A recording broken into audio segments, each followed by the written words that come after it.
1719 Xenogenic genes. Han Sun looked at the information available on the internet, but he could not find any others who were associated with the sanctuaries. It seemed no one else on Kate was. Han Sun wanted to know if things worked like they did in the sanctuaries. Where did genes come from? Were there beast souls to get? Stuff like that. When Han Sun exited the training room, everyone was gone. Hardman had already left, and everyone else had followed him out. They were not happy that Han Sun had failed, and they were not willing to sign any more contracts with him. But the contract was still not over, and despite knowing Hardman no longer wanted him, he knew he'd still have to stay until the terms of the contract were over and it expired. When Han Sun walked out, however, Lan Se was there. She had been waiting outside for him. When Han Sun approached her, she said, "You know my phone number. If you require more work, call me. The graveyard still has a free slot for you." Lan Se knew Hardman would not want to keep Han Sun on any longer than he had to, because he had not become a noble. And she was afraid Han Sun might resort to desperate measures to survive that could bring harm to Planet Kate. She sympathized with him, and that was why she made the offer. "Thank you, Officer Lan." Han Sun actually felt quite touched. Returning to his room, he noticed the door was open. Someone was already moving stuff into the room. Hardman's secretary, who was wearing high heels on and stood with her arms crossed, appeared to be overseeing the move. "Secretary Lena, what's going on?" Han Sun asked with a frown. The secretary swung her black and white tail, and with her arms still folded, she said, "I am sorry, but there is not enough space in the base. It is a waste to let you live alone in this room. So, the manager will give you another place where you can live with a roommate." Han Sun knew that he had failed and Hardman no longer wished to invest in him. He couldn't stay in the best room any longer, and his benefits would be severely reduced. Han Sun had nothing, so he just picked up a few of his extra clothes and walked back out of the room. "Secretary Lena, where is my new room?" he asked. "I am too busy to take you there. It's room 702. Go there yourself." Lena did not look at Han Senator. She was acting completely different than she had before. Han Sun did not mind though. He just took his stuff and left the room, headed for the 7th floor.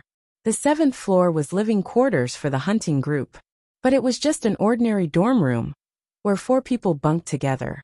When Han Sun reached 702, no one was there.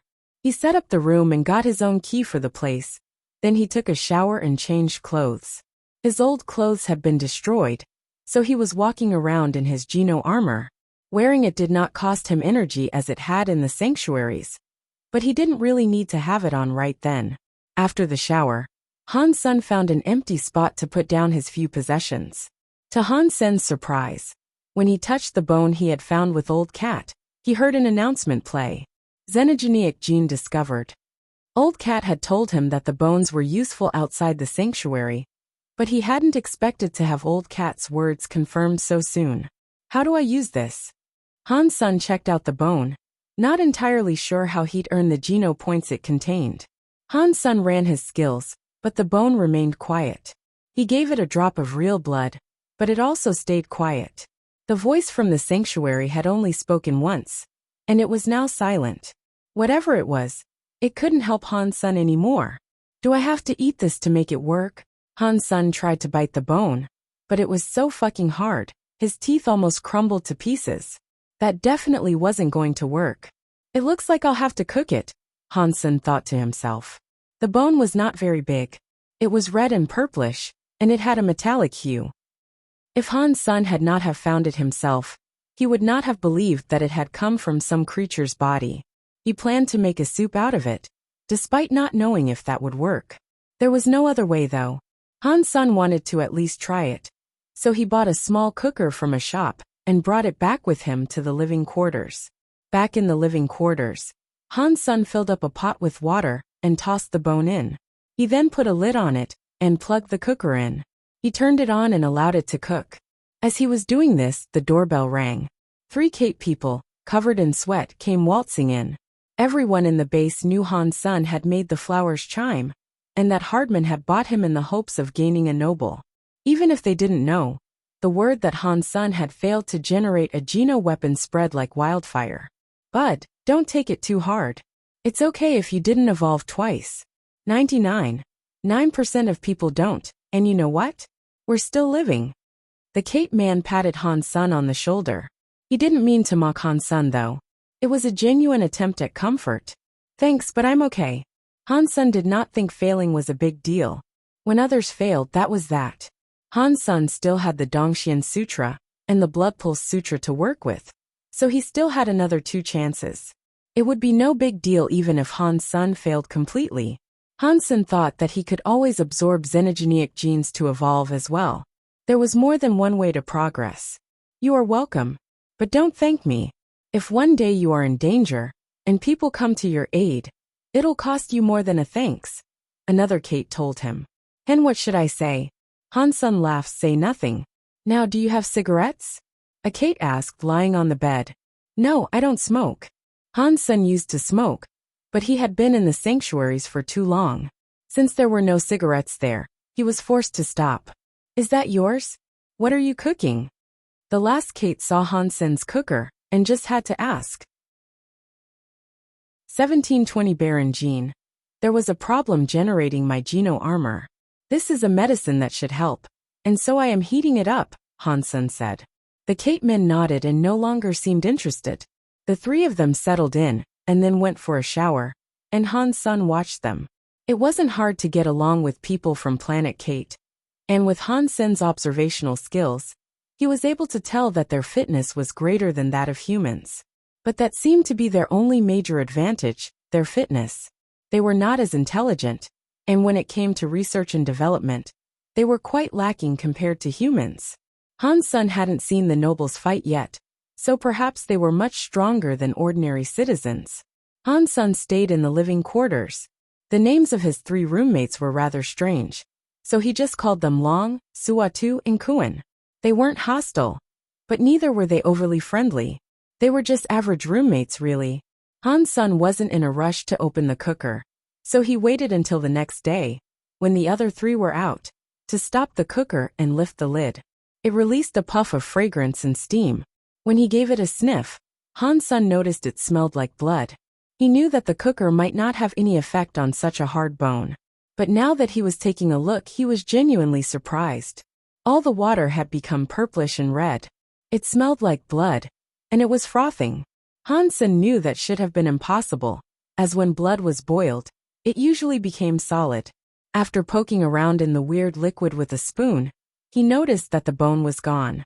There wasn't even a tiny bit left. He was even more surprised. That was just a normal cooker with a pot full of water. And yet, it had been able to cook the item successfully and melt the bone completely. Smelling that blood though, Han-sun wondered whether or not he could eat it. But since he had heard the unexpected voice of the sanctuary, Han-sun wanted to give it a try. He spooned up some of the soup and sipped it. Han-sun frowned. It tasted very bad. It was like drinking hot blood. Fortunately, he was used to eating bad things. He had grown accustomed to eating raw flesh after all. A bit of blood wasn't going to put him off. Consumed a Baron xenogeneic gene. Baron gene plus 0 foot. When Han-sun heard the announcement, he was delighted. It was working, but he had sipped such a small amount it had added 0 points. Han-sun lifted the entire cooker and pot, and then he gulped it all down like a vat of soup. The heat was in his belly then, spreading out through his whole body. Han-sun's blood warmed and began to flow more swiftly. As his blood continued to surge, his entire body started to feel hot. He felt as if he was in a sauna, and his skin was red, burning with a constant sizzle. Han-sun had almost finished drinking it all, but he had yet to hear an announcement. It appeared that he hadn't gained a single point. Was it because the bone was too small? Was it not enough to give me even 1 point? Han-sun felt depressed about this, but he finished the last few swigs of the broth. Consumed a Baron xenogeneic gene. Baron gene plus 1 inch. When Han-sun finished it all, he heard what he had wanted to hear. His gene tally had increased, and although it was only a Baron tier, which was the lowest, it was a good start nonetheless. The heat inside his body lasted a whole hour, and after that his body temperature returned to normal. Now though, Han-sun was feeling much stronger. His spell armor, as he had begun calling it, didn't seem to improve. That surprised him. Xenogenic genes only increased the strength of Han Sen's actual body. They didn't improve his spell armor. As Han Sen was happily thinking about these changes, Kuan came back. He told Han Sen to pack a few things, because they had been given a mission to hunt a xenogenic. Han Sen and Kuan packed up, as he, Kuan, and Long were a team. There would be 10 people going on this mission, all led by one leader. In the plaza they found 19 other teams. A captain oversaw them all, and he directed them to board a ship to fly elsewhere. Han Sen knew Hardman used his people as pawns and little more. Han Sen was prepared for this though, and he had been expecting it. Hardman only saw them as cannon fodder. Han Sen's contract put him in a slightly different role. Soldiers could only earn money, but if Han Sen killed a xenogenic, he could earn rewards in addition to the monetary sum. Han Sen didn't see any nobles amongst them. They didn't mingle with ordinary soldiers. Where are we going? Han Sen asked Sua Tuesday. Sua Tu merely shrugged and said, "We are just soldiers. We don't know where we're being deployed. We'll end up fighting no matter where we drop anyway. If this is so dangerous, why are you joining the hunting group?" Han Sen wondered. "Because there is a lot of money involved," Sua Tu said. He then got out his wallet and showed it to Han Senator. It held a picture of a beautiful Kate woman and a little girl. They smiled joyfully. But the little girl had no hair or fur, and she looked bald. "My daughter has a genetic problem. A lot of money is required to heal her. She needs expensive geno fluid to stay alive, and that is why I am here," Sua Tu said calmly. Han Sen didn't say anything. He wasn't good at comforting, so he wasn't sure what he might say that would make the man feel better. "I tell you this not for sympathy. I just want you to know that you should be careful. If you are in danger, don't expect someone to play the hero and attempt to save you," Sua Tu said, pocketing his wallet. "You're not bad," Han Sen told him. He knew the man meant it as a genuine warning, not a threat. 1721 Cowfoot Valley. After half a day, the ship was still moving sluggishly along. It was slowly descending now though, and Han Sen made sure to look out the window. The ship was in the process of landing close to a mountain. As they got closer, Han Sen saw that they were landing in a valley. When Han Sen looked down, however, a strange sight met his eyes. The valley was shaped like a large hoofprint, and the mountain near it had been cut at an angle of 90 degrees. "Cowfoot Valley. There's a xenogenic here?" Long looked out and frowned. "Long, you know this place?" Han Sen looked at Long. Sua Tu and Kuan did so as well. Long said, "I used to live in a city near Cowfoot Valley, and I frequently visited here. The legends say a noble once rode a green cow here, but a xenogenic tried to provoke the noble. The noble ignored the creature, and the green cow stepped on it. The xenogenic and the mountain were crushed beneath its hoof, thus giving the valley its shape. The noble continued on his way, atop the green cow, leaving behind a purple mist in his wake. It remained there for 3 days. Some villagers believe that the presence of that noble still resides there, and that the xenogenics will never dare to go close again. Many people moved close to the valley, gathering into a town that was aptly called Cowfoot Town. It looks like the noble isn't able to protect them anymore, though, considering that a xenogenic has now come. Everyone sighed after hearing the story. Han Sen thought the story seemed odd though. The noble mentioned sounded very familiar to him. It sounded like someone from the Alliance. The ship came to rest in the valley, and all the soldiers disembarked the airship and lined up in front of it. Weapons like guns wouldn't work on xenogenics, so they were going to rely on melee weaponry. Aside from their geno armors, they were each given a shield and a metal sword. They had a flare gun on their waists, but they weren't intended to be weapons. They were for giving a signal whenever the xenogenic was found. Han Sen finally saw the Black Gold hunting group's noble now too. He walked toward the captain. He was a middle-aged Cape man, and his ears and tail were yellow and white. The captain referred to him as Mr. Tiger. The captain and Mr. Tiger directed the team towards a nearby town. Before Han Sen reached the entrance, he saw a few corpses scattered around a field. They were the deceased residents of the town. They were all Kate, and they were all in grisly pieces. Many had their heads wholly cut off. It was a very bloody and gruesome sight. Han Sen examined their wounds and determined they had been killed by something's claws. Nine Life Cat said he was not welcome in the Geno universe. Is he a xenogeniac, maybe? Hansen wondered to himself. Hansen didn't think Old Cat did this, though. He didn't seem bored enough to attack random villagers. And the claws seemed different from those he possessed. Follow and maintain formation, the captain shouted, ushering them all on. Xenogeniacs, powerful hunters and formidable assassins. Unless you had an advantage, finding them was impossible. After entering the town, the entire group had goosebumps. Blood, viscera, and severed limbs were everywhere. The town was an ugly depiction of hell. Even young toddlers had been torn apart. Damn! Long shouted angrily. Suatu did not say anything, but gripped his sword tight with contempt. Hansen could now understand the helplessness that commoners might feel when pitted against a xenogeniac. Not even Geno armor could defend against their claws. Only the nobles could, most likely. That was common knowledge. Mr. Tiger brought them through the town, but they were unable to locate their culprit. He spoke to the captain, and the captain ordered the group to split up into smaller groups, so they could search in a variety of directions. Mr. Tiger thought the xenogeniac had to still be hiding in the valley. If that was the case, then they'd have to kill it. Now was the time when soldiers like Hansen came into play. Back Gold Group would use its grunts to smoke out the xenogeniac, so Mr. Tiger could be the one to kill it. The soldiers were expendable. Hansen's team was searching to the southwest. They maintained formation, holding their shields to the side. They approached their designated locale slowly. None of the soldiers would risk their life for the others. The shields they used were tough, but they'd only survive a few strikes before breaking. At the most, Hansen pulled out his Northern King glove and put it in his pocket. His spell Geno armor was not as powerful as the glove. The glove was a Geno weapon. It was a noble's item. Hansen figured it was probably low level, but he couldn't use its full power regardless. The soldiers continued to walk past scenes of horrific violence, but they couldn't be distracted by the cruelty. Otherwise, they'd end up just like the townspeople. Hansen was very focused, and although his Dongxian aura could not go very far, he felt he was all around better than the other soldiers. Pang! They moved forward slowly, but suddenly, there was a gunshot from the north. The wind carried the noise of gunshots, and the sound of people shouting. Found it! Everyone head for the northwest sector.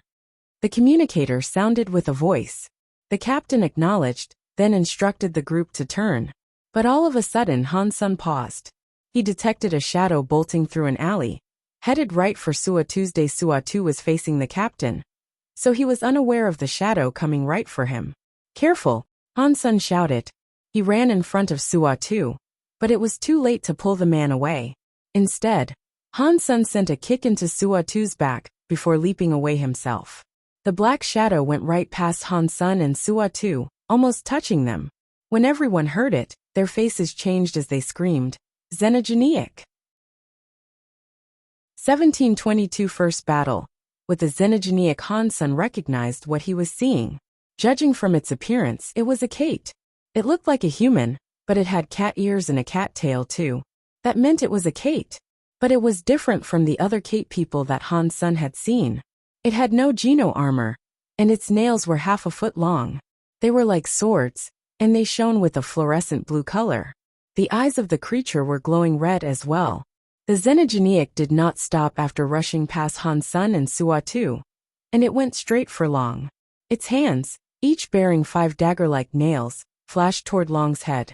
It was too fast, and Long didn't have time to dodge the strike. He shouted, lifted his shield, and blocked the attack. Catcha! The sharp nails obliterated the shield and pierced straight into his Geno armor and skin, leaving him with 5 lacerations that bled profusely. Fortunately, the shield had absorbed most of the damage, and the hits he had taken were not half as bad as what they could have been. Immediately after, the Xenogeniac went right for another soldier. That soldier had been in too much shock and had forgotten to dodge. His legs trembled as the Xenogeniac approached, right until the moment the creature annihilated his head and painted the surroundings with his brain. Fall back! Fall back! The leader fired his gun at the Xenogeniac.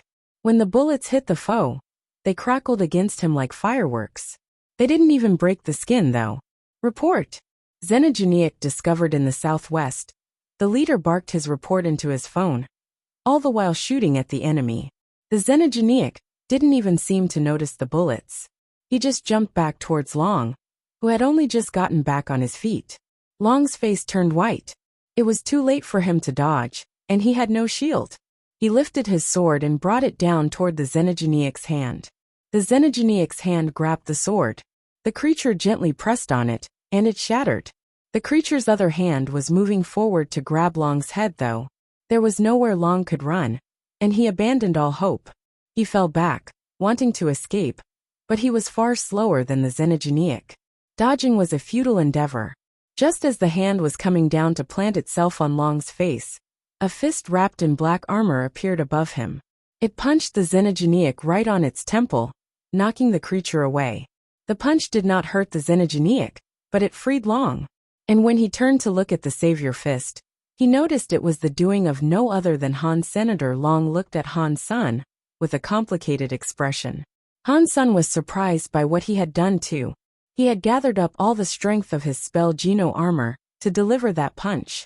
He punched the Xenogeniac's head, but all it had done was knock the creature off balance for a few steps.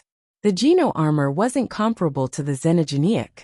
The Xenogeniac looked at Han Sun and then jumped towards him. It was so fast it was like a shadow. Run! Suwa too picked up Long and shouted at Han. Senator Han Sun could not outrun their foe though. Not that Han Sun planned on running. He was very calm and confident, and his steps were as gentle as the slithering of a snake. He lowered himself into a beautiful fighting form. The Xenogeniac's power was stronger than Han Sen's, but that did not mean he could not rival it. Han Sen's power and speed were nothing compared to what could be achieved in the Geno universe, but his combat skills were the best. Han Sun pushed his movement to the max, making his body bob and weave left and right. No one could predict where he was going. The Xenogeniac tried to jump and catch Han Sun, but it couldn't lay a finger on him.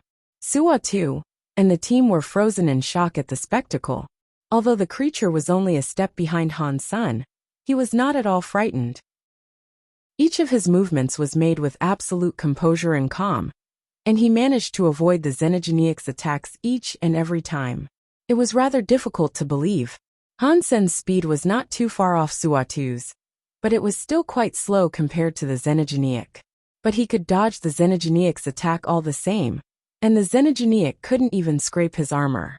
It was very surprising. Han Sun used his abilities of prediction and judgment to lead the enemy north. Han Sun wouldn't be able to kill the vile thing with his own power, so he wanted to draw it to Mr. Tiger. Perhaps the noble could get rid of it. The soldiers had cameras, and when Han Sen's group was attacked, those at CIC could view the situation. Damn, there are two Xenogeniacs. What do we do?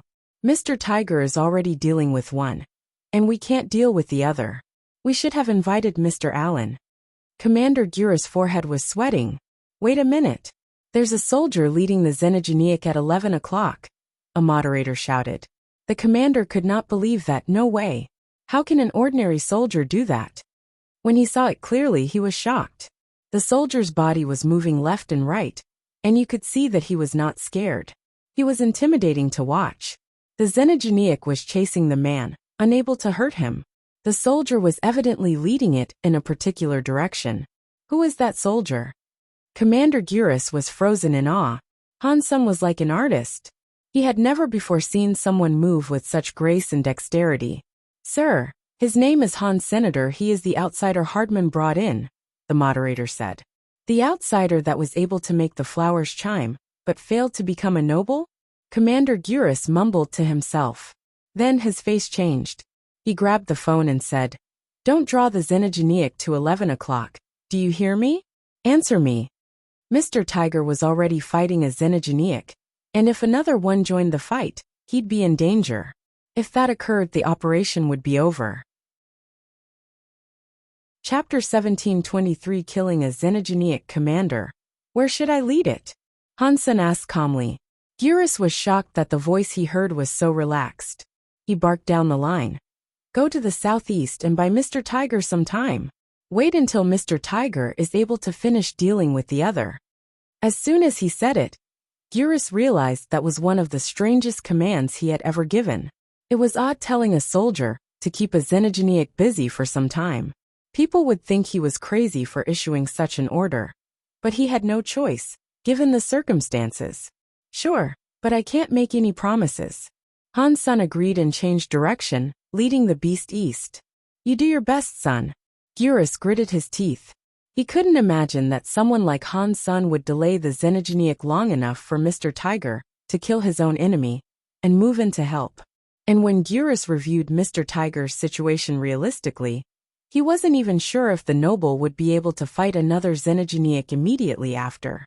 And that just made the situation even more worrying. Han's son moved his body and dodged the Xenogeniac's attack. He brought the Xenogeniac over to the southeast as he had been instructed to, but he wasn't planning on waiting for Mr. Tiger to finish dealing with his own Xenogeniac. After moving through several different streets, Han's son dipped into a building. He deliberately broke his camera and his communicator to avoid the prying eyes of the others and keep them in the dark. As Han's son had led the Xenogeniac forward, he had punched the creature many times. None of his hits were effective though. The Xenogeniac did not have Geno armor, but it was far stronger than an armored Kate. As a result, Han's son could not deal any damage to the creature's body. After Han's son evaded the next strike of the Xenogeniac, he put the glove on his hand. In the alliance, Han's son hadn't been able to use the Northern King glove while wearing armor, because he hadn't possessed his own Geno armor. Now that he had generated his own set of armor, this was no longer a problem. So, Han's son was able to put the glove on his right hand and make it look something more like a gauntlet. Han's son dodged another of the Xenogeniac's attack, delivering a strike to the beast's belly as he did. Pang! The fist hit the belly, and it echoed like a drum. It didn't break the flesh, but the Xenogeniac coughed up some blood. It looked injured almost immediately. Not that the attack really slowed it down. It came at Han's son with undiminished bloodlust. Han's son was fighting and falling back as he did, retreating into the shelter of another building. He punched the Xenogeniac whose body was scary. By this point, Han's son had to have punched it with his glove a dozen times. And while the beast was bleeding a lot, it refused to die. It was a supremely powerful foe. If I had a sword that was sharp, I could kill them all, Han's son thought, annoyed that he did not have a self-Geno weapon. He couldn't use the full power of the Northern King glove. If he could, he would have killed the Xenogeniac with ease. Han's son used up a lot of his energy in the fight. The Geno universe's power was too strong. His repeated castings were exhausting his energy at an alarming rate. And Han's son fought the Xenogeniac with all the effort and energy he could spare. But a while after he felt very tired. Just as Han's son was about to give up and resort to taking the enemy back to Mr. Tiger, he felt something very hot on his back. It was the 9-life cat tattoo, sizzling on his back like a fresh branding. Han's son felt immense pain due to it, but all of a sudden, his exhaustion vanished.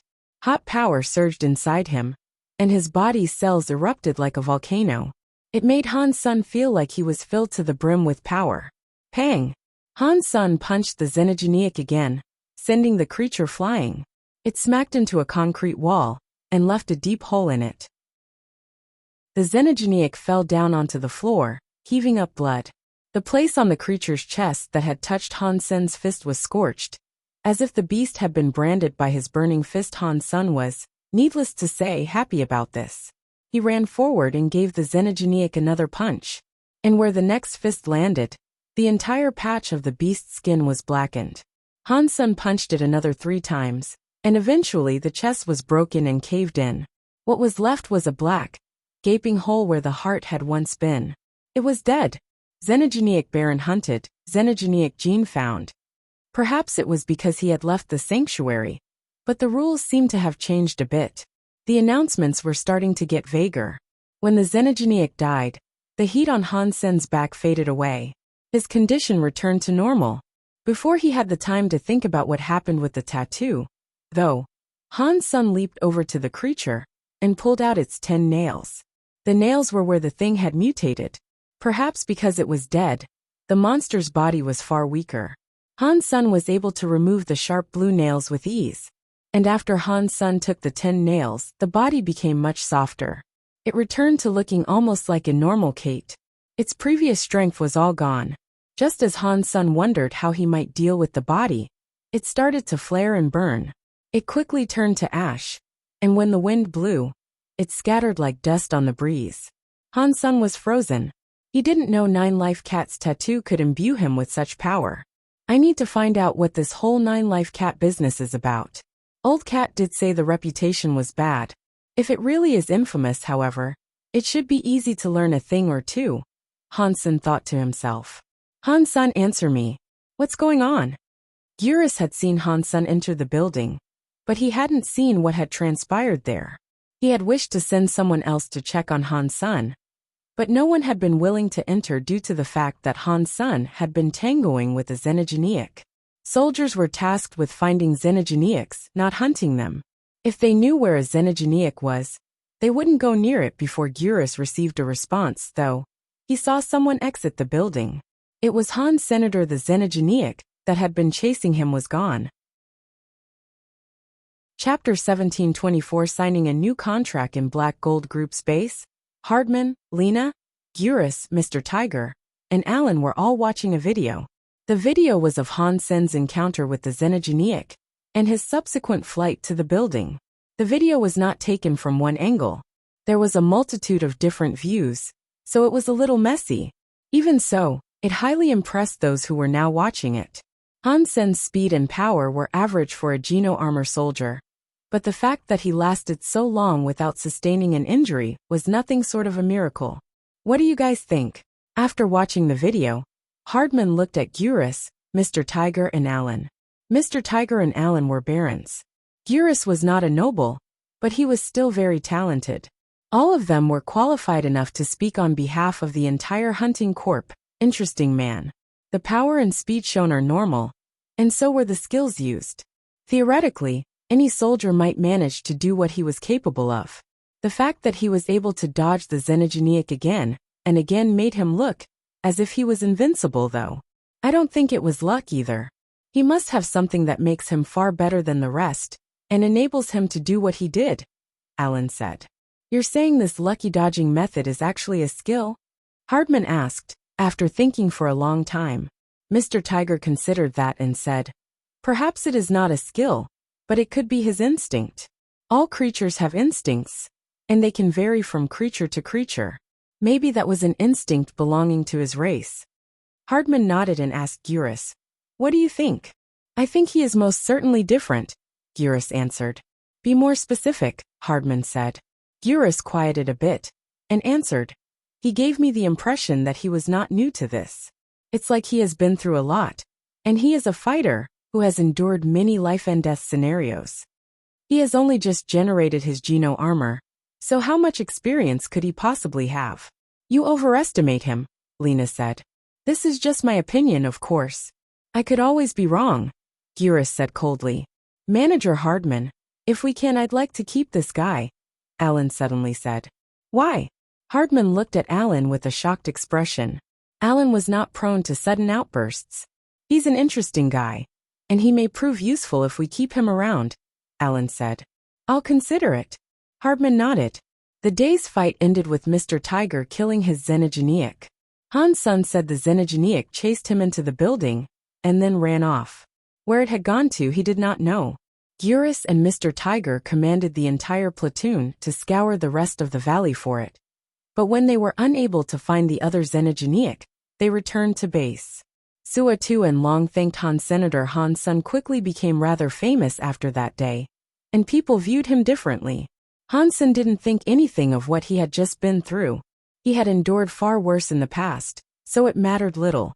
Han's son spent a lot of time on the internet after that, but he couldn't find much information about xenogeniac genes.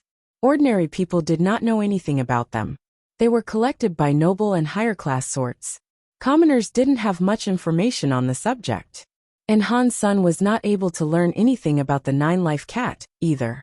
He could only find out that 9-Life Cat was also called Cruel Beast. But the information surrounding Cruel Beast was very vague, and he learned nothing concrete about 9-Life Cat. Han's son planned on getting rid of the 10 claws. But before he was ready, someone called him into the manager's office. Han's son went to Hardman's office, something he was getting used to now. Hardman smiled when he looked up. Han-san, there was a misunderstanding. Please don't worry about what happened after you generated your armor. If there is anything you would like, please do not hesitate to ask.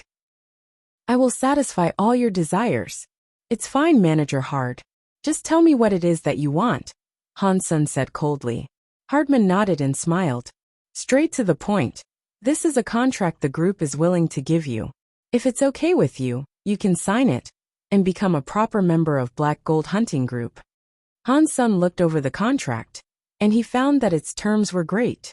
He would earn far more money than any of the ordinary soldiers. Manager Hard, according to our current contract, I can't dissolve the contract for an entire year. But I remember the contract saying I should be treated like a noble. Han-sun put down the contract as he spoke to Hardman. Hardman laughed and said, Brother Han, you are excellent. I want to give you a better contract. But you didn't become a noble. That's the fact of the matter. If I gave you the same treatment as the nobles, they are bound to say something. You must understand this. If things are like that, then I can reject signing a new contract, right? Han-sun calmly said. Hardman's face changed, returning to normal. He smiled and said, Brother Han, I only ask that you think about it. This contract is very good. Ordinary soldiers will never receive a contract such as this in their entire lifetime. Okay, but I'm not an ordinary soldier. Give me a noble contract or I'm leaving. The decision is yours to make, Han-sun said. Hardman saw that Han-sun had made up his mind. There was no room for further negotiations, so he said, Fine. We will use the standard noble contract with you. But I have done so much for you already. Once I give this contract to someone without a Geno armament, the chairman will begin putting great pressure on me. So, how about a 10-year contract? Han-sun was surprised. He didn't think Hardman had the pull to give him a noble contract. 10 years is far too long. Han-sun shook his head. The last contract he signed would only last for a year. 8 years then. I must suffer so much pressure, Hardman said. Han-sun went silent and then said, 2 years at the most. Okay. Hardman had the legal department write up the contract. A 2-year agreement for Han-sun to be treated like a noble, just like Mr. Tiger. But when Han-sun left, Hardman dialed a certain number and said, Xiao, I have a 2-year contract. We can trade now. Chapter 1725. Xiao. Han-sun quickly found out that Hardman was loaning him out to a hunting group called Wizard. It was a very small team. It was run privately too by an owner called Xiao. The team wasn't a powerful enterprise, and the inferior members and equipment they used was a testament to that. Han-sun was moved to the western part of a city called Gran. He was told that he was being loaned out, but it looked more like a sale. Han-sun's contract was now in this team's possession, and if he wanted out, it'd be 2 years before he could terminate the contract. Kate's Law ensured this. In the manager's office of Black Gold Group, Lena laughed and said, Manager Hard, that was a good business move. You sold Han-sun for a fine price. You even earned back all the money you had invested in him. I can't imagine why Xiao wanted him so badly. Han-sun's good, but he's not a noble. There's no way he can kill a Xenogeniac. She spent so much money on this, and the ongoing fee for Han-sun and her employ. It seems so stupid. Hardman smiled and said, She had to. Old Wei is dead, so there are no others close to being a noble in Wizard, and no sensible nobles are prepared to go there. With that being the case, the team is practically done for. Somehow, she heard about Han's senator. She paid this much in an all-or-nothing gambit. She's using someone like Han-sun as her last gamble? That's pathetic. Lena laughed. Although Han-sun is good, he is not as good as a noble. The way he fought with the Xenogeniac was very dangerous. If he made one wrong move, he'd have been killed. He was fortunate that luck was on his side that day. Han-sun said goodbye to Suatu, packed up his things, and left the Black Gold base. At the exit, there was a red car waiting to pick him up. When Han-sun neared it, the door opened. A black-haired woman with a white jacket and shoes stepped out of the car. She walked directly in front of Han Sr. Hey, I'm Xiao. I am the manager and leader of Wizard. You belong to us now. The woman reached out her hand. I'm Han Sr. Han-sun shook her hand. Her skin was delightfully delicate and soft to touch. I know. Why else would I be here? Xiao got back into the car and gestured to Han Sun, saying, "Come. I would like to show you something. It'll be very important for us. Perhaps it is the humble beginning of a bright and prosperous future for us both." "Our future?" Han Sun glanced at her, a little weirded out after Han Sun got into the car. Xiao took him away from Black Gold Group. She drove them to West City. "Why are you buying me?" Han Sun couldn't help but ask as they drove. His salary was equal to that of a noble, and she must have had to pay Black Gold a lot of money. Hardman had already paid a lot for Han Sun, but Xiao had spent even more. Han Sun thought the entire situation seemed rather unbelievable. For all intents and purposes, buying him had been a terrible business move. Of course, with Han Sun's abilities and the items he secret owned, this might work out very well for Xiao. Hardman had screwed up in letting him go. Xiao did not beat around the bush. "To be honest, I had no choice. The price I can pay is something no noble is willing to accept." Han Sun flinched. She was very direct. "Lan Se and Gurus recommended you. And I also researched the way in which you fought a Xenogeniac. After a lot of thought, I decided to borrow you," Xiao explained. "Officer Lan?" Han Sun was shocked to hear that. Xiao smiled and said, "She is a very good friend of mine. She told me you were a nice person. Then I will have to thank her." Han Sun smiled. "But you should know that even if I can keep a Xenogeniac occupied, I am unable to kill them. That is why I need to show you something." Xiao looked excited. "What is it?" Han Sun asked with curiosity. "You will know." Xiao did not answer directly this time, but she looked confident. The car took them to a big house. Xiao got out and told Han Sun to follow her. They both entered the house, and then Xiao took Han Sun to a room on the second floor. The room was very old, and it must have been built a long time ago. Xiao walked over to a fireplace and crouched. She popped her head inside and rummaged around for a while. Then she pulled back. She was covered in soot now, even her face. But she still looked very serious, despite her humorous appearance. Han Sun saw her hand now contained a rectangular box. It appeared to have been made out of metal. Perhaps it had been burned for too long, but its color was black like soot. It looked as if it had just been pulled out of a tub of ink. Xiao placed it on a table and wiped her hands. She pulled out 2 contracts and said, "Sign these contracts and you may use the box." "What is inside?" Han Sun asked, looking at the box. "Open it." Xiao tossed Han Sun a key. Han Sun took the key and lifted the box's lid. It was rather heavy. Han Sun opened the box and saw a dagger inside. It had a handle, and the whole thing was about 1 foot long. It had a sheath, which was also made of metal. It was decorated with some additional leather trimmings, but Han Sun couldn't tell what creature the leather had come from. It looked like the hide of a snake, but a little thicker. The dagger's blade was curved like the horn of a cow. It was black and half-transparent. It looked very nice. Han Sun took it out of the box and looked at Xiao. Xiao nodded, and he pulled the dagger out of its sheath. The blade was the same as the handle, except it was even more transparent. The tip of the dagger was almost invisible. There was no color, but it broke the light like a diamond. It was created by a Baron-class Xenogeniac rhino. It is really powerful. Even Geno armor soldiers can pierce the flesh of a Xenogeniac with this. Baron-class Xenogeniacs, of course, Xiao said, looking at Han Sr. Chapter 17 26 Xenogeniac Material.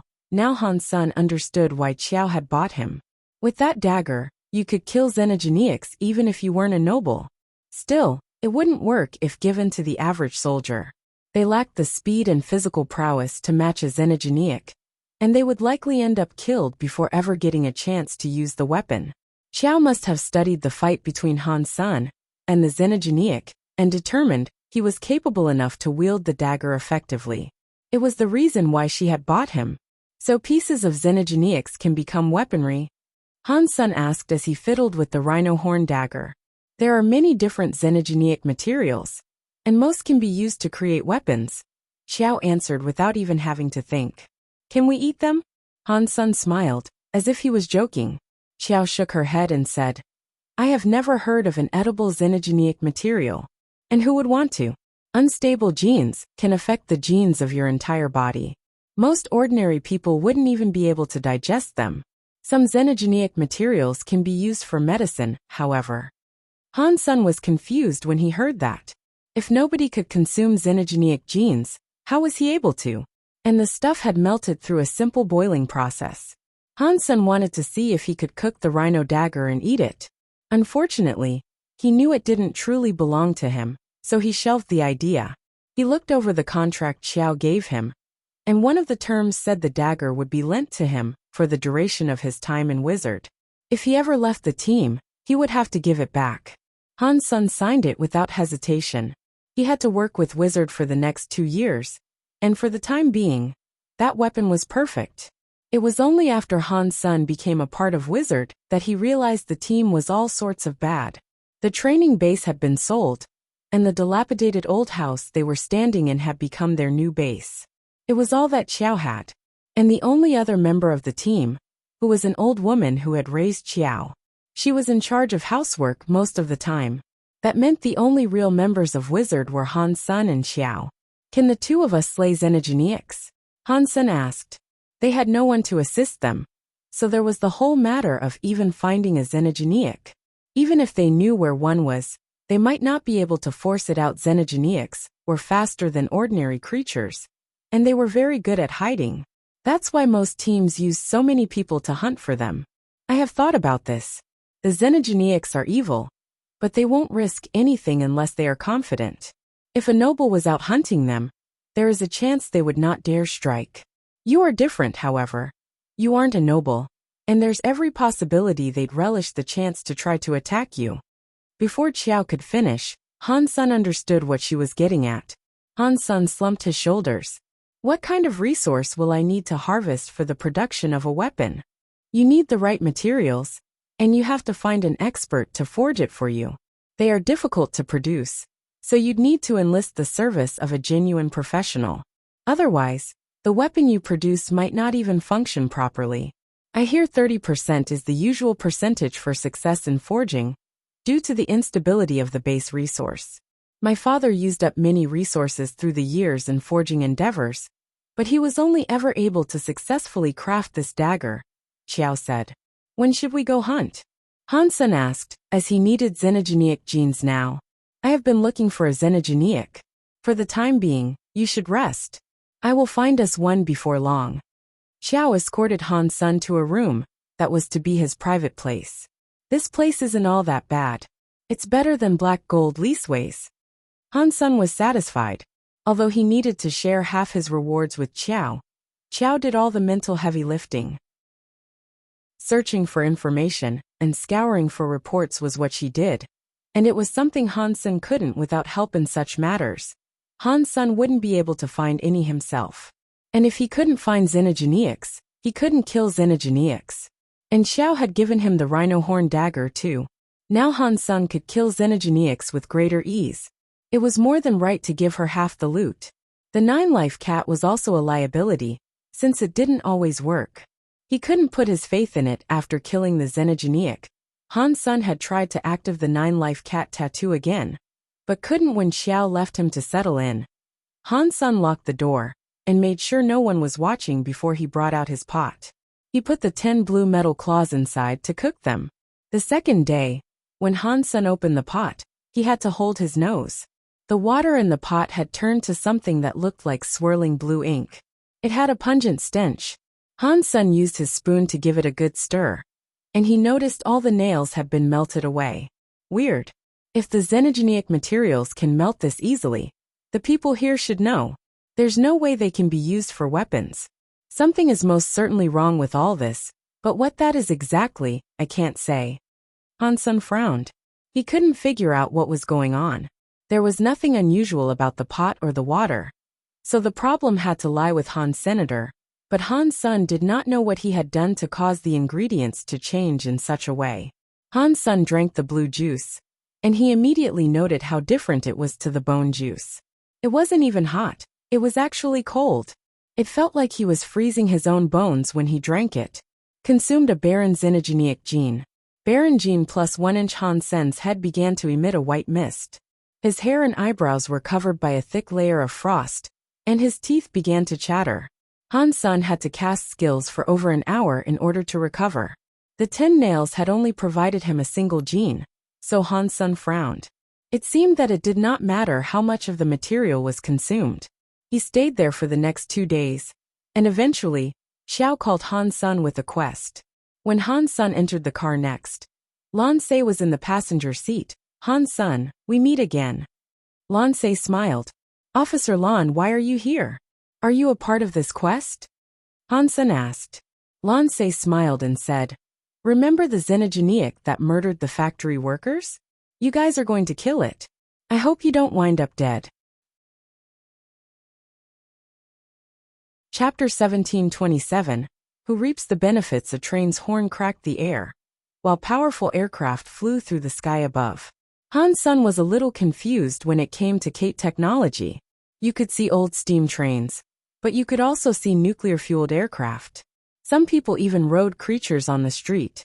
It was bewildering to witness the great mix of technology that coexisted. Han Sun scoured the internet to learn more about Kate's history.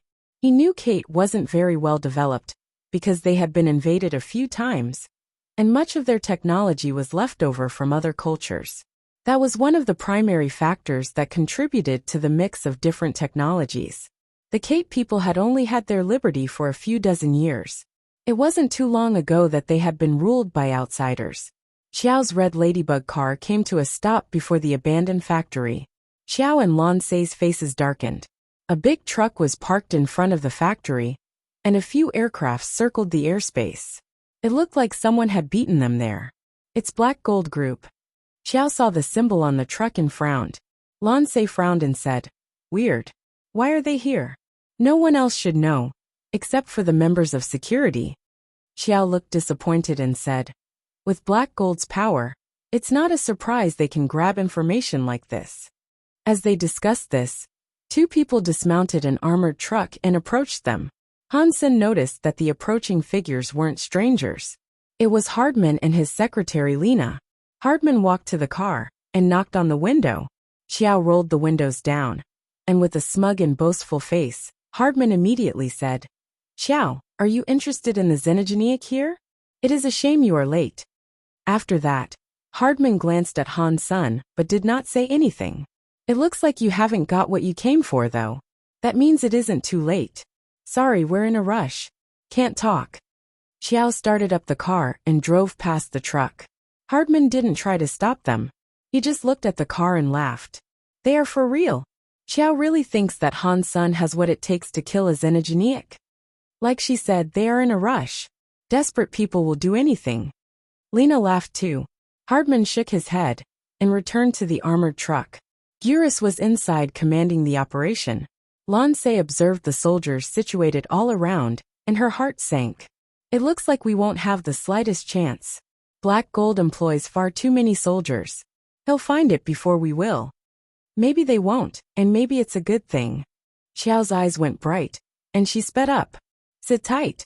We are going to find the xenogeniac. The car kicked up dust while speeding ahead. How does Xiao know where to go? Lena asked in surprise. She watched the car through Black Gold's cameras. Xiao is a smart woman. Although I tried to position my soldiers to mislead her, she still found it. They used us to find the xenogeniac, Gurus said. Hardman said coldly, it's fine. Let them go first. Tell Mr. Tiger to wait outside instead of going in. Gurus frowned and said, Manager Hard, it would be great to get an easy kill. But Xiao and Han Sun aren't a threat that we should take simply. Commander Gurus, you worry too much. Even if we gave them the xenogeniac on a platter, they wouldn't be able to kill it. Let them be our pawns to lure out this xenogeniac. It is better not to sacrifice our own soldiers, Lena said. Do what I say. With Mr. Tiger here, the xenogeniac will not reveal itself. It is better to let them die than our soldiers, Hardman said. Gurus did not respond any further. He relayed the plan to the team and Mr. Tiger. Xiao, are you certain this is the way? The people of Black Gold aren't over here. Lan Se scanned the surroundings quickly. It must be here. Their little sham isn't fooling me. Xiao also looked around, while picking up even more speed. The car was leaving huge clouds of dust behind them. Aside from the abandoned factories in the area, There was a closed mine. They drove the car inside. Pang! They had only just driven in when a loud noise sounded above them. The ceiling was caving in, almost crushing the back of the car. Xiao and Lan Se were in the front of the car. They pushed their doors open and scrambled out. They looked up and saw a silver-haired, 3-meter-tall ape dropping down on the roof of the car. It jumped up and down repeatedly, crushing the ladybug car. The fuel tank eventually ruptured and exploded. But the explosion didn't even singe the beast's fur. Xiao and Lan Se were incredibly worried about Han Sun, because he was still in the back of the car. And amidst the attack, they had no idea what had happened to him. Good stomping. Let Mr. Tiger strike. Hardman had watched what occurred through a drone's camera. He was laughing his head off.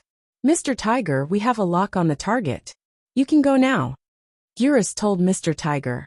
They confirmed the big, silver ape was inside the mine. A few soldiers had gone there previously to scope the place out, but all contact with them had been lost. They had yet to be found. Now Han Sun had done them a favor by luring the Xenogeniac into action. And now that it was in their sights, Mr. Tiger was running over. He was only a mile away. Hardman was still laughing, watching the battlefield. He loved nothing more than taking advantage of the work of others. Xiao and Lan Se then saw Han Sun exit what was left of the car. That brought them a feeling of safety.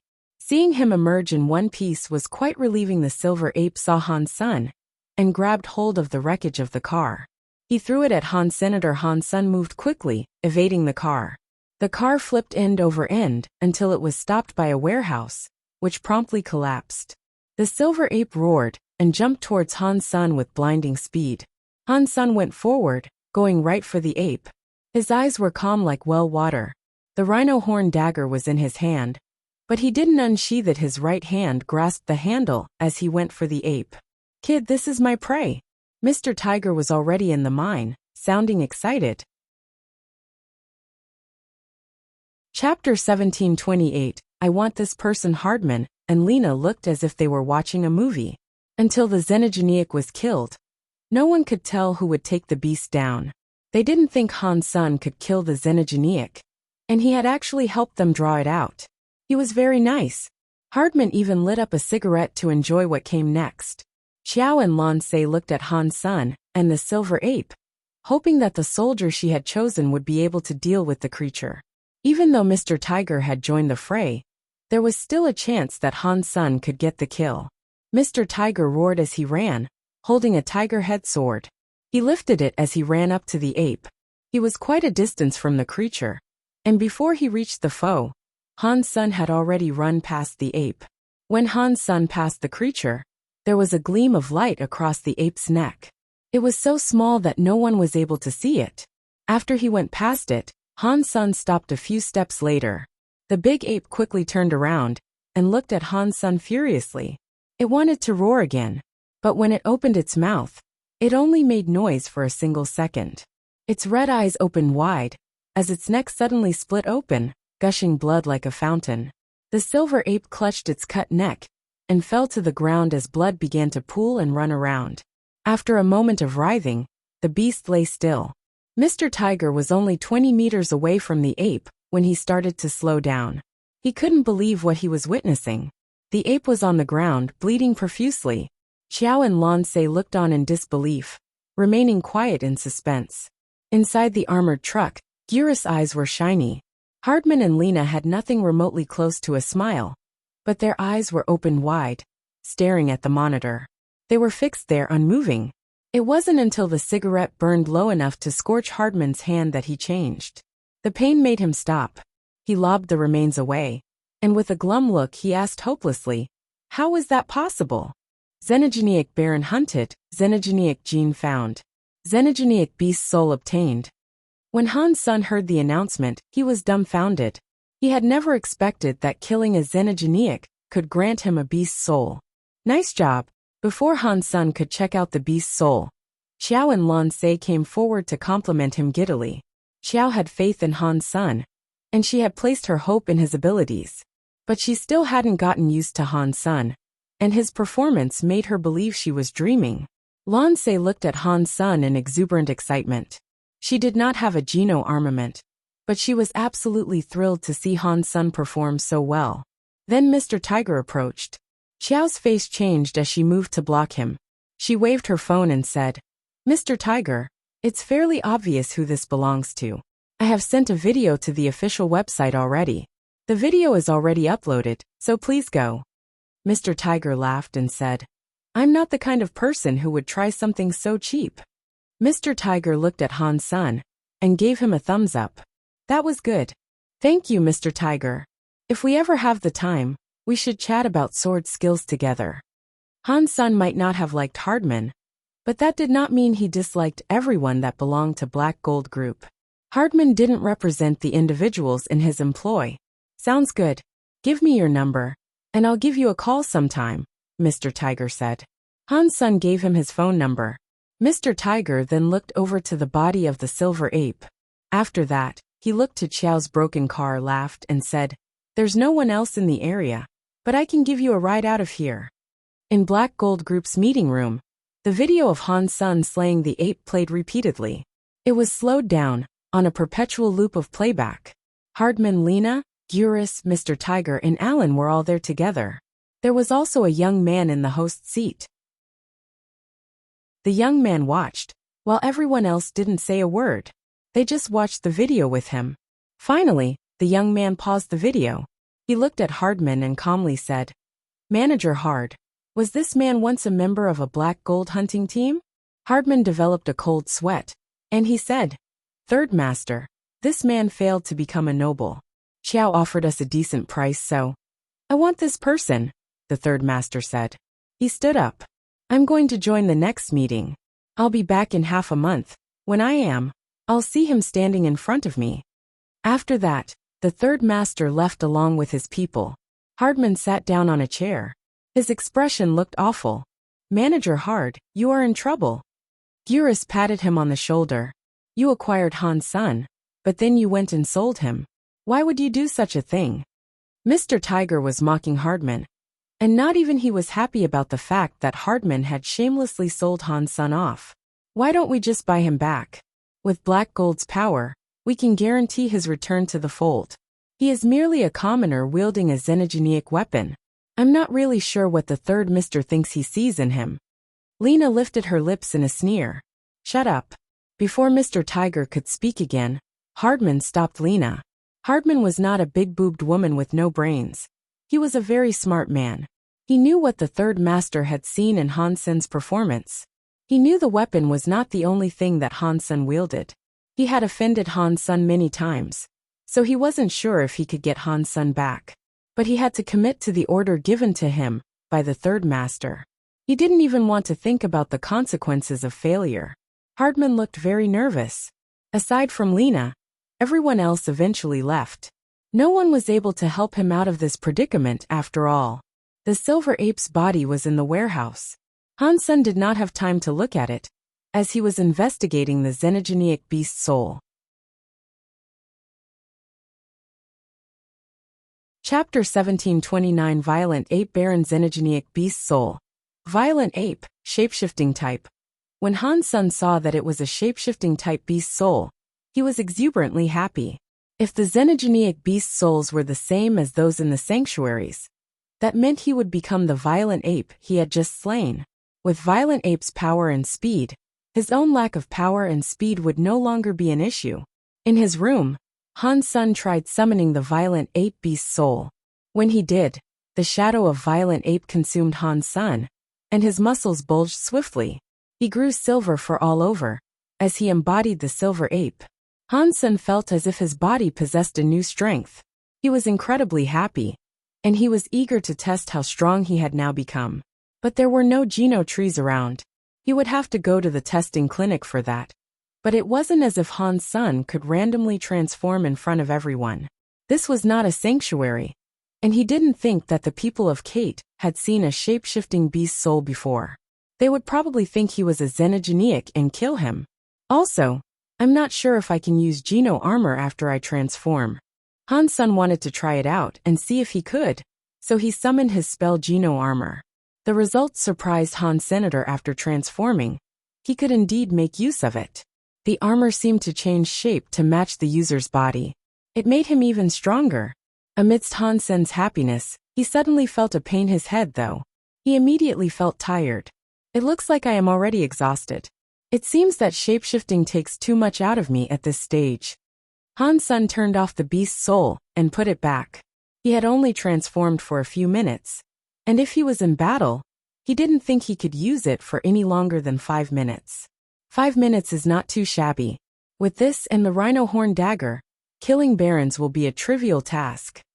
Han Sen thought that when his gene tally increased, his time with the beast's soul would probably increase too. The rhino dagger was good, especially its tip. It was very sharp and able to cut through violent ape's skin and flesh with ease. Without the dagger, Han Sen knew he might not have been able to kill it. But I don't know why I am unable to activate Super King Spirit mode. If I could, I'd be even stronger, Han Sen thought to himself. Han Sen fingered and fiddled with the dagger, appreciating its smoothness. It was now time for food. He went downstairs for dinner, and he found Lan Se and Xiao sitting at a table, waiting for him to join them. Come and drink. We should celebrate the success of our very first mission. Xiao lifted her cup in a toast. Cheers. Han Sen and Lan Se raised their cups up to join her. Celebrating with Xiao felt good. Let's talk about our reward, shall we? We can sell the body of the beast to the official laboratories. It should be worth at least 8,000. We can then pay Lan Se for the information she provided. Nah, you guys killed the Xenogeniac. You helped me out a lot. Now the department no longer has to be troubled by this. Lan Se then paused and said, if you are willing to bring the whole body to the department, though, you can pick up a hearty bonus. Han Sen knew the security department did not have many nobles. It was normal for them to contract bounty hunters. That being said, the money they'd receive would be lower. I have plans for the body. We don't need the bonus. After dinner, Han Sen should cut it open to find the material within. Xiao did not want to sell the body. After food, they went to the warehouse that was supposed to be a garage. Violent Ape's body had been placed there. Han Sen pulled out the rhino horn dagger to cut the thing open. Han Sen was very used to this. He always dug into the bodies of dead creatures in the sanctuaries, so it was a smooth process. For Han Sen, this was normal, boring work. But when Xiao and Lan Se saw Han Sen's dagger cutting the ape's bones and skinning the hide with startling precision, they received a nasty chill. Han Sen suddenly seemed like a heartless butcher. Life was nothing to him. He could kill anything with his sword, within the mere blink of an eye. Seeing Han Sen's knife going between muscles, Xiao and Lan Se felt their hearts quiver and shake. What kind of man is he? Both of them thought. Because the mutation was different in each Xenogeniac, Han Sen wasn't sure what to look for within Violent Ape's slop. He had to search thoroughly. Finally, Han Sen found that the ape had a muscle that was different from the rest. It was spindle-shaped, the size of 2 fists.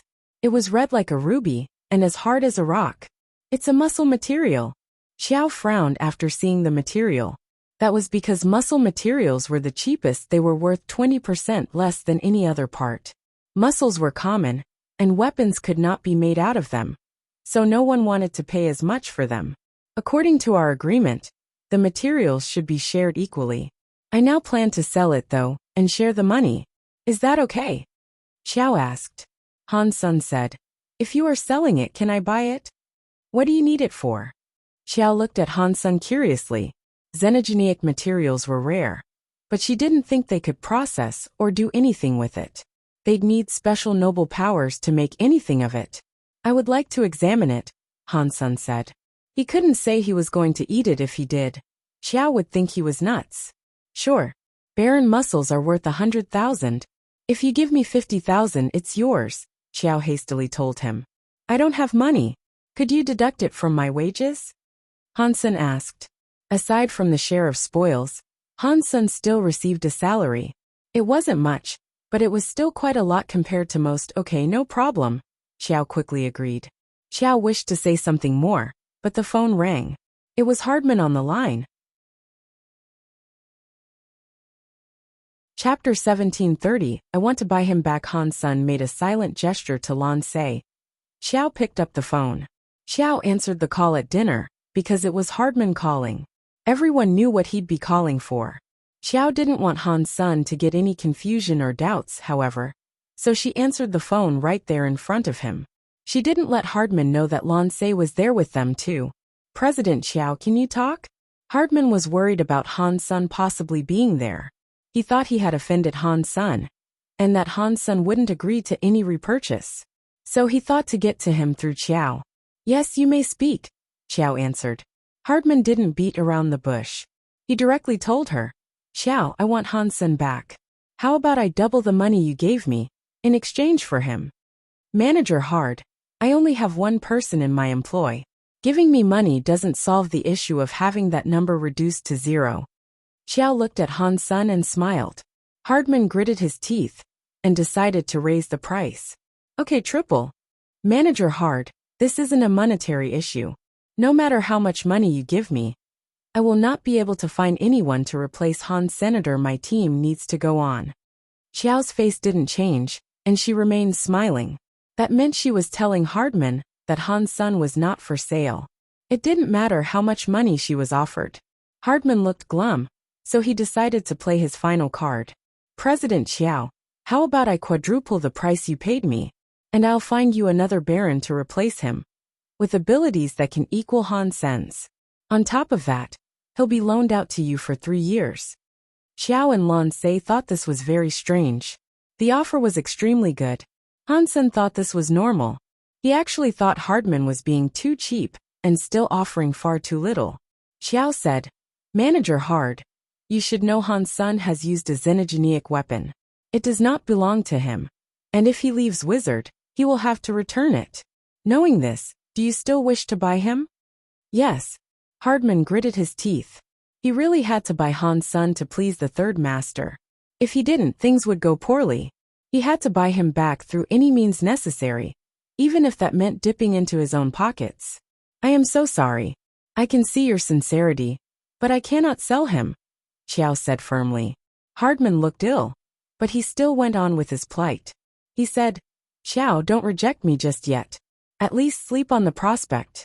You said Han Sun relies on a xenogenic weapon, and he can't fight xenogenics otherwise. If something went wrong, he'd die. He is not a noble, and he won't level up to slay higher tier xenogenics.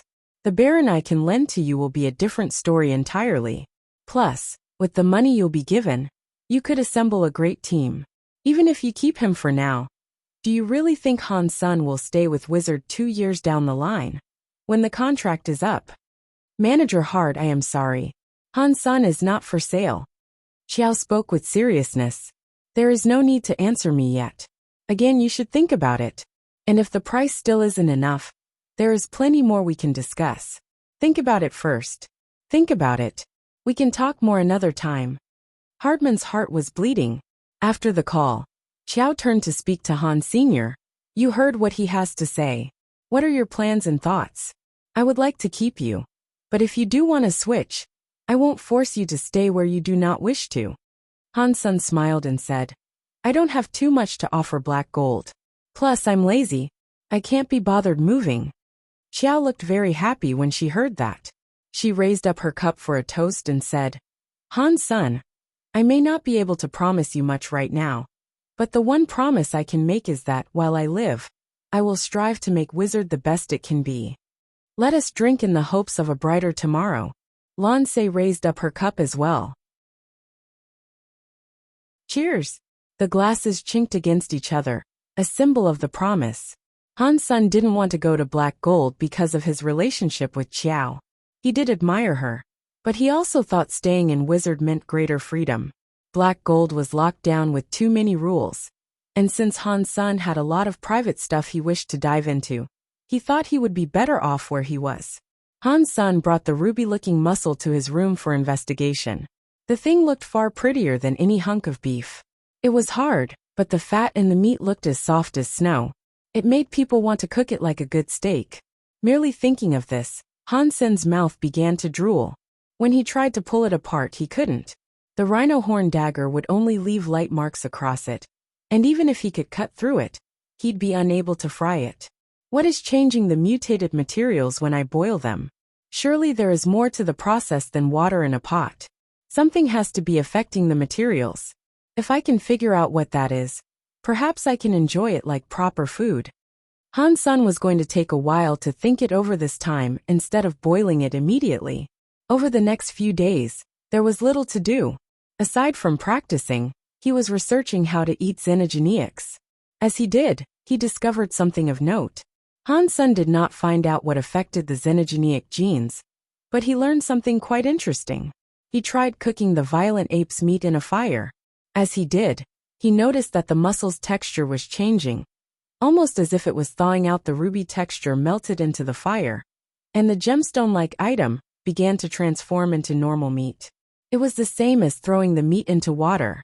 The materials looked like they were frozen, but after a good boil, they began to look like fine cuts of meat.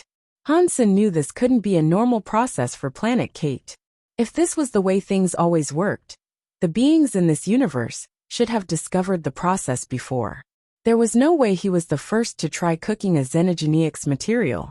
Han-sun still didn't know what was causing the changes, but he wasn't too worried about it. At least he could now enjoy it as meat, and not as some lame soup. Han-sun found a frying pan and got some seasoning.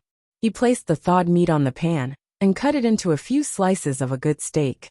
He threw the seasoning on and started to cook it. This is how people should live. Han-sun placed the cooked meat in his mouth and chewed. The juice and seasoning filled his mouth, and the tastiness almost made Han-sun moan.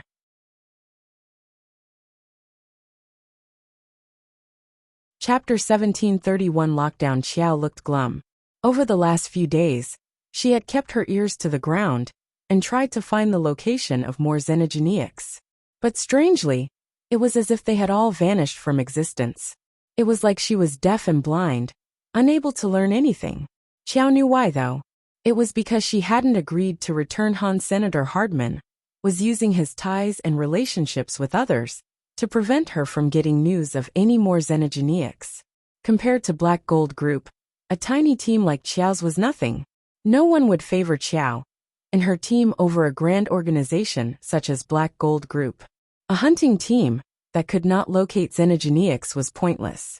Hardman's tactic to get Xiao to relinquish Han-sun was definitely below the belt. But Xiao did not have the power to fight back against Black Gold. Hardman seemed to have enough money to block every single avenue. Still, Xiao wasn't going to crawl back to Hardman. If she went to him now, he would start mocking her. Xiao had to overcome the roadblocks herself.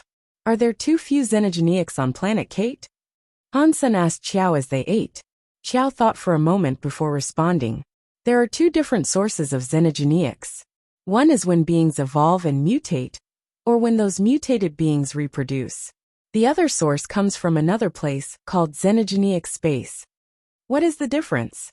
Han-sun asked. Xiao explained. The two xenogeneics you have encountered were the result of a mutation. They were barren class, but they could become stronger in the future. Dealing with those is the easiest. We can usually fight ordinary barren types. If it was a xenogeneic coming from xenogeneic space, however, it could be of any tier. They're dangerous. Are there any xenogeneic spaces around West Gran?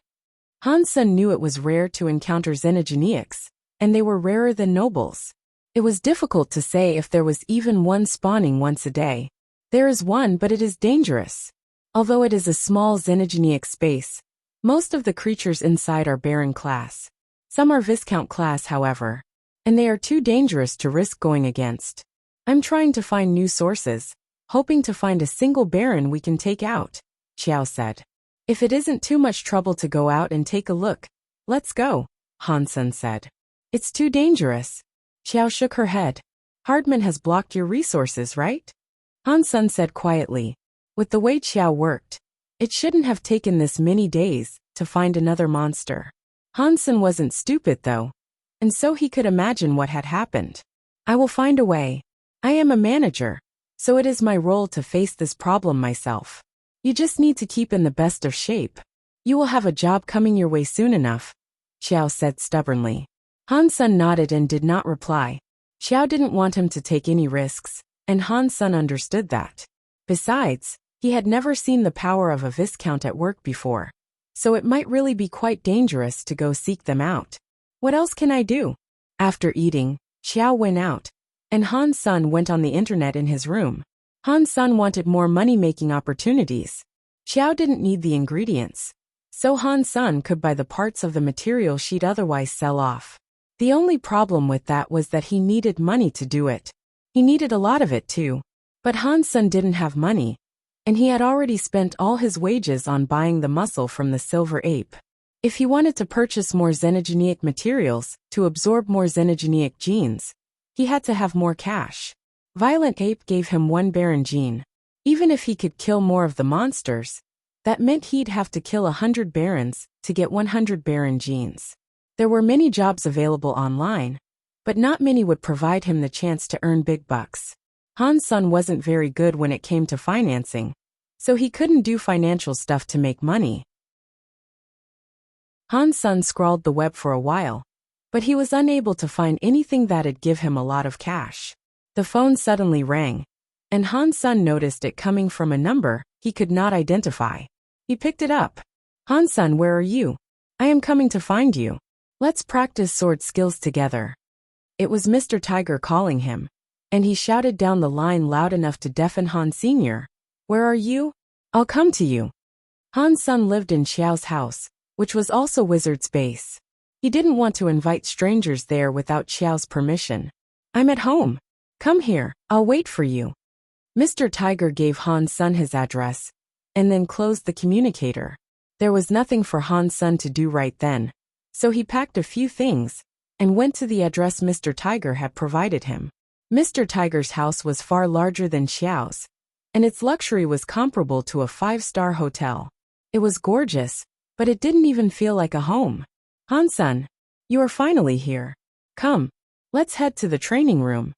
Mr. Tiger was wearing baggy pants and some flip-flops. He welcomed Han's son wholeheartedly and invited him in. Han's son followed him to the indoor training room. There he saw a variety of equipment. There was also a geno tree there for testing. You want to try that out? Mr. Tiger offered when he saw Han's son looking at the geno tree. Mr. Tiger was quite curious to see what Han's son's fitness was like. Sure. Han's son wanted to know his own fitness too. Han's son walked in front of the geno tree, then dropped a bit of his blood on its bark. The blood was absorbed, and all of a sudden the tree started to grow. If a Kate had just received their geno armor, they typically bloomed 20 flowers. That included the strength of their geno armor. Mr. Tiger said he could produce 100, which was the average of a Baron noble. There was obviously a large difference between commoners and nobles. Normal people with geno armor could not even hope to fight against a noble. Han's son and Mr. Tiger were looking at the flowers that grew, and the noble was surprised to see how many flowers actually bloomed. 54 flowers? That is scary. You are the first I have seen to have so many flowers, despite having just generated their armor recently. Mr. Tiger looked at Han's son with genuine shock. Han's son hadn't evolved twice though. He only had his spell geno armor, and even he didn't expect that he had become twice as strong as the average Kate. Han's son did not know how many flowers a Baron gene could increase. He would find out the next time he tested his strength. Chapter 1732 Boyfriend and Husband in the Alliance Universe. In the kindergarten on planet Roka, a little boy was writing, and there was a little girl with a hairstyle that resembled the horns of a goat. She moved her chair over to sit next to the little boy. She lay down on the table and looked up at him. The little boy was still writing and didn't stop. Little Flower, the little girl said. Yes. Little Flower stopped writing, raised his head, and looked at the little girl. The little girl smiled with her eyes squinted closed. She said, Little Flower, you look so good. When you grow up, can you be my boyfriend? What is a boyfriend? Little Flower asked. The little girl opened her eyes wide. A boyfriend is the best man for me. I would always let a boyfriend eat good stuff first. I would let him play with toys first. If he was in trouble, I'd help him. I'd protect him. How does that sound then? Would you like to be my boyfriend? The little girl asked, taking Little Flower's hands. Little Flower thought for a moment, but then shook his head. My mom said it is the man who should protect the girl. Otherwise he is not a real man. I don't want to be your boyfriend. I want to be a man. The little girl rolled her eyes. She was still holding his hands and she said, "Okay, be my husband then. Husbands protect their girls. They are the manliest of men." "Really?" Little Flower asked with shock. "Of course." The little girl blinked and asked, "Little Flower, are you willing to be my husband to protect me?" "In that case, yes." Little Flower nodded and spoke with gravitas. "Great. You'll be my future husband." The little girl hugged Little Flower like mad and kissed his cheeks. "Little Flower, me too." A few more little girls came racing over to surround him. Above the kindergarten, the dimension started to distort and twist. The leader of God's organization came out of it. There were no elites around him, and all alone, he watched Little Flower. "Officer, you shouldn't be here." The moment the officer showed up, Stay Up Late appeared as well. He was standing right next to him. "Knight, do you really have to go up against me?" the officer said icily. "I won't go against you. As long as you don't put a finger on the child I am tasked to watch," Stay Up Late said. "That means there is nothing we can do." The officer did not move, but the fire wings on his back looked like the wings of a phoenix. They covered the entire sky. The sky was bright, and when the wings spread, they scorched and turned the atmosphere red. Stay Up Late's face changed. He drew the Western King's sword and raised it up towards the officer. The officer flapped his wings and flew directly before Stay Up Late. Stay Up Late was calm, though, and he merely swung his sword. Boom! The air around the sword cracked as flames rained down across the buildings. Rock and concrete started to quake and fall all around. The kindergarten was in the middle of that chaos, and the whole building was violently shaking. The kids and the teachers started to scream, "Little Flower, run!" The little girl pulled Little Flower away, but after a few steps, there was a catch of noise. The 7th floor of the building fell, burying the playground in rubble. The kids were crying even louder, out on the grass. When the teachers who were helping to evacuate the kids saw it collapse, they looked utterly hopeless. "Little Flower, run!" The little girl pushed him, as Little Flower got to a place that was not covered in shadow. But she pushed too hard and landed on the grass. Seeing the building falling down, the kids cried even harder. The teachers tried to shield the kids, closing their eyes as they did. Little Flower was in a normal school, and the teachers and kids were from ordinary families. There was nothing they could do, but not even elites could protect them all from a disaster such as that. Boom! A white holy light suddenly erupted like a volcano. The building was hit and shattered by the holy light, which then blasted into the sky and on into space. The kids and the teachers stared at the holy light, and they forgot they were even crying. A little boy was hovering in the air with white long hair. His eyes were shining like a holy sun. "Little Flower." The little girl on the floor looked at his back, speaking uncertainly. "As a husband, I will protect you all." Little Flower spoke with seriousness, as the volume of light increased. It covered the entire kindergarten, and nothing could penetrate that defense. Stay Up Late was fighting the officer. The officer, when he saw Little Flower in the air, gave the child a strange look. He couldn't believe the air of a human could be that strong. Not even the babies of crystallizers were that powerful. "I need to get him." The officer looked at the child with excitement. Suddenly, a sword light manifested in the sky. The sword was so overbearing, the officer threw a punch at it. But even he was knocked back 50 meters. "Officer, I can't believe that you dared to come here." The woman was clutching a copper sword. She looked like a sword fairy from some legend. "Gu Qingcheng, you just became a god. You can't talk to me like this," the officer said coldly. "It isn't just me here." Gu Qingcheng smiled. Many scary presences started to appear. Bower showed up first, flying right next to Little Flower. Little Angel, Golden Growler, and Han Yufei all arrived then. A man with silver light approached too. It was Xie King. Somehow, he had managed to come to the alliance. They all started to surround the officer. Ji Yanran raced to Little Flower's side in her crystal armor. "Officer, just give it up. Even without Han Sun here, you know you cannot challenge us." Stay Up Late sighed. "I may not be able to fight you, but I do have something you can't block." The officer had a weird smile, and he pointed his finger to the sky. Chapter 1733 Sanctuaries, gate. A strange power burst out from the officer. It became a blast in the air, and then quickly disappeared. After 1 second, a vortex manifested in the sky. It was light, and the dimensions inside whirled and twisted. The sky was like a lake with a whirlpool. It was scary, and even elites like Gu Qingqing frowned. Stay Up Late's face changed and he said, "No. He wants to open the sanctuary gate." "What does that mean? I thought it was always open." Han Yufei asked. Stay Up Late quickly explained, "The sanctuary is open. But that simply means that it isn't locked for beings that wish to exit it. Easy for creatures to leave this universe. As when they generate a Geno armor, they can summon and push a gate open, even if they don't want to leave. But the door is still closed to creatures from the outside. The door currently only allows travel in one direction. Now that the officer is opening it, creatures on the other side can enter. When the crystallizers went out, that is why they were destroyed." Stay Up Late said all this and then shouted, "Officer, what is it that you want? Do you want to repeat the tragedy that befell the crystallizers?" The officer looked calm, but his eyes glinted with excitement. He looked at the rumbling sky and said, "Knight, you do not understand. We cannot stay here. We have to exit.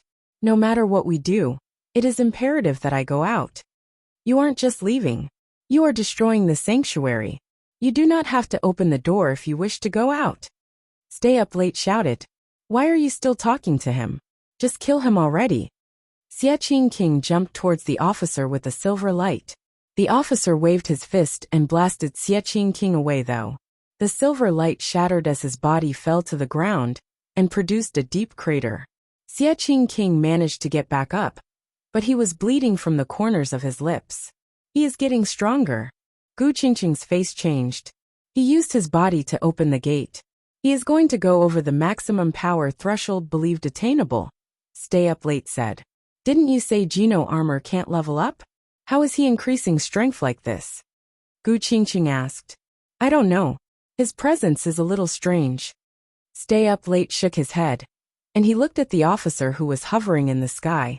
"We have to kill him to end this." Little Angel looked calm. She summoned her holy white armor and swung her angel sword. Golden Growler roared, and his golden armor shone. He was charging a roar blast at the officer. Gu Qingqing didn't dare slow down, and she immediately swung her blade. Ji Yinran's crystal shoes and Stay Up Late's Western King sword were both headed for the same target.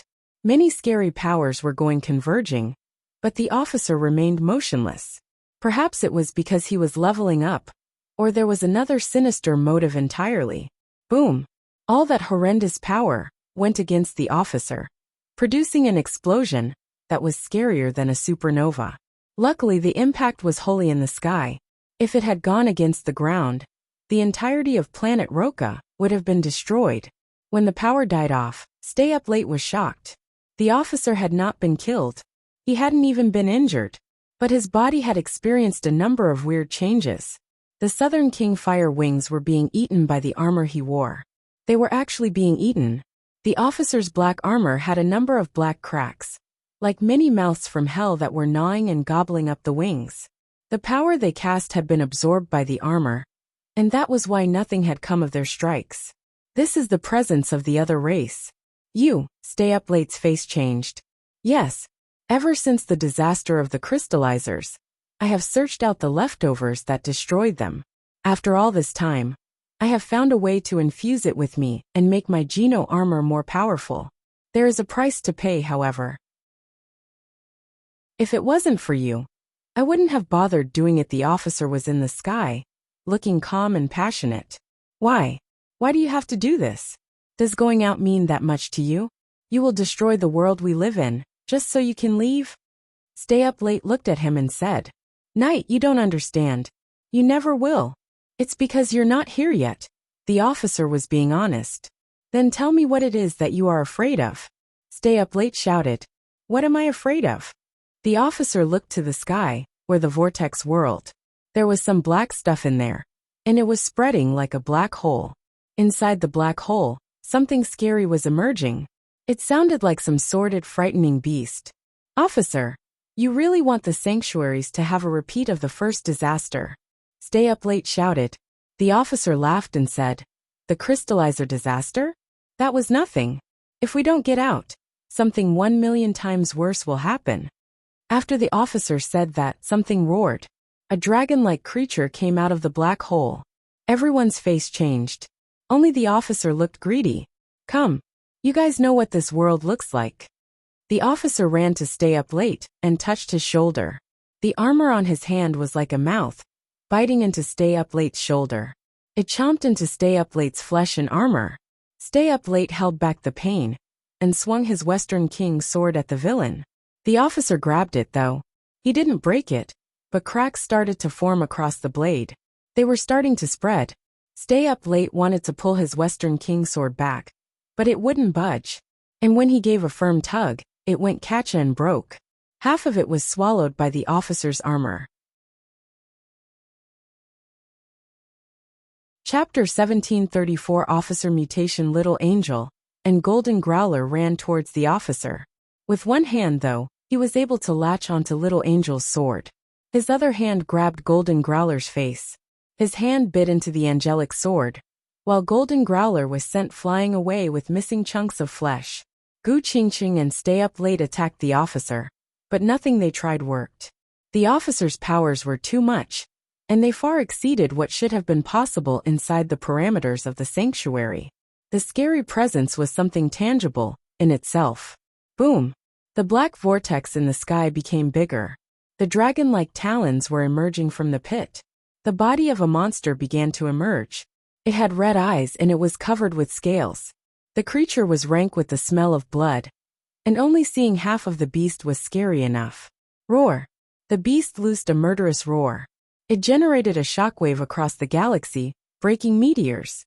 The planet itself was damaged. We can't let that thing in. Although the sanctuary has its own protocol and system to kick that being out, it'll take a little time. And that monster will only require one hit to wipe out the entire alliance, Stay Up Late said. How do we stop it? Gu Qingqing looked glum. She was wounded, but she was still standing. We have to kill him and close the gate. Stay Up Late gritted his teeth. Of course we will. Xie Qingqing's silver light surrounded his fists. He discharged it against the officer, but the armor was able to swallow it. The attack didn't yield any damage at all. The crystal shoes brought Ji Yinran into the air, throwing a kick against the officer. The officer swung his hand and blocked the attack of the crystal shoes. The mouths on the armor were able to bite right into the crystal armor, ripping out a whole glistening chunk. The officer punched towards Ji Yinran's belly, but all of a sudden, there was a golden light. A small fist blocked the strike. It was Bauer, clad in her Geno armor. Pang! Both of their powers exploded against each other, sending everyone rolling away. The officer looked at Bauer in shock, as his armor was unable to consume or eat anything of hers. Bauer looked very angry too. The godlight across her kept flaring as she punched the officer. The officer's own fists repeatedly dashed their way across Bauer's armor, and the constant shockwaves prohibited everyone else from getting close. It's too late. That thing is getting out. Gu Qingqing saw that the monster in the sky was pulling free of the vortex. Pushing back the pain she was now suffering, she called out to the others. An energy current stormed through the galaxy. Trails of electricity were everywhere, affecting all the nearby planets. Pang! There was a loud noise and Bauer's body fell, creating a big hole in the ground. Bauer was still in the shape of a baby, and she couldn't fight the officer. This time the officer's body experienced a big new change. An eye opened in the center of his forehead. Horns grew from his head as his body became wrapped in scales. He had spliced his own genes with genes from the outside. His body was evolving into another race. He was no longer a crystallizer. After getting rid of Bauer, though, he followed after her. He turned to look at Little Flower, and he moved so quickly, Stay Up Late could not react. Little Flower's light was still shining across the entire kindergarten, with his little body hovering in midair. He didn't fall back, though, and he tried using his holy light to stop the kidnapper. Pang! The officer broke through the holy light, ready to grab Little Flower. But a bloodlight suddenly appeared, and it stabbed the officer. Zero flew past him, grabbing Little Flower as she sped off. The bone dagger that she had used to stab the officer was swiftly consumed, though. and he hastily tried to turn and punch Zero. His fist was so strong and fast that it was far more than she was capable of evading, and she was struck in the back. She held on to Little Flower, though, as she came crashing into a building. It kicked up a storm of dust. The officer wanted to give chase, but Stay Up Late had caught up with him. Still, whether or not the officer could be stopped was another matter entirely. However, as the officer stood in front of the ruin, he stopped. He didn't go inside to take Little Flower. Gu Qingqing looked towards the ruins and noticed a scary presence bleeding out from the rubble. A red light came bursting forth like water. Boom! The red light was like a volcano, and it laid waste to the ruins. Zero was holding Little Flower in the midst of the rubble. The red light was streaming from her back. The officer squinted his eyes as he looked at Zero. He suddenly dashed before her and unleashed a strike, targeting her head. But Zero merely stood where she was, with the red light shining on her back. It looked as if she might have been unable to move. The red light had almost reached her head, and still, she showed no reaction. Inside Mr. Tiger's training room, sword lights kept on flashing. Mr. Tiger was very depressed. His strength and speed should have been better than Han Sen's, but his sword could not even send a ripple through Han Sen's clothes. Reaching past Han Sen's sword was an impossibility, it seemed. You want to fight? Mr. Tiger looked annoyed and threw his sword on the ground. He thought he might have been going crazy. Han Sen placed his practice sword back on the shelf. After fighting with Mr. Tiger, he had learned some interesting things about the skills that the Kate had developed for combat. The combat skills of nobles like Mr. Tiger were not strong. Han Sen looked like a superstar master next to them. His only disadvantage was that his body was weaker, as things currently stood. It's almost time. I should get going. Han Sen packed up his stuff, ready to leave. Mr. Tiger jumped in front of Han Sen and said, I must say, brother, your sword skills are obscene, but I like them. Do you take students? I can be your student, so that you can teach me. Han Sen looked at Mr. Tiger in shock. The noble looked like a powerful and confident person, and Han Sen had never expected that he'd be so interested in Han Sen's combat sword skills. I'm not interested in being a teacher, but I sure like money. How much would you be willing to pay if I were to teach you? Han Sen said. And it was true. He really did need money. If it's money that you need, then that is of no concern. Mr. Tiger was very happy. Chapter 1735 Xenogenic, breaking the dew. Han Sen was on his way back to Chiao. Mr. Tiger offered to take him home, but Han Sen politely declined. Since Han Sen had nothing better to do, it was best that he exercised anyway. When he went past an alley, Han Sen felt a searing burn develop on his back. It was like someone had thrown boiling water across him. Han Sen was shocked. He could endure the pain, but he could feel it growing and becoming hotter. A red light burst out of his back, and not even his clothes were able to dim the brightness. Han Sen could see there were quite a few people around, so he summoned his Geno armor to cover his body. The last thing he wanted was for people to see it. Unfortunately, the light was getting even brighter, and the Geno armor itself was starting to glow red. Han Sen looked around and quickly found a public bathroom he could dip into. After he rushed inside, his back released more and more red light. Eventually, his entire body was pulled back into the light. The red light was like fireworks, and then there was nothing. The red light disappeared, taking Han Sen's body with it. Planet Roka the officer threw a punch at Zero's head, when all of a sudden, a hand came out of the red light behind her. It punched towards the officer's fist. Pang! Incredible power was unleashed in the collision of both forces. The officer's body was sent reeling back, out of the atmosphere and into space. He looked back at Zero's red light, and the fist that had emerged from it. A tall body came out, and when everyone saw who it was, they were so happy. They all exuberantly shouted, Han Sen! Han Sen had no clue what was going on, but he was able to guess, judging from what he had just done. What happened here? Han Sen looked at the xenogenic beast in the sky. It wasn't from the sanctuary, he knew that much. It was too powerful for that. The officer used his powers to open the sanctuary gate.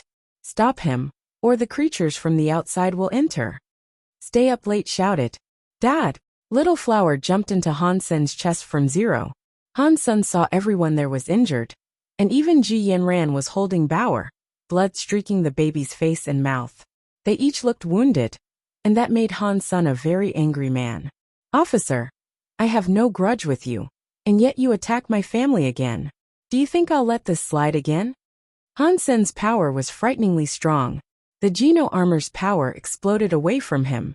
Inside the sanctuary, there was no other power to suppress him. The Geno armor's power was difficult to rightly fathom. Blame Han Jinji, the officer said, before teleporting in front of Han Sen and punching him. Han Sen felt a strength that was greater than a crystallizer's come into him.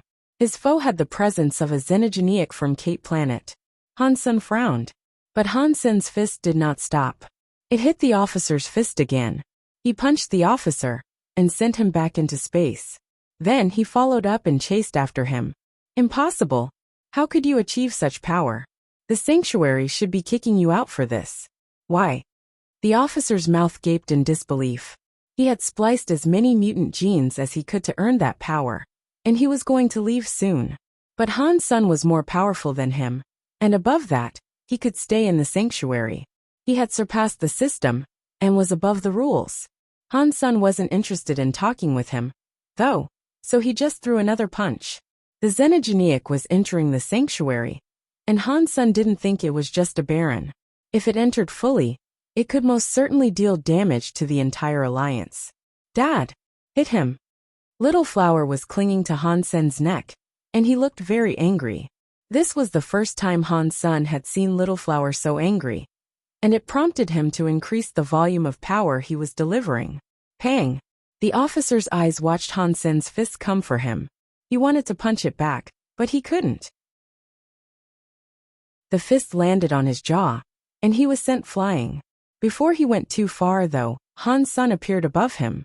His legs were like an axe, and heaven only knew how many of the officer's bones snapped under the impact. Swing, fist, punch, uppercut, kick, knee, elbow. Han Sen became a killing machine, with his repeated attacks on the officer. The officer could block a few punches at first, but more of his bones soon broke. And as they did, his defenses crumbled. He started to bleed, and his armor started to break. Han Sen, quickly kill him, or it will be too late. Stay Up Late shouted, as he looked up at the black vortex. Half of the xenogeniac beast was already in, and it looked ready to slip through the black hole any second now. Of course, Han Sen wanted to get rid of it. Unfortunately, although the officer's body was broken, he was not destroyed. He was still alive. You can't kill me. You can't kill me. I have the xenogeniac power. You can't kill me. The officer took another punch, blood spraying from his body. He laughed, saying, when it arrives, you'll all be dead. Give me Little Flower, for only I will be able to save his life. No one can take my son away. Han Sen grunted.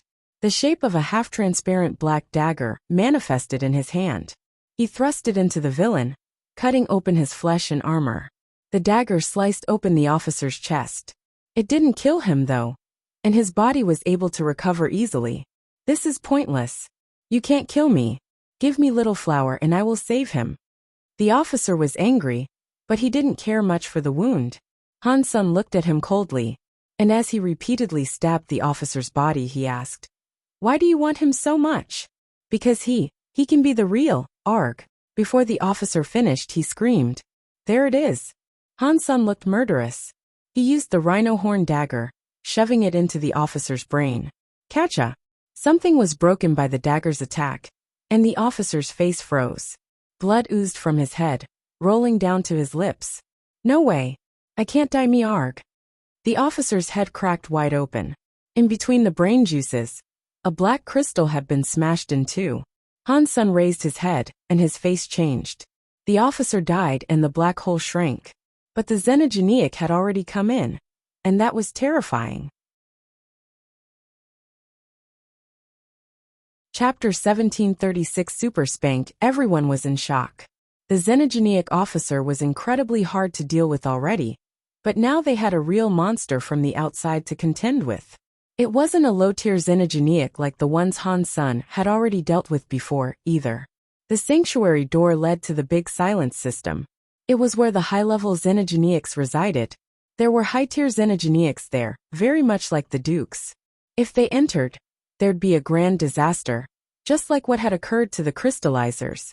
Han Sen knew those creatures were somewhat restricted when they were in the sanctuary, and their strength would be limited by the parameters of the place. They'd end up like Old Cat, and get flushed away. Old Cat was a 9-life cat, and it had authority in the sanctuary. There was no need for his power to be suppressed in the sanctuary, but the xenogeniacs coming in would. But the problem was a xenogeniac could probably get off a few attacks before it was kicked out of the sanctuary. If the xenogeniac was too strong, even those few attacks would be enough to level the entire alliance. The moment the xenogeniac came out, it opened its mouth in a roar. But no sound came out.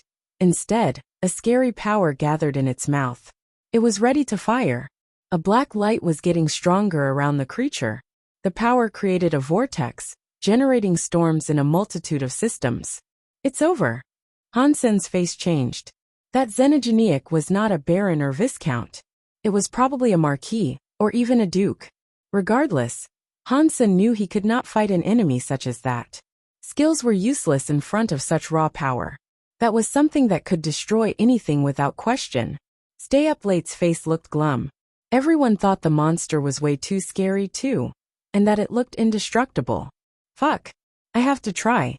Han Sen knew he could not fight it, but he couldn't just sit around and wait for a wretched end either. He suddenly turned into a 3-meter-tall silver ape. The inscriptions across his Geno armor all shone. A sword of power entered his right hand. Han Sen used his strongest attack on the monster in the sky. He used his super spank power. Xia Qing King, Gu Qingcheng, and Stay Up Late all used their own strongest attacks too. They all attacked it together. All those frightening powers smacked against the beast's mouth. Han Sen didn't expect that they would be able to kill it, but destroying the power inside the being's mouth might be able to deal some decent damage. And releasing that much power might trigger the sanctuary to force the creature out. This was the only way, and if they couldn't make it work, they were all dead. No one could take that power and survive. The overbearing sword lights, and the high-tier holy lights, and the shocking sword air all converged on the monster's mouth. They didn't do anything to the black light though. It's over. Han Sen's heart trembled, and he broke into a cold sweat. The others felt hopeless too. Just like the crystallizers, humanity was now facing an extinction event. The monster's mouth opened wider, and the black light whirled faster. The monster lowered its head, ready to spit it all out. Han Sen held onto Litflower, as his brain repeatedly thought, nothing can stop this. Suddenly though, a hand emerged from the shrinking black hole behind the monster. The hand grabbed the xenogeniac beast. The hand did not look big, but the scary-looking beast shuddered when the hand landed on it. And then all its blood and flesh started to fly apart. It formed a blood river, as the beast blew into pieces under the grasp of that one small hand. Everyone was in shock, and extremely happy. They were delighted that the beast's attack had been thwarted. They were shocked, wondering who the hand might have belonged to. The fact that it had just broken the monster so simply was terrifying. If the hand's master was hostile to the sanctuary, they were afraid humans would be wiped out completely. But the sanctuary gate then shut, and the black hole was only small enough to show the hand. The body couldn't come in. Everyone looked at the hand, and then a voice followed it out. I did not expect to find someone like this in the sanctuary. Not bad. Han Sen wondered what that might have meant. He saw the hand move, as an invisible power started to suck Little Flower in its direction. Little Flower? Han Sen was shocked. He didn't care about anything else at that moment, and with his ape body, he jumped at Little Flower. He wanted to stop Little Flower on being pulled away by the hand, but the power was way too strong to deny. It pulled Han Sen into the hand too. The hand did not look big, but when they landed on it, they felt as small as ants on the center of its palm. Before anyone did anything, the hand grabbed them both and pulled back through the black hole. The black hole disappeared then too. Ji Yanran almost fainted. Luo Lan and Han Yufei were extremely worried, but there was nothing they could do. The sanctuary gate was shut, and they could not go out even if it hadn't closed. They couldn't hope to go up against a single finger of that hand. Han Sun and Little Flower won't be killed so simply. Xie Qingqing looked at the sky. I never expected something so strong could be found here. I too need to get out. Everyone had a complicated expression on their faces. Gu Qingqing approached Zero though and said, Zero, how did you summon Han Sun here? Can you do it again? Zero shook her head. It activated itself, and I can't control it. I don't know how to do it again. Gu Qingqing did not respond. She merely lifted her sword pure and slashed toward Zero's head. What are you doing? Everyone was shocked. 1737 Sky Palace Throne. Han Sun held Little Flower. And as he did, he felt the power extinguish. He fell to the ground and almost broke his bones. After getting his vision back, Han Sun saw a broken palace around him. It was made of jade and metal, and it looked as if he had ended up in heaven. It was all broken, and there was a fissure that was as wide as a valley across the palace. What had occurred there? Han Sun had no idea. Han Sun was standing on a gold plaque. There were strange symbols inscribed across it, ones he could not discern. Not far from Han Sun stood a man with green clothing. He was smiling at Little Flower, who was in Han Sun's arms. It was like the man was inspecting an ancient antique. Little Flower looked scared though. Han Sun held his child tight, and he stood up off the floor. Han Sun said, Thank you for killing the xenogenic beast. But why have you brought us here? The man did not even look at Han Senator. He only looked at Little Flower. I require one more student. This kid looks decent. Let me take him. If you want to accept my son as a student, at least tell me what you are, and tell me where we are. Han Sun did not want Little Flower to have a master, but the man was obviously quite scary, so he went along with it. If the man wanted to take Little Flower away by force, no matter what strength Han Sun could muster, it wouldn't be enough to stop him. As this occurred, the man's vision turned away from Little Flower. He now looked at Han Sr. I am the king of Sky Palace. You have such an amazing kid. If he follows me, he can become so powerful. You cannot imagine it. Han Sun had never heard of Sky Palace before, but seeing the man, it must have been a very powerful faction. I am glad that someone powerful like you wants to take my son as a student, but he is still young, and I hope you can approve of me coming with him, Han Sun said. The man shook his head. You are too weak. You cannot go to Sky Palace. I don't expect myself to become a student. I can be a janitor or something, Han Sun said. You are too weak to enter the palace, so stop talking. The man sounded annoyed, and he reached out to grab Little Flower. Han Sun felt an incredible strength come, and tried to snatch Little Flower. But he held on to his son and got pulled too. The man looked as if he did not care about family one tiny bit. He grabbed Little Flower, and tried to take him away from Han Sr. Dad. Little Flower was in shock. He tried using his holy light, but it couldn't overcome the power. He was still being pulled away. Han Sun roared. He walked forward and tried to punch the man's hand. Boom! When Han Sen's fist hit the man's palm, he could not hurt the palm, and his arm snapped immediately. You are his father, so I will forgive you for this disrespect. I'd turn you into dust, if you were anyone else. The man grunted and pulled Little Flower again. Han Sen's legs released a power. He took half a step back and got pulled away. Boom! The red light behind Han Sun was shining, turning into a red vortex. Before the man could grab Little Flower again, the vortex consumed Han Sun and the child. They just suddenly vanished. Damn it! He is a descendant of the 9-life cat bloodline. The man's face changed as he gritted his teeth. In the Alliance universe, Gu Qingqing was swinging her weapon at Zero's head. As the blade touched her skin, everyone stared at her speechlessly. The red light behind Zero shone like a flower, and Gu Qingqing's sword was brought to a halt. It only touched Zero's neck, and it didn't really cut it as the light gleamed from Zero's back. Two bodies fell out. It was Han Sun and Little Flower. Ji Yanran and Luo Lan were so happy they cried. They raced over to them. The dangerous fight had passed. Everyone was injured, so they all went home to heal. Han Sun was worried that the Sky Palace guy might show up in the sanctuary again, but luckily, it didn't happen. It was quiet over the next few days. Now that Han Sen knew how the sanctuary operated, not even elites like that could destroy it in his absence. Han Sen was also quite glad he was back in the alliance, but he was still worried. The 9-life cat tattoo was far too weird. Han Sen could travel between his tattoo and Zero's tattoo. That wasn't what he worried about the most, though.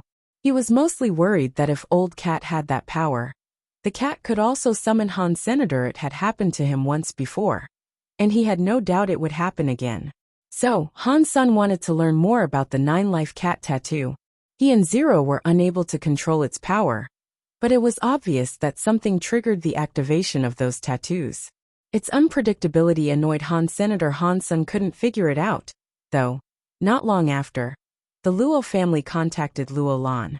Luo Haiteng was hoping Luo Lan could bring Han Sen, Han Yen, and Little Flower to see him.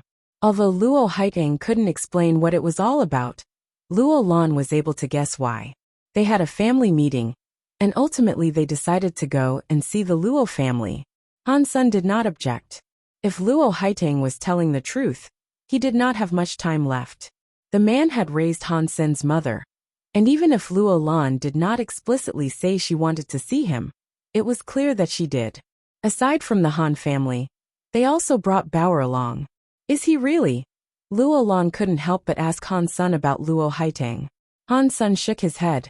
That's what he told me. I don't know if it's true. Luo Lan's face looked sad. People like him. I don't think he'd lie about this. I hope he is okay. Han Sen sighed.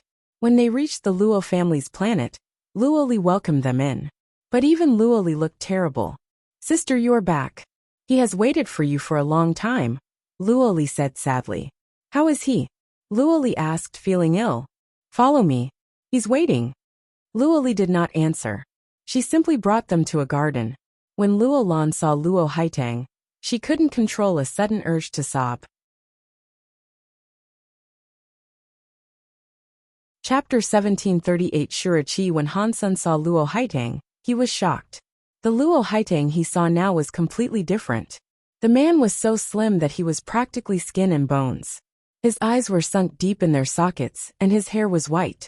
He looked like a dying old man, and not the fabled god-slayer Luo that Han Sen had known.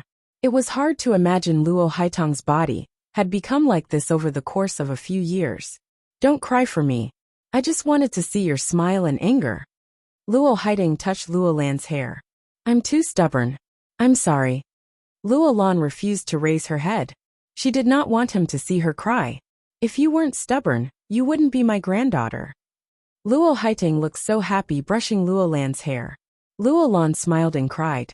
She touched Han Yufei and Han Sen, and introduced Luo Haiteng. It is nice to see you here. Luo Haiteng accepted their bows, and returned to smiling at Luo Lan. If you are willing to, you can stay with us. This is not the Luo family, but ours can be your home, Luo Lan said as she held Luo Haiteng. Luo Haiteng smiled. You guys can have dinner with me. It's been a while, and I asked people to make your favorite leaf with rice. Sure. Luo Lan wanted to cry, unable to believe he could remember small things like that. The meal was fairly normal, like an ordinary family dinner. There wasn't much talk, just average conversations like ordinary families have. At the end of the dinner, Luo Haiteng asked Luo Li to take them to their rooms. Before they left though, Luo Haiteng said to Han Sen, there is no more of the Luo family. You can do whatever you wish with the falsified Sky Sutra.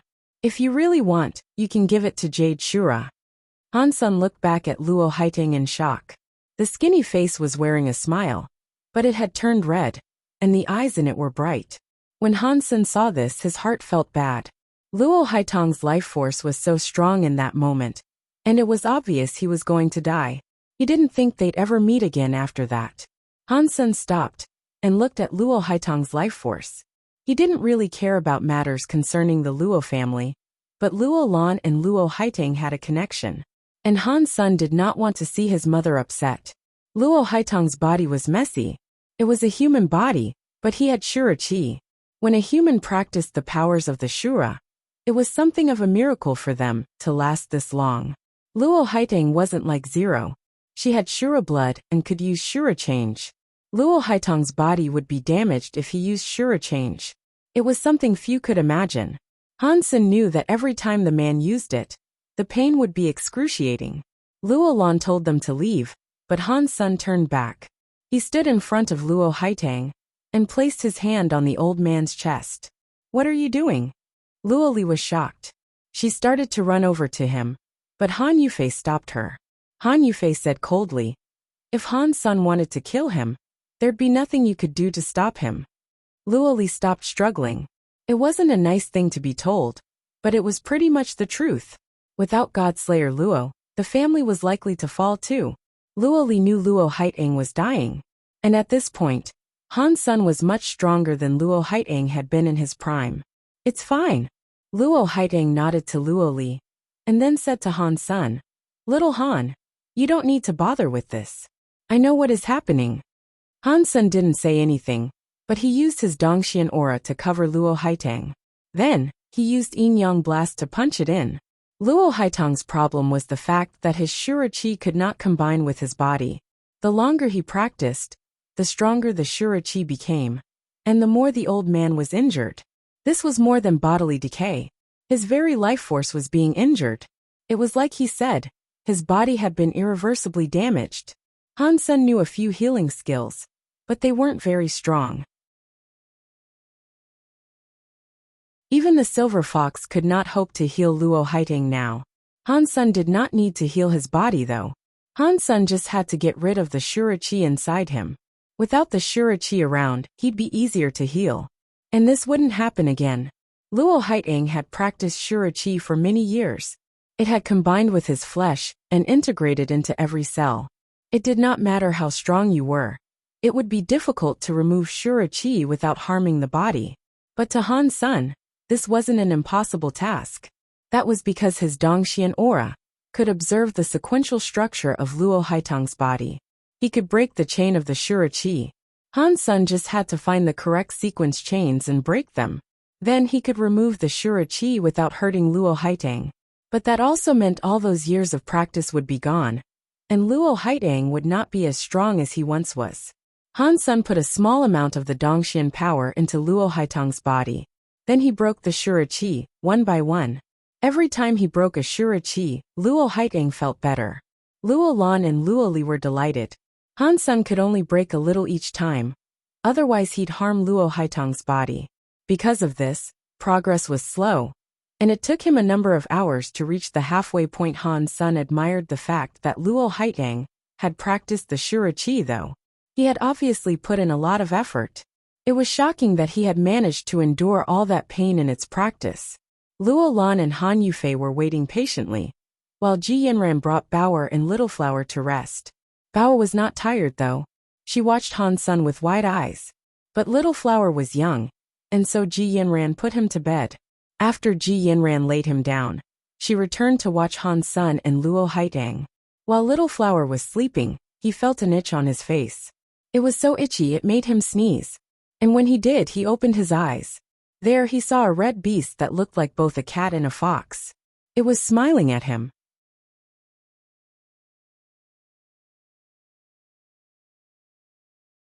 Chapter 1739. Little Flower climbed up and looked at the beast at the end of his bed. He was curious. The beast stood up and walked around him, observing, all the while smiling. The beast was Old Cat. When the sanctuary gate was open, he had managed to sneak back in. Everyone was focusing on the xenogenic monster and officer. No one had seen the cat sneak inside. "You are Little Flower?" Old Cat walked around some more, before sitting down in front of Little Flower. He looked at the child and smiled. Little Flower nodded, and with curiosity he asked, "Are you a cat?" Old Cat had a cold sweat, his mouth twitched, but he still said, "Little Flower, would you like to play a game?" "No." Little Flower shook his head. "Why not? It'll be fun." Old Cat looked depressed. "Mom told me not to bully animals." Little Flower spoke with seriousness. Old Cat almost choked. He rolled his eyes and pulled out an item before him. He said, "Little Flower, if you win this game, I will give this to you." Little Flower looked at it carefully. It was a beautiful gemstone like a fist. A lovely-looking smoke or mist enshrouded it. Seeing Little Flower show no interest, Old Cat said, "How about this then? If you simply play with me, I'll give this to you." But Little Flower shook his head. Mom said I shouldn't accept gifts from strangers. Old Cat wanted to grind his teeth, but he quickly scrambled to say, then we should play the game. If you win, it's yours. Little Flower looked at the gemstone, and then looked at Old Cat. He blinked and said, if I win, can I not have the gemstone? Can I have a doll instead? What doll? Old Cat did not know what Little Flower was talking about. Little Flower looked at Old Cat and asked, aren't you an owl doll? You are the doll. You're all dolls. Old Cat was angered by the question, and he resisted the urge to punch Little Flower. He forced himself to present a smile and said, okay, but only if you win.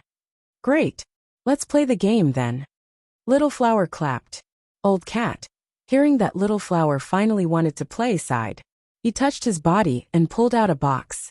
Are you a Doraemon? Little Flower asked Old Cat, his eyes wide. Old Cat ignored the question and simply opened the box. There was a book inside it. Old Cat brought the book out and flipped it open to the first page. There was a picture on it of a human body in a strange position. There were a lot of green and red dots. It was a complicated image. Little Flower, here is the game. You have to copy my posture. If you can, you win. Old Cat squinted and smiled. Okay. Little Flower nodded. Watch carefully then. Old Cat said, then assumed a strange position, in accordance to the book. The animation inside the book looked weird, and the fact that it was being done by a cat made it even stranger. Little Flower looked at Old Cat and imitated him. For Little Flower, it wasn't difficult, as he had a very bendy body. Try and breathe like me, Old Cat said. He kept the position, but started breathing with a strange rhythm. Little Flower followed, and it was no big deal. Old Cat looked quite happy, so he flipped to the second page and said, you did that? Wow. Let's try the next. Old Cat followed the instructions in the book and animated himself in the positions demonstrated. Little Flower thought it was funny, but he followed and found it to be fun, putting himself in various positions. Old Cat started to feel happy, but as more and more animations were done, he eventually became shocked. He was frozen with the surprise. Little Flower was able to follow perfectly, all with the greatest of ease. No way. Is he super lucky, or can he really just learn all of this? Old Cat felt so shaky, he had trouble flipping the pages of the book with his claws.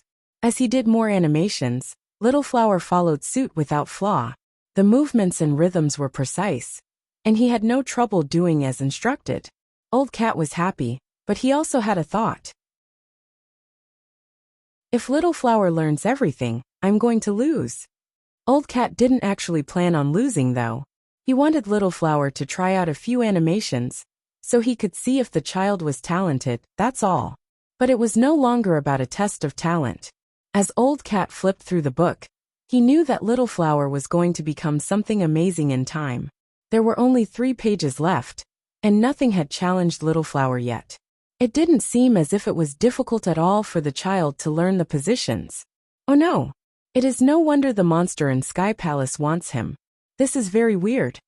Old Cat clenched his jaws and finished off the final 3 animations. Little Flower had trouble doing them, but only a small amount. He was still able to complete them. Cat doll, you lose. Little Flower looked right at Old Cat. He wasn't stupid, and he knew Old Cat had been following the book, and now there were no fresh pages left to do. Old Cat was a little mad, but shock was the reigning emotion. Little Flower did not know what the book was about, but Old Cat did. It demonstrated breathing techniques, and very few people could actually copy its teachings. There is one more animation. If you can do this, then I lose. Old Cat laughed. After Old Cat spoke, he assumed a position. It was not from the book, but it didn't look difficult, and Little Flower thought he would perform it with ease. But when Old Cat assumed the posture, he spat out some air that became a purple sword light in front of him. If you can learn that, then and only then will I admit defeat. I won't be just your doll. I'd accept you as my grandpa. Old Cat was very cocky about this. Although Little Flower knew the movements thus far, they were all things he could copy. Learning something like what Old Cat had just done could take years. You couldn't just generate a sword on a whim. But the next second Old Cat was shocked. Little Flower opened his mouth, and a sword light appeared in front of him. Chapter 1740. The gourd matures. Han Sun spent a whole day breaking the Shura Qi in Luo Haitang. He might have saved Luo Haitang's life, but the power of Godslayer Luo was dead. Luo Haitang responded well though. He could not make use of the falsified Sky Sutra without the power of Shura change, so he gave it to Han Sun and bid that he do whatever he wished with it. Although Han Sun did not really care about the falsified Sky Sutra, it was a trouble for Han Yen. So he planned to visit the Shura and sort it out. Plus, Han Sun still wished to figure out the relationship between the Shura and Azura. He stayed with the Luo family for a few days, but before he returned, Bauer said she wanted to return to the sanctuary. Han Sun asked her why, and she said that it was because the gourd had matured and she now wished to see it.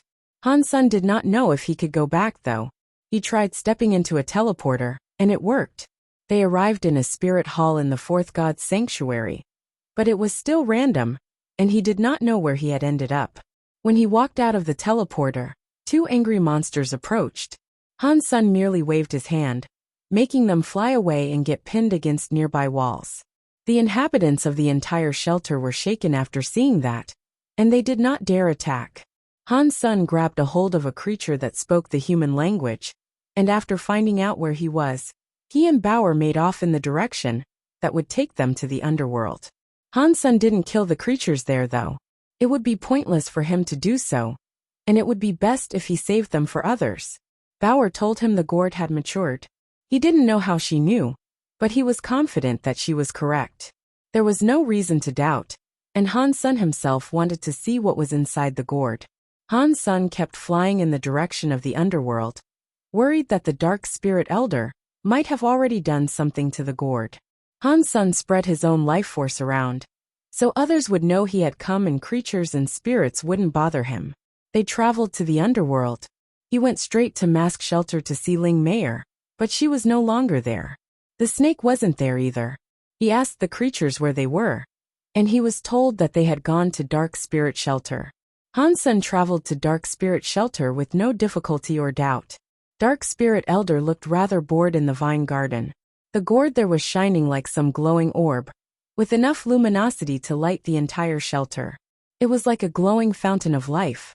The creatures of the underworld were growing quickly, and many Geno plants mutated in the warmth of its glow. Dark Spirit received the most benefits, and this was a good thing. Dark Spirit definitely had a bright future, but Dark Spirit Elder could not pick the gourd or block the life force. A few days later, news had spread. Many elites came, and they were elders too. Dark Spirit Elder did not wish to share the treasure he had held onto for years, and while there were so many enemies, he could not pick the gourd and move it. It was likely Dark Spirit could end up destroyed. After that, Dark Spirit Elder established a few rules. He allowed others to come into the shelter and try to grab the fruit. If they could remove it from the vine, then it was theirs to keep. If they failed, they'd have to leave and never bother them again. All the other elders had the same problem as Dark Spirit Elder. None were able to pick it up. Dark Spirit Elder was happy that it was over, but Beast Elder and Feather Elder were hoping to claim the shelter itself. Beast Feather, are you the shameless? We made a deal. Since you were unable to claim it, you should have left. Now you wish to conquer my shelter. Care you nothing for the 100-tribe contract? Dark Spirit tried to contain his anger. Feather Elder smiled and said, "We will uphold the contract. We don't want to take the shelter from you. We just want to share it. If you don't want to live with us, then you can always move." "Obscene," said Ling Mayer, who was near the elder. Feather looked cold. He fired an arrow towards Ling Mayer, coldly saying, "I was talking to your elder. You do not have a rank worthy of speaking with me." Dark Spirit Elder was shocked by the sudden transgression. He smacked the arrow away and protected Ling Mayer, angrily shouting, "Feather, do not do that. So, let me make this clear today. Dark Spirit folks, get lost. Otherwise, ready yourself to become fertilizer for the treasure." Beast Elder didn't even try to feign politeness. He stared at the Dark Spirit members with an evil look, as if he was hungry and wanted to eat them. Dark Spirit was very angry, but seeing the Elder class enemies, they did not dare say anything back. All they could do was stare with moody faces. Dark Spirit Elder looked glum. He had to give up the shelter he had lived in for so long, and the treasure with it. It was something very few could ever accept. But if he didn't leave, the whole of the Dark Spirit tribe would be destroyed. Dark Spirit Elder gritted his teeth, looked at Ling Mayer and the grandkids and said, "Let's leave." "Elder." All the Dark Spirits looked shocked. "Don't say a word. Let's leave." Dark Spirit Elder was gritting his teeth so hard that he thought they were going to crack. If he was alone, he'd have fought. But he had to leave to secure the safety of his people. "That's right. It's nice to see you so understanding." Feather Elder mocked them. Dark Spirit Elder ignored their mocking, though, and called for the evacuation. Before he left, he took one last look at the gourd on the vine, and he felt terrible. He couldn't find a word to describe what he was feeling. The Dark Spirit submitted to the humiliation and left. Not even Dark Spirit Elder knew what they could do. Ever since the 100 Tribe War, they hadn't had to leave the underworld. And there were so many people, they did not know where they could go. As they walked away, something suddenly came toward them with speed. The life force felt very scary, and even Dark Spirit Elder was frightened by its approach. 1741 Mutant Treasure Dollar. Ling Mayer was delighted to see Han's senator. She already knew Han's son was his true identity. But that mattered little at this point. "Mayer Elder, why are you here?" Han's son asked in confusion. Dark Spirit Elder heard Ling Mayer, and remembered Han's senator with a strange expression. He said, "It is hard to tell." Ling Mayer explained with anger, and when Han's son heard what had happened, he turned to the elder. He told him, "Elder and Mayer, you should head on over to Mask Shelter first. When I get rid of them, you'll easily be able to go back and reclaim Dark Spirit Shelter. We can go and deal with the bad guys alongside you." Ling Mayer waved her fist. "It's fine. You guys should go on ahead to Mask Shelter and wait," Han's son said. He couldn't really take the gourd if Ling Mayer was there. After convincing them to leave, he brought Bauer to Dark Spirit Shelter with them. It was good news, learning the gourd was still there. "Elder, can we believe that man?" one of the Dark Spirits asked Dark Spirit Elder. "He is unpredictable. Whatever the case may be, meeting him is not something you can sit back and ignore," Dark Spirit Elder said with seriousness as he looked at them. But he abided by Hansen's request, and he commanded his people to seek refuge in Mask Shelter. He himself, however, went on to Dark Spirit Shelter alone. Han's son was thinking about how he might get the gourd. He did not want to hurt Ling Mayer through its theft, so this event had saved him some trouble. Regardless, the elite elders occupying the shelter were practically nothing to Han's son now. Bauer was looking at the shelter with much excitement. A huge life force was radiating from it, making the underworld creatures stronger. Han's son could not see the gourd, but he knew this was not something common in the fourth god's sanctuary. The elders and others were all staring at the gourd. While they might have taken the shelter, they still couldn't take the gourd. The gourd was like a golden crystal, only a little bit bigger than a man's hand. But it was an incredibly sturdy thing. Not even an elder-class elite could damage its vines. "Feather, you know a lot. Do you know what this is?" Beast Elder asked Feather Elder. Feather Elder said, "I don't know, but it is definitely not something from the fourth god's sanctuary. It must have come from someplace high above.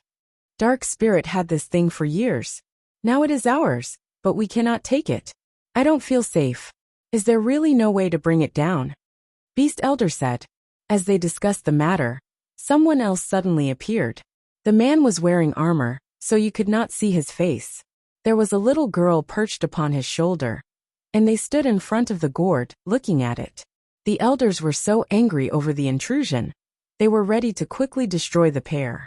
But before they moved, coins fell down from the sky like rainfall. All the creatures around were hit by at least one of them, especially Beast and Feather. They were unable to dodge the coins, which planted themselves firmly upon the elders' heads. Boom! All at the same time, the creatures fell to the ground. Even the elders did. They were all lying on the floor, unable to get up, no matter how much they tried. Han's son didn't spare time looking at them, however. He remained occupied with gazing upon the gourd. Dark Spirit Elder was in shock as he watched them from a distance. He knew Han's son was strong, but he could never have guessed he was that strong. Beast Elder and Feather Elder were mighty foes. Out of all the other elders there were none stronger than those two. But Han Sen did not even have to look or move to suppress them all. It was an incredible display. "Are you Mr. Dollar?" Beast Elder shouted with actual fear. "We didn't know you were here. Please forgive us." The other elders heard him and reacted the same. "From now on, you cannot enter the underworld. If you do, your tribes will be destroyed." Han Sen spoke to them, but did not even spare them a glance. Beast Elder suddenly felt the pressure vanish. And then he and the rest all got up. They made a promise to never come back, ever again. Taking their men with them, they all left. For humans, creatures were a resource that could not respawn. So, Han Sen didn't want to kill them for no reason. He thought it was best to allow other people to do it and earn something. When everyone was gone, Han Sen used his Dongxian aura to enshroud the entire shelter. Then he let go of Bauer, who was wriggling with the desire to run to the gourd. Bauer was exuberantly happy, and she leaped for the vine. She hugged the golden gourd. When Bauer touched the gourd, it fell from its place and landed on her chest. This item really is related to Bauer. Han Sen was in shock. He heard Ling Mayer and the elders saying they could not remove the gourd, no matter what they tried. Now Bauer had brought it down with just a touch. It definitely had a connection to her. It cannot be Bauer's sibling, surely. It'd be crazy to have a second Bauer running around, Han Sen thought to himself, while staring at the gourd.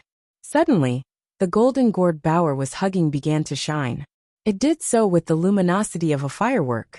Mist came out of it, like the cascade of a fountain. The life force that appeared was like a dragon, descending out from the fog. Music could also be heard. Han Sen looked at the gourd with shock. The power from the gourd was something that really impressed him. Amidst all these strange scenes, however, something began to rise.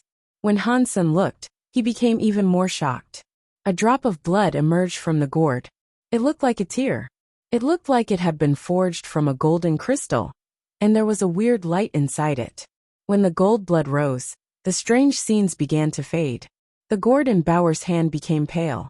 It became little more than dust. Then the wind scattered it all away. The golden blood was like life. It landed on Bauer's forehead and sank down into her. It left a gold dot in the middle of her forehead.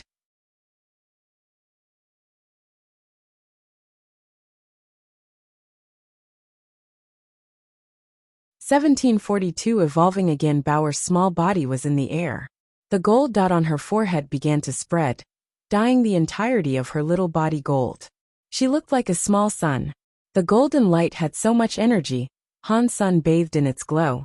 He felt as if he was back inside his mother, swimming in the life force. Han Sen's heart jumped, and he cast the Blood Pulse Sutra, absorbing as much of Bauer's life force as he could. The Blood Pulse Sutra required more energy than any of Han Sen's other skills. It was different from the Dongxian Sutra and the story of genes. It was not destructive, but it had the strongest life force. The Blood Pulse Sutra was pushed to the max amidst this energy. His blood started to boil, as if his life was suddenly ignited. His blood became a fire, rushing through the construct of his body. Han Sen was very happy. With the help of that life force, his Blood Pulse Sutra was going to break through. His blood, bones, and cells were refined by this fire blood. A red substance was released. This red substance covered Han Sen's entire body, and it kept twisting and turning until it formed into a red battle armor. Han Sen had already generated his spell Geno armor, so he knew to run his Blood Pulse Sutra and help generate the armor. Han Sen's success in generating the red Geno armor made him feel as if he had a layer of bones. It was a part of his body, like the spell Geno armor, and he could control it. Han Sen was getting used to the new armor, but it suddenly changed again from armor mode. A second evolution?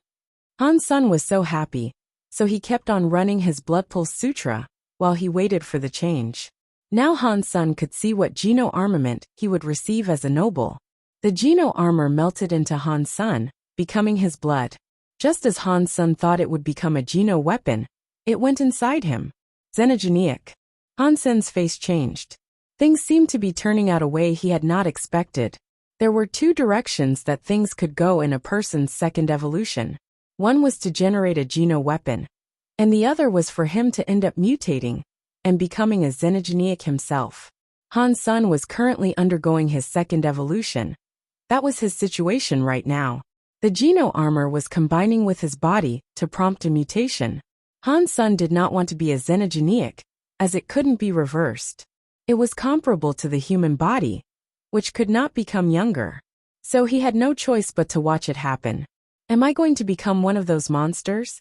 Han Sen felt a chill run down his spine. Han Sen had seen two xenogeneics before. They weren't just creatures, they were killing machines. Han Sen did not know if they were all like that. But whatever the case might have been, he didn't want to end up like one. The red liquid from the geno armor blended into Han Sen, going into his blood vessels and becoming one with his blood. Han Sen's blood began to boil, and inside the red liquid it exploded. Han Sen's blood was detonating inside the vessels, causing him severe pain. It was like he was becoming powder. Blood was everywhere, and so Han Sen felt the pain everywhere too. The mutation was more painful than getting kicked in the balls or delivering a baby. Han Sen couldn't help but scream. The vessels had endured too many changes, and it made the smaller vessels twist and writhe like snakes. Han Sen's blood vessels were sticking out, like snakes curled around his bones. His body was red, making him look like a muscle monster. The blood mutation continued, and his other body parts were soon affected. Although they didn't change as dramatically as his blood, his fitness was given a jump. Han Sen was glad he was still awake right now though, and he didn't feel an urge to kill. He hadn't lost control of who he was, but being awake meant the pain was more excruciating. Perhaps it was the mutation. But Han Sen's 9-life cat tattoo suddenly lit up, emitting a red light. As the mutation went on, the red on the tattoo went into the blood, combining with the mutation. Han Sen did not know if that was good or bad, but his blood's mutation was now crazier and more painful than ever. Roar! Han Sen opened his mouth and screamed, then fainted with the pain. But after passing out, the pain roused him to wakefulness again. Then the sheer pain knocked him out and woke him again in a cycle. Han Sen felt as if his brain and bones were exploding, but his body wasn't actually being destroyed. Han Sen, despite having a strong will and wanting to live, wished his body would just blow up and be done with it. God knew how long it took for the pain to finally subside. He was like mud, lying on the floor now. He felt numb and powerless. Han Sen did not know when the pain left him, but after a while, his will rejoined his body and formed a reaction. Han Sen could only barely see Bauer in front of him, looking very worried. She stroked his cheek and hair, telling him something. Dad! Dad! Han Sen tried to open his eyes to stay awake. He heard a voice, which was very familiar. It was Bauer. Bauer! Han Sen wanted to speak, but his throat hurt, as if he had swallowed a grinder. He sounded rougher than an 80-year-old smoker. As time passed, Han Sen's body recovered. He eventually regained some proper wakefulness. His body was covered with countless lesions, as if someone had cut him 1,000 times. But it was strange. He wasn't bleeding. There was not a drop of blood, and when you looked into the exposed wounds, you could see fat like jade. Han Sen looked inside his body and was shocked.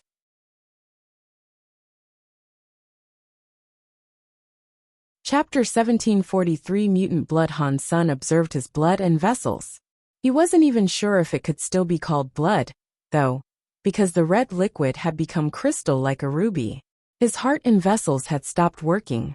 They didn't want to stop, but they too had become like rubies. They wouldn't animate. If Han Sen had an electrocardiogram, the inside of his body would look like a ruby spiderweb. It was as pretty as it was creepy. Although his heart, vessels, and blood had stopped moving, the lack of motion didn't seem to be causing Han Sen pain. He actually felt as if his body was improving. His blood was healing fast, and his wounds were visibly fading.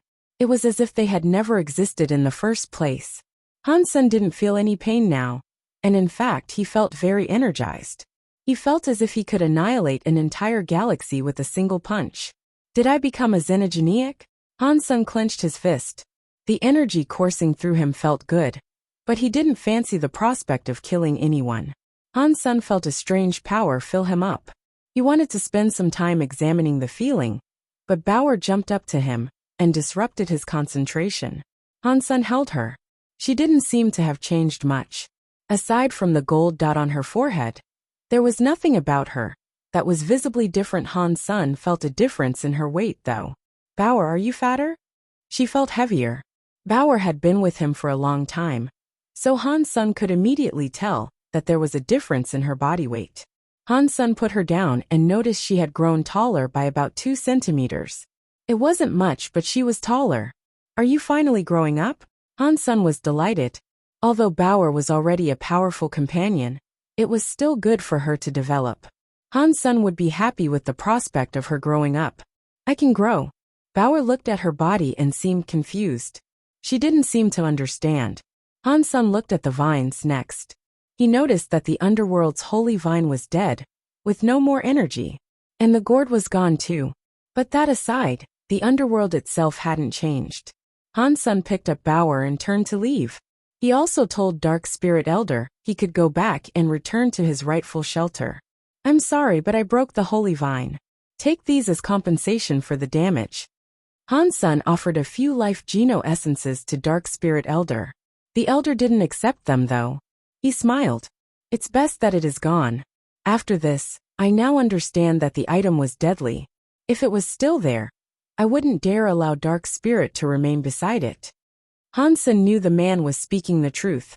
As long as that treasure remained there, Dark Spirit Shelter would never have been safe. And Han Sen couldn't always be there to protect them. Without the gourd and holy vine, this was the best resolution. Han Sen decided to return to the Alliance from Dark Spirit Shelter. He went home to check on his body. He wanted to know what benefits solid blood might have. Before Han Sen could closely examine his blood, though, he noticed that the 9-life cat tattoo had vanished. Was the 9-life cat absorbed by my blood?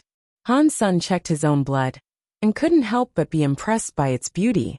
Han Sen tried running Blood Pulse Sutra, and when he did, his solid blood began to melt. It moved like a living creature as it started to float around Han Sen's body.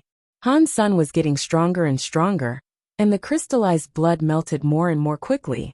Han Sen felt safer, knowing his blood was not doing any damage to his body. Then Han Sen turned his attention to investigating a weird power that was rising around him. It didn't quite seem to belong to him, but the more his blood cycled, the closer he felt to this strange power. The power, whatever it was, seemed both far away from him and right beside him at the same time. Han Sen could only feel it when he ran the Blood Pulse Sutra to activate his new blood. When Han Sen's blood became liquid, it was almost like a new sense was waking up. He could feel the power if he wanted to. He didn't know what it was. He didn't want to take any unnecessary risks playing around with it until he learned more. Han Sen was still with the Luo family, so he planned on visiting the Shura. And so he left. His mom decided to stay with Luo Haidang for a while. Ji Yanran and Han Yin stayed too, and so did Little Flower. Han Sen wanted to give him a hug before he left, so he went out into the garden. Before he reached his son, though, his face changed.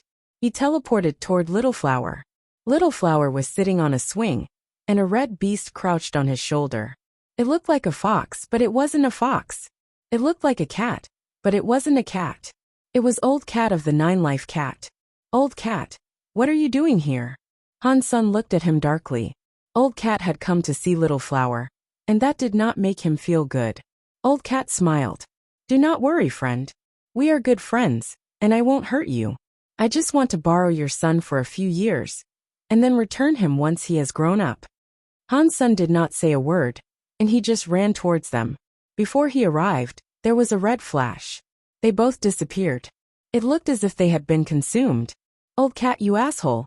I won't let you go. Han Sen was so angry, but they were both already gone. Ji Yanran almost passed out.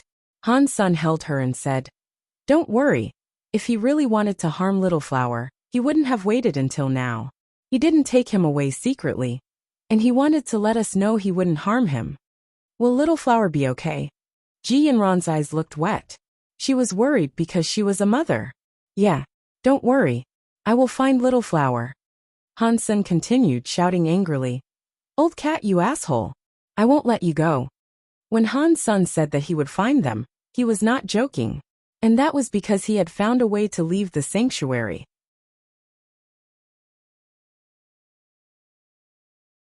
Chapter 1744 Power to travel freely. When Old Cat vanished into the red light, Han Sun felt a surge of familiar power.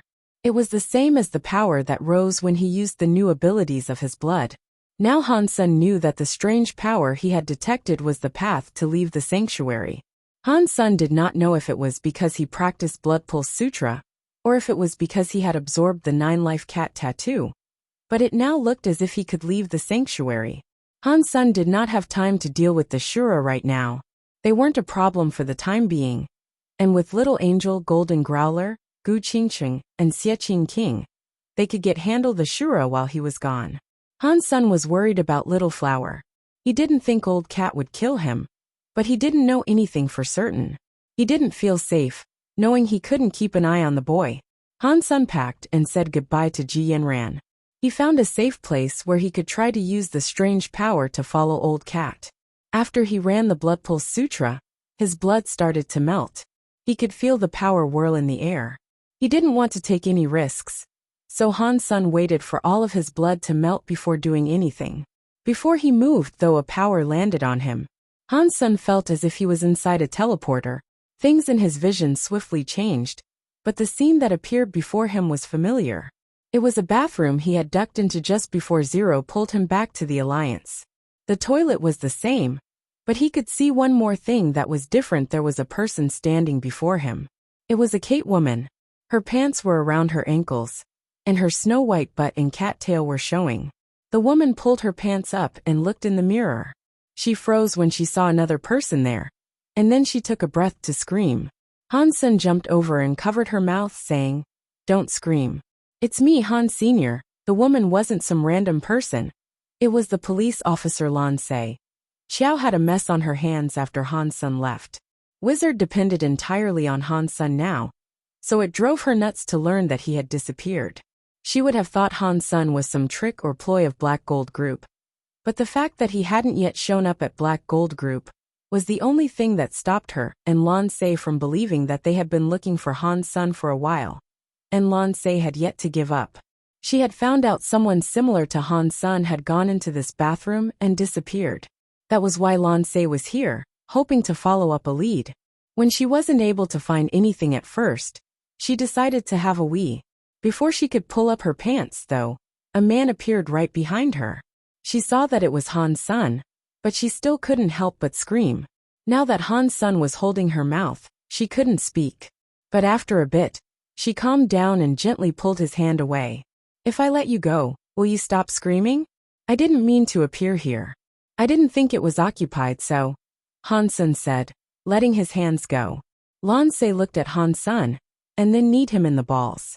Han Sun would have been able to evade the strike, but if he did, Lan Se wouldn't have had a way to release her anger. So, he decided not to dodge, and just let himself get hit. But after Han Sun evolved, his body had become stronger. The hit didn't affect him, so he pretended to fall into pain by spinning away. Lan Se buttoned her pants, rolled her eyes, and said, "Stop pretending. Where were you?" You know, Qiao was worried, thinking something might have happened to you. "Something did happen, and I had to go and sort it out. I am sorry. I will head back now." Han Sun walked outside. Lan Se grabbed his arm and rolled her eyes again. "I will take you with me, in case you disappear again." Han Sun did not resist. He sat inside Lan Se's car and went home with her. "That power took me out of the sanctuary, but why here? Where did Old Cat go with Little Flower?" Han Sun thought worriedly.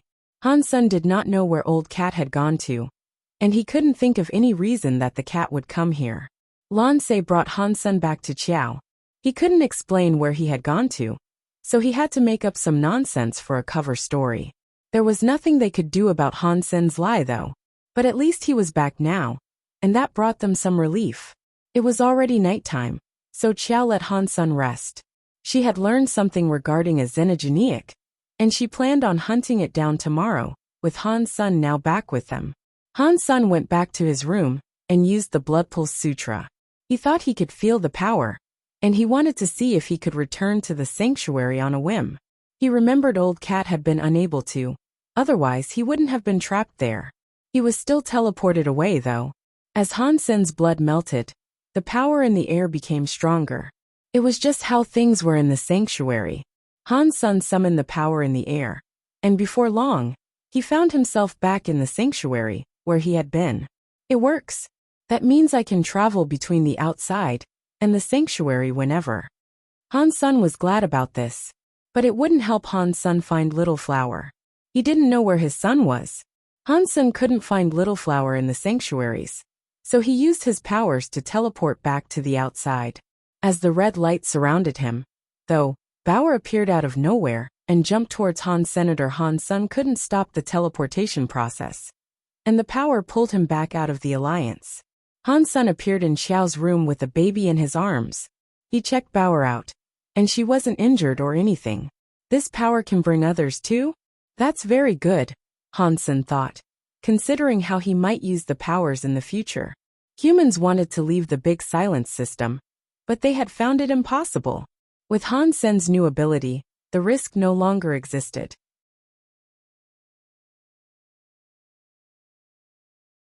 Chapter 1745 Holy Place. A copper furnace that was 100 meters tall connected to the palace in the clouds. It was obvious that the enormous place used to be quite glorious. But that place was now in ruin. It was empty and quiet, even the sky had abandoned it, leaving the palace dark and forlorn. The darkness veiled that once wonderful place, giving it no tomorrow. Around that broken palace, for candles were burning. They gave off a little bit of light, but only in that one small place. In the darkness, an old red cat was using his teeth to carry a lamp that flickered crudely. They were walking through the darkness, towards the light. A little boy was lying on top of the creature fast asleep. He was drooling. When the old cat reached the palace, a demon-looking beast descended from the sky and landed heavily. Its eyes were like black holes as it spoke angrily to Old Cat. "Nine Life, you dare return? It looks like you know you will have to pay with your life. I will kill you now then." After that, the beast opened its mouth. It looked like the entire world was going to be swallowed up. "His life doesn't belong to you though. You can't erase his sins by killing him. I will put him into a loop, so that he will hurt forever. That will erase his sins." A red beast spoke, stepping out from the darkness. "You are wrong. His life doesn't belong to anyone. I will split him into 1,000 smaller lives, and then kill one each day. Killing him a different way, each and every day, will surely make him suffer." A demonic voice boomed from the top of the palace. There was a strange bird with cruel eyes atop it. "Where's the fun in that? If this was me, I'd kill him slowly. I would torture him every day, but not grant him the release of death. That is how I can erase my hatred." A seductive-looking woman walked out of the palace. She looked at Old Cat with hatred. She looked so cold. "Why are you guys planning on killing me? We are best friends." Old Cat looked as if he had been wronged. Roar! The four beasts roared in unison. It was as if they were going to tear the very darkness. "How dare you say we are your friends? If it wasn't for you, we wouldn't have suffered so much pain. The holy place would not be in such a state. I would like to kill you and drink your blood." The four beasts surrounded Old Cat, cursing him bitterly. "Friends, don't be like this. I have actually come here to save you." Old Cat faced the scary creatures while he spoke, a smile still on his lips. "Save us how?" The woman looked at him with disdain. "Him." Old Cat would not let the others speak, and immediately, he put Little Flower down. The four monsters looked at the sleeping Little Flower. "What is this? Some food you want to share? It doesn't even look filling. And you expect that it'd make us want to forgive you?" A giant beast coldly said. "If you eat him, the holy place will never again have daylight." Old Cat stopped smiling, and with a serious look went on to say, "He will become a holy child. He will make the holy place have daylight once again. He will make the world feel true fear." "Him? Are you joking? You were in the sanctuary for many years. Did being there break your brain?" The woman spoke to him with a look of disdain. "Nine Life, do you think you can fool us with your fancy words?" The mean-looking bird said, its voice hard. The other two beasts roared, filled with the desire to eat Old Cat. "Are you guys stupid? Look closely and see the difference. Old Cat was not afraid, and he pointed to Little Flower. The four of them looked at Little Flower again. The bird opened its wings and flew right before the boy. Its mean-looking eyes looked ready to jump out and touch Little Flower. They were shining with light. How? Impossible. How? The weird bird could not spit out a complete sentence. The seductive woman saw something as well. Her eyes looked to be full of shock, and she said, "What did you do to him? How can he possess the holy god's power?" "Idiot," Old Cat shot back. "As if this was my doing. He learned it." "This is impossible. Someone has been able to learn the holy god's skills?" The red beast stared at the sleeping Little Flower, looking surprised. "Now that you guys see it, you can see that it is not impossible. This cannot be a trick. If you guys can raise him, it shouldn't be hard to recover this place, right?" Old Cat said. The four demon-looking creatures then forgot about what they had said earlier. No longer did they want to kill Old Cat. The four of them came to surround Little Flower and guard him closely. They looked over Little Flower like he was a sacred treasure. "Horny woman, try him. Make sure this isn't another trick of the Nine Life," the strange bird said to the woman. "Yeah, we have to be sure," the other two beasts agreed. The woman nodded and lifted her finger. She walked towards Little Flower, emitting a pink light. Pang! Before her finger touched Little Flower, a sword light came out from the boy and extinguished the pink light. "It's real." Before the woman could even say it, the other three beasts were incredibly excited. The woman moved her hand, and then, the little boy's body floated over to her. The woman held Little Flower, like it was the most precious thing in the world. Her hands were trembling. "The Holy Child is back. We have hope once more." The roars echoed ceaselessly through the night. It was hard to tell if it was excitement or sadness.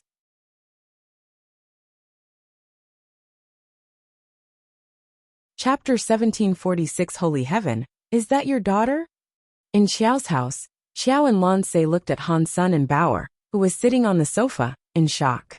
"Yeah, I went out to bring her here," Han Sun said. "No way. You don't look similar at all." Lan Se shook her head. "Why don't we look similar? See, we look like father and daughter." Han Sun shoved his face next to Bauer's, and she shoved her head against his. They smiled in tandem. "Your daughter looks much better than you though," Lan Se said immediately. Han Sun suddenly started to sweat, and he was robbed of words. He wasn't ugly, he was just manly. He probably wasn't as pretty as Bauer.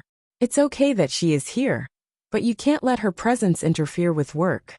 Let the auntie look after her while we're off on missions, Xiao said, standing up. Han Sun wouldn't want to leave Bauer at home though. He was worried she might tear the house down in his absence. How can you be a father? You let a kid this young travel with you? Is that really your daughter? Xiao frowned. Han Sun gave a wry smile, and he said, "Honestly, I don't want to take Bauer on an adventure with me, but I don't feel safe leaving her at home. I will bring her along, but don't worry, it'll be fine." Xiao and Lan Se did not agree with Han Sun's desire, but if Han Sun insisted on bringing her, they had no choice but to allow it. Lan Se needed to work now, and she wasn't a part of Wizard. There was only Xiao and Han Sun left. Counting Bauer, their entire team was 3 people. "We're not taking this there, are we?" Han Sun saw Xiao pulling a cover off of a motorcycle. Seeing it depressed him. Xiao tossed Han Sun a helmet and got on it, saying, "You know my car got destroyed on our last mission, and the xenogenic body only sold for 7,000. After paying our expenses, I only had enough to buy this second-hand motorcycle. If you want money, work harder and kill more xenogenics." Han Sun gave the helmet to Bauer and hopped on. Xiao gunned the motor and sped off. Although it was second-hand, it was in great condition. "They are still haunting us." After riding for half a day, and upon almost reaching their destination, they saw a group of cars and aircraft. The black gold group's symbol was blazed visibly upon them. Xiao cursed them quietly. Xiao didn't stop moving though. She drove up to a convoy of cars, and there was no way to proceed, so they had to stop. Hardman, Lena, and Gyrus approached. Hardman smiled. He waved at Xiao. He then ignored her and turned to speak to Han Sr. "Han Sun, long time no see. If you have the time, we should sit down for a drink sometime." Manager Hard, aren't you a bit desperate, trying this in front of me? Xiao mocked him. That's only because I'm desperate for smart people. So Hansen, do you have the time? How about we go someplace quiet and talk? Hardman didn't sound angry, and he spoke jovially. Hardman was getting desperate too. The third master would soon be back. If he couldn't get his rehiring done, embarrassment would be the least of his troubles. I am sorry, Manager Hard. We need to kill a Xenogeniac right now. We do not have the time for this, Hansen said coldly. Manager Hard, did you hear that? Excuse us, Xiao said. Hardman did not move his men.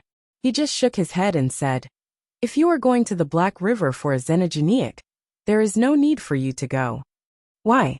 Did you buy the river? Why can't other teams go there for the hunt? Xiao frowned. Hardman waved his hand and said, Black Gold Group isn't that rich. Truthfully, we cannot go either. What does that mean? Xiao sounded surprised. Hardman signaled for Lena to explain. She said, the people from Holy Heaven are there. When Xiao heard the words Holy Heaven, her face changed. She looked to be in disbelief, and she said, Holy Heaven? What are they doing here? You're telling me that they care about some small-time Xenogeniac? Yes, Gyrus answered. They are at the Black River and are camped there. We can't even get close enough to take a peek. Han-san, you are here. You said you would teach me sword skills, but I wasn't able to find you. Mr. Tiger approached from the front lines. He kept walking, telling Han-san as he went, Are you here to kill a Xenogeniac? You're in bad luck.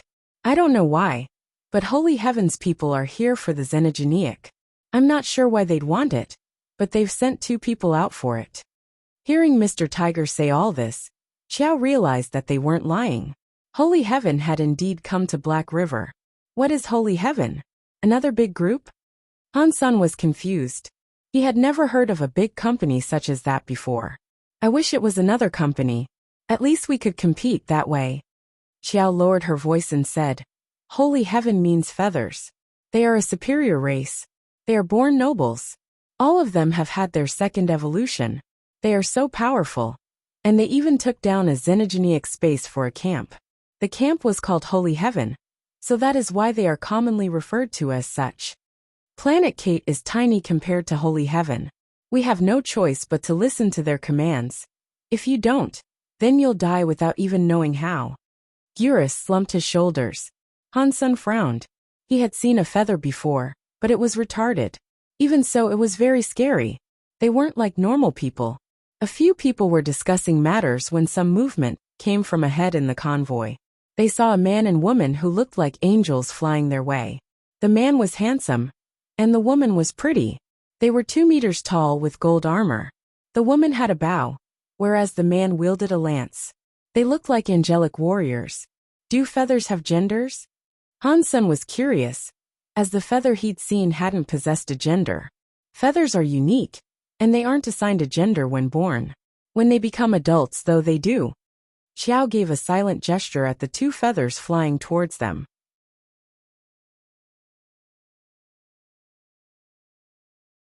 Chapter 1747 Black River Xenogeniac You, and you. Come with me. The 2 feathers approached Han-san and a few others. They didn't descend. The male feather just pointed at a few people from above. Hardman, Gyrus, Mr. Tiger, and Han-san had been selected. Hardman's face changed.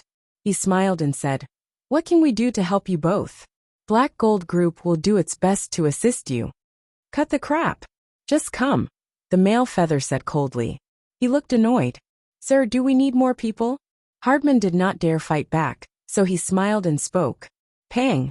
The male feather swung his gold lance and sliced an armored truck in half. As if it was nothing more than tofu. He said quietly, I don't like repeating myself. Hardman's face turned a little green. He held his tongue and instead just said something to Lena, before walking forward with Gyrus and Mr. Tiger. Han-san said to Xiao, You go on home. I'll be back. After that, he followed after Mr. Tiger. Seeing the simple display of the feather's power, he knew he'd have to go with them. But Han-san wasn't too worried about the situation. He had the power to travel back to the sanctuary. If things got hairy, he could zap back instantly. Of course, he didn't want to risk making an enemy out of the feathers either. They were really powerful, and Han Sun was way too weak to fight them in their prime. Han Sun didn't want to hide in the sanctuary, either. Little Flower was gone, and Han Sun knew that if he wanted to get his son back, he'd have to make himself stronger. The feathers ignored their followers as they flew on ahead. Han Sun and the other three followed. We should have brought a car. The four of them were sweating profusely, and the feathers had no intention of slowing down or taking a break to wait for them. It was Mr. Tiger complaining.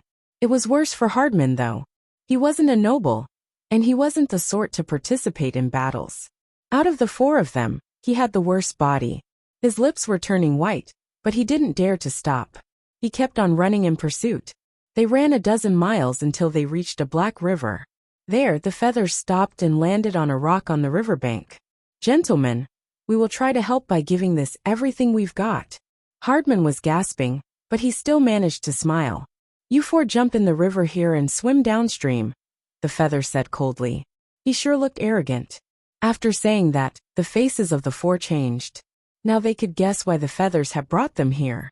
It was because the Xenogeniac was hiding in the river, refusing to reveal itself. Feathers were bad when it came to water fights too. They were going to use the weaker races as bait to draw the monster out. The four of them were internally cursing the two feathers, but they didn't show it.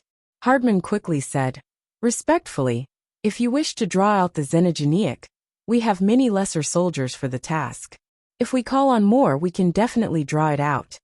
Get in the water." The male feather looked at Hardman expressionlessly and raised his golden lance. The lance was pointing right at Hardman. If Hardman said one more word, he was definitely going to be killed. He'd be bait dead or alive. Hardman gritted his teeth. He looked at Gurus and Mr. Tiger, then inched his way towards the river. Gurus and Mr. Tiger smiled wryly, and then they too followed. In their hearts, they hated the feathers a great deal. "I said get in the water. Didn't you hear me?" The male feather saw that Han Sun wasn't moving, and he looked at him coldly. "Let him go. He is just a kid," the female feather said. The male feather heard her, but he still raised his lance and looked at Han Sun, saying, "Do not make me repeat myself again." Han Sun did not move, and he simply looked at the male feather that was perched upon the rock.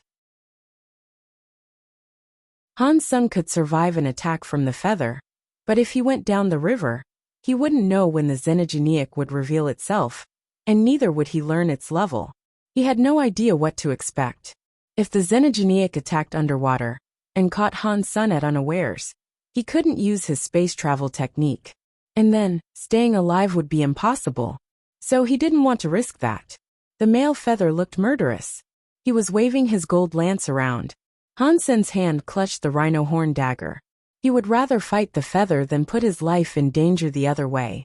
As the male feather lifted his lance, a splash came from the river, followed by a scream. The two feathers and Han Sun looked over, and they saw that something was moving at the center of the river. It was heading towards Hardman and the other two. The other two had been gripped by tentacles and were being dragged forward. Only Mr. Tiger's Geno weapon could deal damage to the tentacle. He couldn't cut through it, but he had managed to wound the tentacle and send it reeling back. So far, Mr. Tiger was still free. Hardman and Gurus screamed as they were dragged further down the river. They could not fight back, and their Geno armors were too weak to resist the tentacles. Boom! A bolt of golden lightning zapped through the sky. It broke the atmosphere before piercing through the tentacles. The feather flew over to the beast and hit the river with his lance.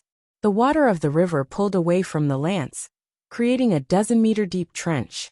An octopus-looking monster was revealed. Half of its body was in the water, and its 10-meter-long tentacles were tangling up Hardman and Gurus. The feather's lance was now striking the creature's head. The monster tried swinging at the lance and feather, but a gold arrow flew through the air and pinned down the tentacle. Because of the archer's assist, the male feather was still free to act. Dong! A blue-looking crystal tentacle appeared. It blocked the feather's gold lance, and the power made the feather fall back a few meters in the air.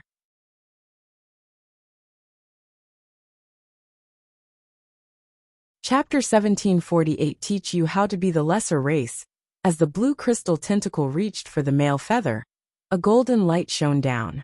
It was a gold arrow, perforating the crystal tentacle. This golden arrow was different from the others. A strange power carried it down with the force of a drill head. It drilled right into the tentacle until half of its shaft was driven in. When the tentacle was frozen after the attack, the male feather reached for the creature's head. He drew his golden lance and shoved it right in. The feather then pulled back on his lance, and he picked up the entire beast with it. The beast eventually fell back down into Lee Black River, creating a crater. The monster was still alive, struggling for life, but it was heavily damaged. The two feathers were able to finish it off quickly. Hardman and Gurus were done for though. The tentacles had already tightened around the two Cape men, breaking their armor and bones. Their bodies were disfigured and torn. Han Sun frowned. Even though he was used to witnessing death, Mr. Tiger was saved fortunately. He came out of the river, looking back at their dead bodies. His expression seemed saddened. The female feather flew over to the dead Xenogeniac, pulled out a knife, and cut off the blue crystal tentacle. The male feather came right before Han Sun instead. He asked coldly, "I told you to get in the water. Did you not hear me?" Han Sun looked at him but didn't speak. Mr. Tiger swiftly came over though saying, "Sir, he wasn't disobeying your order. It is all because the baby is here. He is afraid of bringing her harm." "Right," the male feather said darkly. He pulled out his lance and pointed it at Bauer, who was perched on Han Sen's shoulder and growled, "Let me teach you how to be the lesser race that you are. You will never hesitate again." Han Sun was so angry. He turned around and used his rhino horn dagger to knock the lance away. Dong! The dagger and the lance sparked in their collision, and the two wielders stumbled back. The male feather's face changed. Mr. Tiger and the female feather looked at the pair in shock. Han Sun had Geno armor.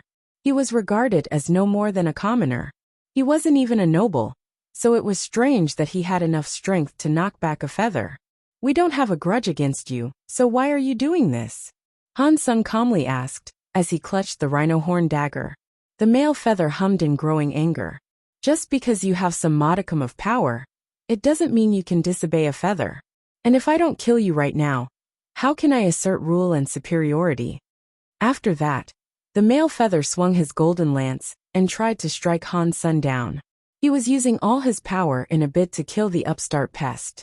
Han Sun remained calm. After the last hit, he could guess what was coming. Han Sun didn't have a Geno weapon, but after his blood leveled up to become Xenogeniac, he had the right amount of strength to challenge the feather.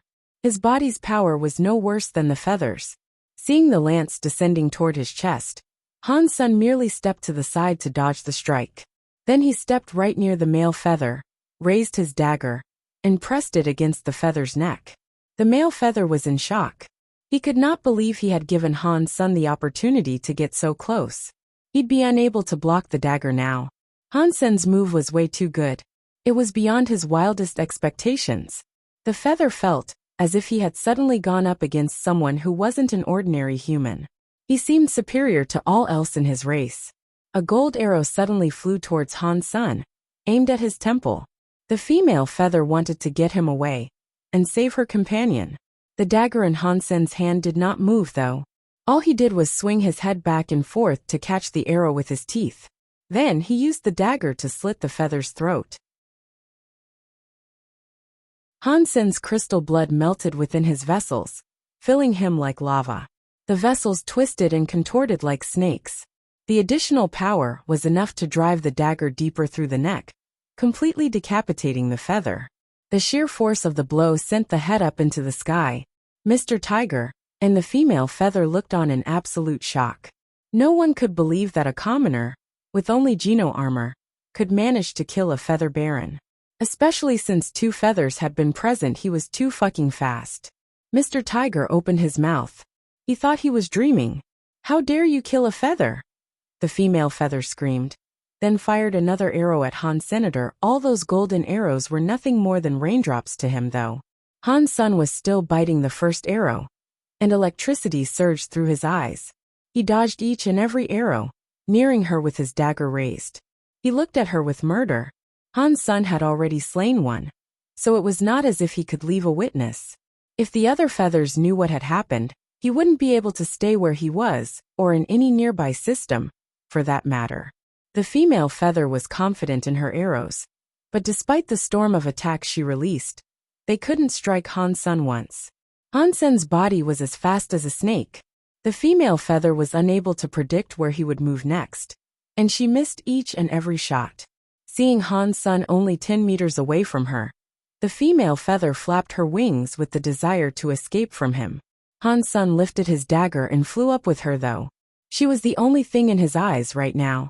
Damn! The female feather flapped her wings and flew, all the while firing her arrows. Baron-class power was not enough to fly when there was gravity, so Baron feathers needed their wings to fly through the air. When the feather saw Han Sen trying to fly after her, she thought he must have had a death wish. And when the rain of arrows came down towards Han Sen, he suddenly began acting like a strange bird.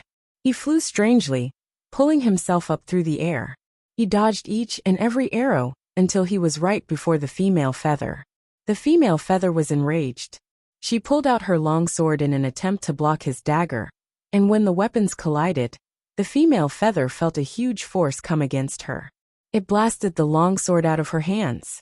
The dagger didn't stop though, and it went right for her neck.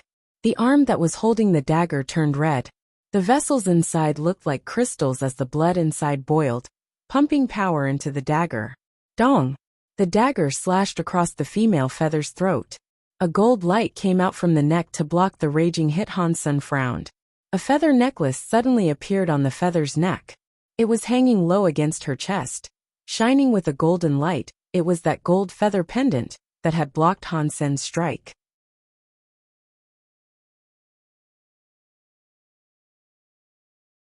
(1749) Killing. Feather. The female feather used her golden feather pendant to protect herself. She kept trying to attack Han Sen, unleashing sword lights continuously, her attacks forming a net over Han Senator. Both Mr. Tiger and the female feather were Baron class, but her skills far exceeded those of Mr. Tiger. It seemed like the Geno universe had better skills, but ordinary people just didn't get to see them. But these kinds of skills were nothing to Han Senator when Han Sen used Phoenix techniques. He had greater mobility than birds. Han Sen was fighting the female feather in the air. The feather, who should have excelled at aerial combat, was actually performing worse than he was. The rhino horn dagger kept striking the female feather, but it wasn't enough to break the defenses created by the golden necklace. Han Sen didn't know what they were, but the light they shone was incredibly hard. It was like a shield that could not be sundered. The female feather tried to strike even harder, but she couldn't land a hit on Han Senator. She wanted to fall back a greater distance, so she could fire arrows. But Han Sen kept the distance between the two null. Han Sen looked as cold as ice in his determination to break the defense of the feather necklace. His body was boiling like lava, and he was unleashing so much power. His body was monstrous, and his speed constantly accelerated as he swung his dagger fiercely. If one strike doesn't work, then 10 strikes will. If 10 strikes don't work, then 100 strikes will. Han Sen's blood was boiling, and he swung his dagger even faster. In the beginning, there was a cold light coming from his dagger. In the end, the light became a beam of luminescence. The lights were like chains striking the feather necklace. The sound of impacts became an unbroken roar. The female feather was spooked. She flapped her wings, wanting to fly away from Han Senator, but Han Sen flew better than she did. She couldn't escape, and she looked glum. Catcha. As Han Sen kept attacking, the feather necklace started to develop small cracks. The golden shield started to weaken. Han Sen's eyes went cold. The vessels in his arms were incredibly strong, and the dagger was driven against the golden shield again. The necklace crumbled with a loud shattering noise, and the gold shield broke like reinforced glass. The golden light turned to dust, and the pendant fell. The female feather was in shock. The dagger in Han Sen's hand was like lightning now, and it flashed right through her neck. The female feather flapped her wings. She moved with the desire to evade the strike, but the attack connected as intended. It cut halfway through her neck. Mr. Tiger froze. Han Sen was just a normal creature with Geno armor. And yet, he had just managed to take down 2 feather barons. The sight blew his mind. and now he looked at Han Sun as if he was seeing a monster. Han Sun was still holding his dagger as he looked into the eyes of the feather. The neck that had been cut open suddenly healed, as if no damage had ever been inflicted. Feathers xenogeneic? Han Sun frowned. Feathers evolved quickly. They were a superior race that was born noble, but they could still evolve in two different ways. They would either gain a geno-armament, or they would become xenogeneic. The female feather was like the feather that Han Sun had managed to kill in the sanctuary. It was a xenogeneic feather, and only they could possess xenogeneic genes. Still, seeing the female xenogeneic feather, Han Sun did realize something. Not all the xenogeneics were driven by a simple urge to kill. The female feather's eyes glowed red. Her white wings turned gold, as bones extended and sprouted from her wings. She turned from being an angel into a gold-winged witch. She screamed and flew towards Han Senator. Perhaps it was because of the xenogeneic power, but her strength and speed increased. Han Sun didn't dodge though. His blood was pumping with rage, and he raised the dagger and aligned it with the female feather's head. The female feather's hand grabbed the dagger as she descended, though, and it couldn't even cut through her palm. The female feather grabbed Han Sun by his other arm. Her golden nails pierced through his geno armor. She stretched her gold bone wings to wrap around Han Senator. The golden bones protruded sharply from the wings, and if they closed around him completely, it'd be like a mouth of fangs closing on him. He'd be skewered. Han Sen's hands were grabbed by the female feather, and it seemed too late for him to dodge. His whole body was indeed wrapped up by the wings. Oh no! Mr. Tiger knew this was bad, but the next second he heard a catch-a-noise sound. It was followed by a scream. The female feather fell backwards, screaming. Her face had been cut in half, with her golden wings entirely broken. Han Sun was in the air, with geno armor that was full of holes. But there was no blood seeping from the gaps. His white skin through the holes, and there did not seem to be any wounds.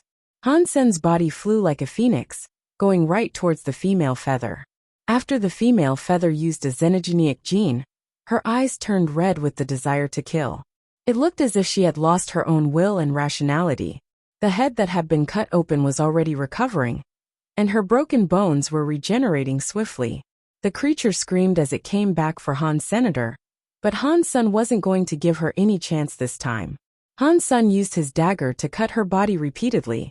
The vessels under the geno armor were boiling, unleashing an unbelievable amount of power. Catcha! Han Sun reached out a hand and grabbed the female feather by her head.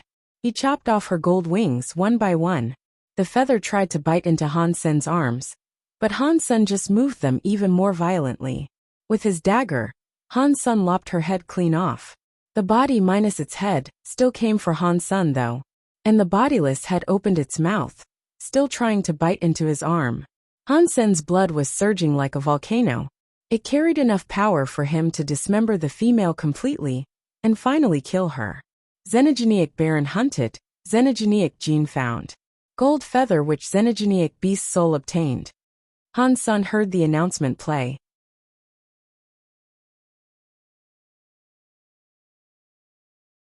1750 Xena Han Sun found a golden bone inside her corpse. It was 10 centimeters long. When Han Sun removed it, the body started to return to its original state. The gold wings became white again, and the claw-like bones of her wings and arms also withdrew. She was still sprawled out though. She was dead. Han Sun, you are in trouble. You killed them. The feathers will surely come for you, Mr. Tiger said. Who said I killed them? Han Sun said coldly, looking at Mr. Tiger. Mr. Tiger froze, and Han Sun went on to say, we assisted 2 feathers in killing the xenogeneic. An unknown race came from the sky to kill those 2 feathers and steal the xenogeneic materials. You, Hardman, and I went to lure the xenogeneic out. We were in the water, and so 2 of us managed to escape the attack. Mr. Tiger thought about what he had said, and after a while of silence, he eventually had to ask, do you really think that story is going to work? Can you kill 2 feathers? Han Sun asked Mr. Tiger. Mr. Tiger shook his head. No, I am too weak. If you are unable to kill them, then it is fairly simple to assume that a commoner with geno armor couldn't either, Han Sun said quietly. Mr. Tiger understood now.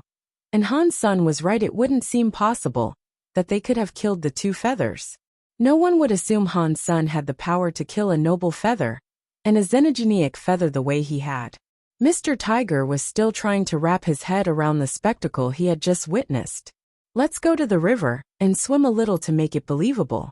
Then we can report what happened to the feathers. Can Black Gold Group contact the Feather Society? Han Sun grabbed the blue crystal tentacle and then jumped into the Black River. Mr. Tiger hesitated for a moment, but he still jumped in after him. Following Han Sun into the river meant that he was agreeing to the scheme. But if Mr. Tiger didn't jump in after Han Sun, then he would become Han Sen's enemy. Mr. Tiger was fairly sure Han Sun would be happy enough to kill him, just to ensure there were no witnesses who could contradict Han Sen's story. That's what crossed his mind. And so, he followed after Han. Senator Han Sun was not afraid Mr. Tiger was a snitch though. And if Mr. Tiger told someone what had really happened, Han Sun would just return to the sanctuary. If Han Sun had returned as the only person alive, others might have grown suspicious too. They were more likely to believe the cooked-up tale if two people managed to return, telling the same story. After going downstream, Han Sun uncovered a neat nook where he could store the tentacle. He then went back with Mr. Tiger. They called for Black Gold Group to protect the scene, while Mr. Tiger got in touch with the high-level officers. They took the incident very seriously, and they made sure to report what had occurred to the feathers. Xiao had not left yet. She had been waiting for Han Sun to come back, and when he did return, relief washed over her. After everyone left, Han Sun returned to the scene.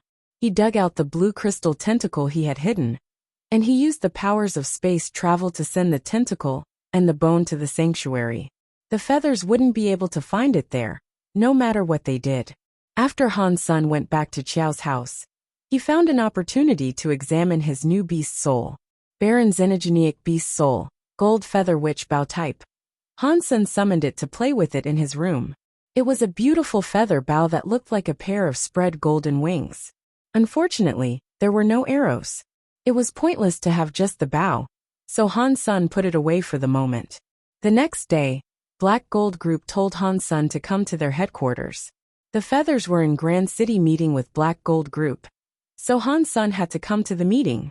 Inside a room that looked like it was meant for interrogation, Han Sun saw a feather. It was a woman. And she looked remarkably similar to the one had just killed. Han Sun had trouble distinguishing the members of a race if they weren't human. But this feather's life force gave Han Sun a grand chill. The power she had was not at all like the feathers he had killed. "Miss, why have you called me here?" Han Sun asked politely. "Tell me what happened and don't skip any details," the feather said coldly, staring at Han Senator because Han Sun was wearing his Geno armor. She didn't suspect he was responsible for what had happened. She'd never imagined a commoner in Geno armor could threaten two barren feathers. One of them was a xenogenic as well. Han Sun had already discussed what their statements should be with Mr. Tiger, so he was going to repeat that. The feather could not see any discrepancy between the two accounts, and neither did she think Han Sun or Mr. Tiger could have killed the feathers if they tried. So they were off the hook with her. "Don't leave Grand City for some time. If I have any more questions to ask, I'll be needing to see you. Also, call me if you uncover anything else. If it's useful, I will reward you." The feather waved her hand, signaling it was okay for Han Sun to leave. Han Sun had seen too much. Occurrences like this were definitely not going to make him nervous. He left Black Gold Group in a chill mood. "Lone Wolf, what do you think?" The feather frowned after Han Sun left. A man with a wolf head walked into the room, politely saying, "Miss Xena, West Gran is a small place. The strongest faction is Black Gold Group, and they only have 2 barons. I have seen them, and they are far too weak. They could not have been the ones that killed the 2 feather barons. One of the feathers was a xenogenic too." Xena did not speak, and just nodded for him to continue. Long Wolf went on to say, "And as for that human? Well, that would be impossible. He is just a creature with Geno armor." Do you think their deaths are related to the item? Are you saying someone else was drawn here by the same information and ended up encountering our people?" Xena asked quietly. If that's true, then the item must be here. We will have to hurry. Lone Wolf looked excited. It's just a myth, remember? We don't know if the story is actually true. We don't know its location, so we can't find it, Xena said. If it is here, things will become strange once it is born. We can wait here. We will just have to be fast if we are to be rewarded, Lone Wolf said. Xena nodded, and with a murderous look she said, Continue your Black River investigation. We need to locate this murderer. We cannot allow our people to die in vain.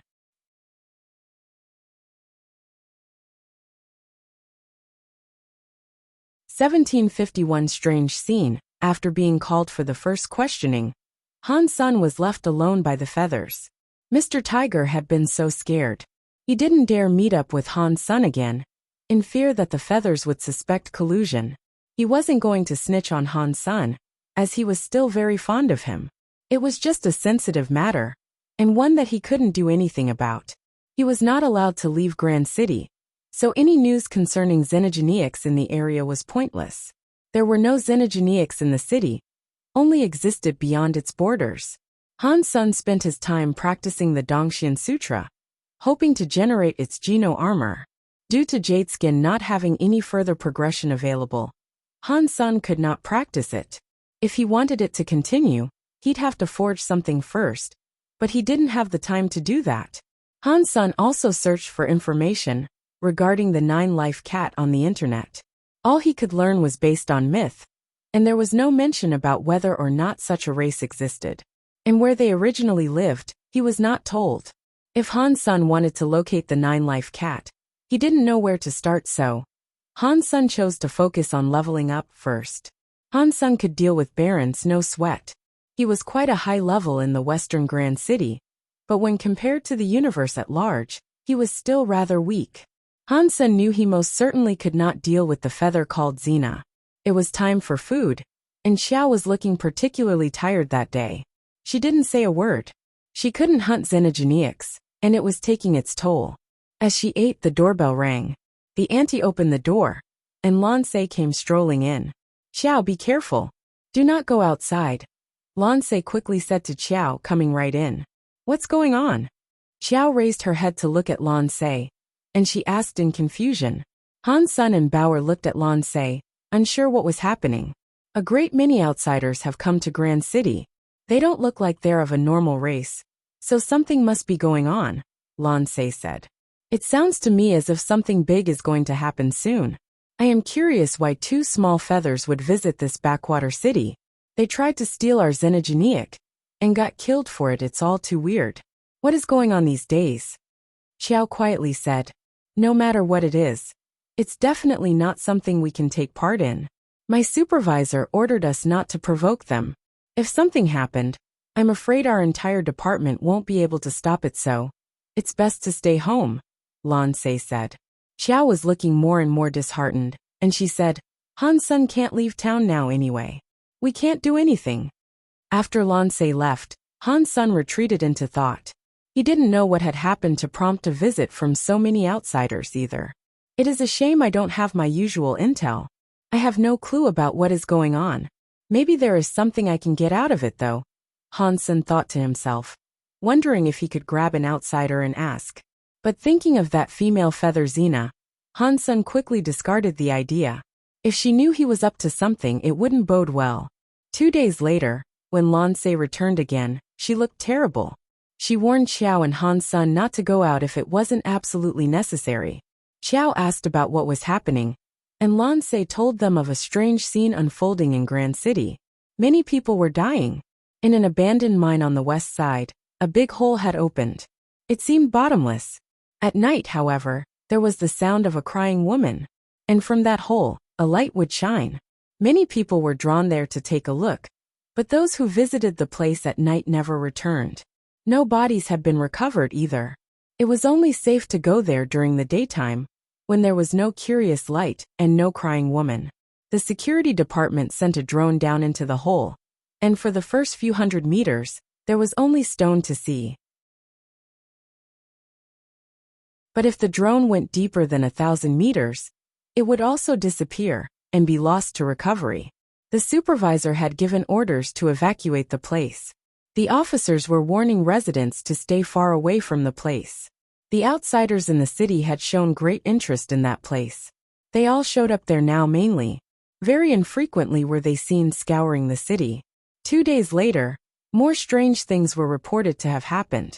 The buildings near the hole suddenly collapsed, and all the scrap metal in the rubble was dragged into the hole. 2 days after again, even stranger things occurred. The cars around, the billboards, and everything else made of metal was drawn into that hole. The western end of Grand City, even portions that were rather far from the hole, were affected by this. Pots and pans, knives and forks, whatever metal items there were drawn to the hole.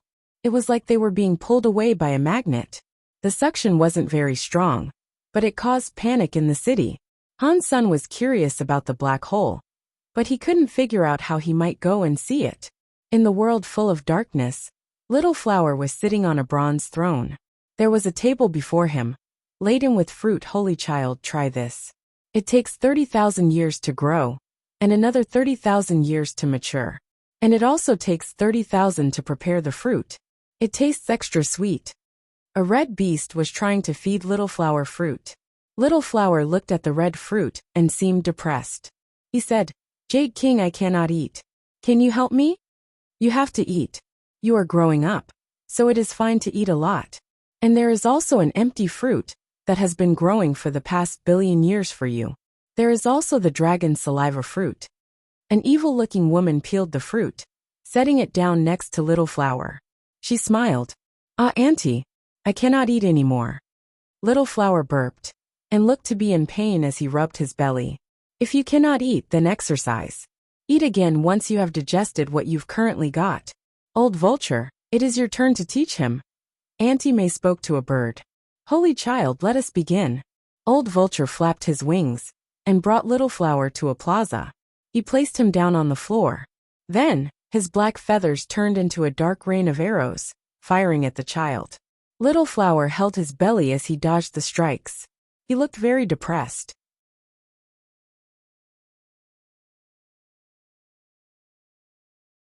1752 Third Master Western Grand Cities, elites were all drawn to that bottomless hole. Even xenogenics were lured there. Han Sun and Mr. Tiger were starting to feel some relief. Mr. Tiger had called Han Sun, and although he did not dare say much, they chatted about run-of-the-mill subjects. Mr. Tiger did mention that their cover story had not been exposed though. Han Sun had nothing to do for the time being, and when there was no one around at night, he often found himself returning to the sanctuary. There he had melted down the blue crystal tentacle, and cooked it. The tentacle was a few hundred kilograms heavy. If Han Sun was to eat it alone, it'd take forever. So he called over his family to help him eat it after Little Angel, Golden Growler, and Xieching King ate it. They all had weird reactions to it. Their genes were slowly starting to evolve. Han Yufei had a slice and almost generated geno armor. Fortunately, he was able to suppress it. Otherwise, he'd have been forced out of the sanctuary. It looks like this is great for people who don't have geno armor. It seems like I will have to get more if I want Little Angel to grow. In time, I'd like to bring them all to Planet Kate, Han Sun thought to himself. Han Sun could take Han Yufei to Planet Kate to generate his geno armor and save him from the risk of the big silence system. But when Han Sun mentioned this, Han Yufei said that he hadn't spent enough time with Luo Lan. Because of this, he did not want to generate his geno armor yet. He only wanted to spend time with her, and he cared little about gaining power now.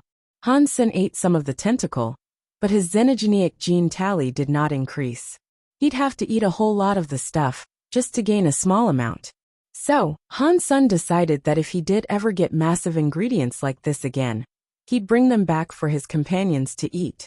If they grew up and became nobles with him, that'd be pretty great. Han Sun saved some of the tentacle for Little Silver, who was still in the fourth god's sanctuary. After he ate some of it, he almost went to the Alliance. This is pretty good. I wonder how I can get some more. Han Sun wondered. Han Sun made a bone soup out of the gold bone. He earned 1 Baron gene after drinking it. During the day, Han Sun was on Planet Kate with little to do except practice. While he was browsing the news one day, though, his phone rang. Mr. Tiger? Han Sun was surprised. Mr. Tiger had been very cautious since that day. So Han Sun guessed that something important must have happened for the man to contact him so soon. Han Sun. Yeah, the third master would like to see you. Do you have the time to pay a visit? Mr. Tiger's tone was complicated to discern. Third master? What third master? Han Sun was confused. The Black Gold Group's chairman's third son. Everyone just refers to him as third master. He wants to extend an invitation for you to join Black Gold Group. Mr. Tiger then took a long pause.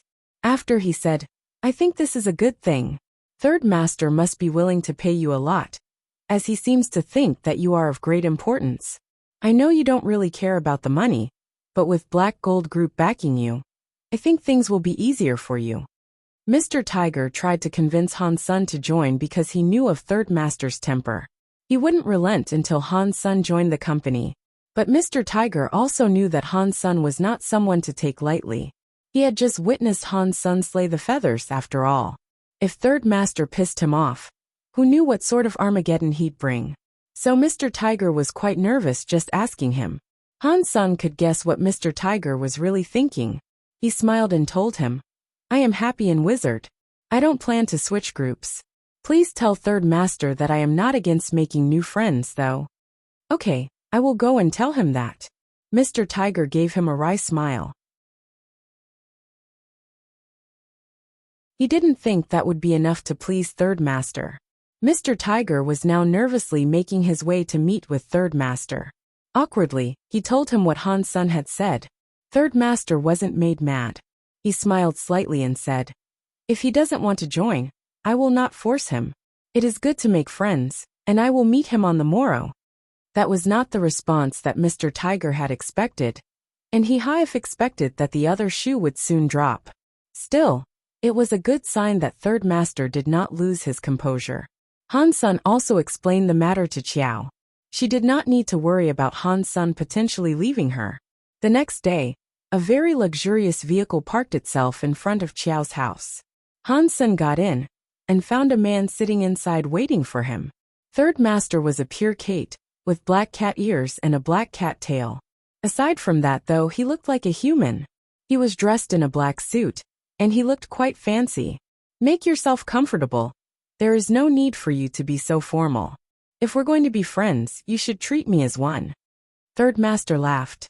Mr. Tiger, who was driving, was rather shocked by Third Master's attitude. Third Master didn't behave like this with any noble. Thank you very much. Han Sun settled into one of the comfortable seats. Third Master poured Han Sun some wine. Han Sun had a sip and thought it tasted rather lovely. If we are friends, then I'll cut the crap too. I am here hoping you can be my teacher, Third Master said. Black Gold Group has a great deal of elites and barons.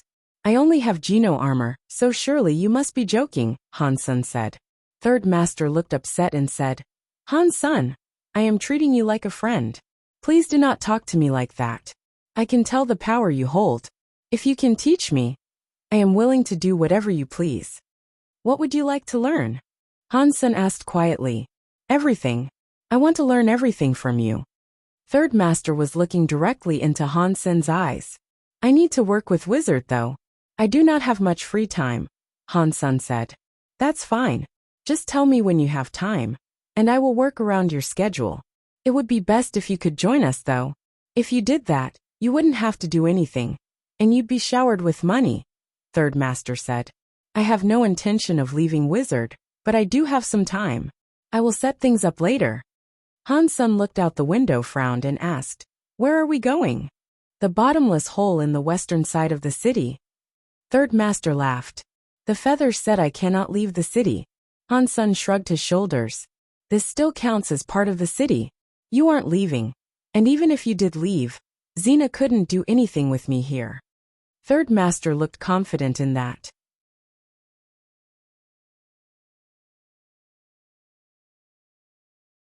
"1753 Bottomless Hole." The car drove to the western side of the city and came to a stop. They parked the heavy car on the road. The vehicle started to shake, as if some phantom power was pulling it forward. Third Master and Han Sun got out of the car, and then Mr. Tiger told them, "This is as far as we can go. If we keep going, the few tons of steel in the car will be sucked into the pit. Let's go. We need to see the black hole before night falls." Third Master opened his arms in a welcoming gesture and started to lead Han Sun towards the hole. Aside from Han Sun and Mr. Tiger, there were another 2 Kates accompanying Third Master. Judging from the life forces they possessed, they had to be nobles. They were barons, but they were definitely stronger than Mr. Tiger. Han Sun did not mind their presence. Han Sun thought that Third Master was probably the strongest of the lot. Actually, he was most certainly stronger than the 2 nobles that were accompanying them. Han Sun saw many shadows hidden in the bushes on their way. Many creatures were occupying the area. This was the first time Han Sun had come to see the bottomless hole, and the mine they ventured into had collapsed a lot. There was a big circle in the earth, with a radius of 1,000 meters. They all skirted the hole, and when Han Sun looked down, he noticed it grew narrower and darker the deeper it went. It looked as if it led into an abyss, and none could fathom what lay in the furthest reaches of the pit. Third Master looked down into the hole, frowned, obviously thinking about something. "Third Master," said a voice behind them. It was Xena's, and she had brought a man with her, one that possessed the head of a wolf. He looked at Han Sun for a second. "Miss Xena, I did not expect to see you here. Are you interested in this hole as well?" Third Master squinted his eyes as he looked at her. Xena looked back expressionlessly, saying, "I am. And I didn't expect to see you here either. Have you discovered anything?" Third Master shook his head. "We have sent people out to investigate, but we lost contact with them. Those that ventured here at night did not come back, and we are unsure why that is." Xena emotionlessly said, "That is a shame." After that, she ignored Third Master and began walking around the hole. Lone Wolf followed her closely as they investigated the curious enigma. Han Sun could guess the sort of relationship Third Master and Xena possessed. Third Master was a pure Kate, so he should have been lower in the social hierarchy than Xena. Hearing their conversation, though, it seemed that Third Master genuinely respected her. She also respected Third Master, and she didn't treat him as rudely as she did other Kate people. "Dad, something is down there." As Han Sun was thinking, Bauer suddenly spoke to him from up on his shoulder. Bauer leaned out to look down into the hole and blinked. After that, Third Master was shocked. Even Xena and Lone Wolf were surprised. They all looked down, and all they could see was pitch-black nothingness. Han Sun patted Bauer on the head and smiled at her. He told her, "There are monsters down there. Don't look, lest they come up and eat you." Third Master thought Bauer was just a child, and he didn't think a child could see any further than they were able to. Thus, he didn't pay much mind to what she said. After Han Sun covered up her outburst, he put his mind to thinking about what exactly she had seen down there. He knew Bauer was not a normal child. She wouldn't be mistaken over something like this. He needed to stay away from everyone, find a safe place where they could be alone, and ask Bauer what she had seen. Third Master wasn't quite keen on leaving yet. They all stayed there until dusk before packing it in and leaving. They didn't go back into the city, though.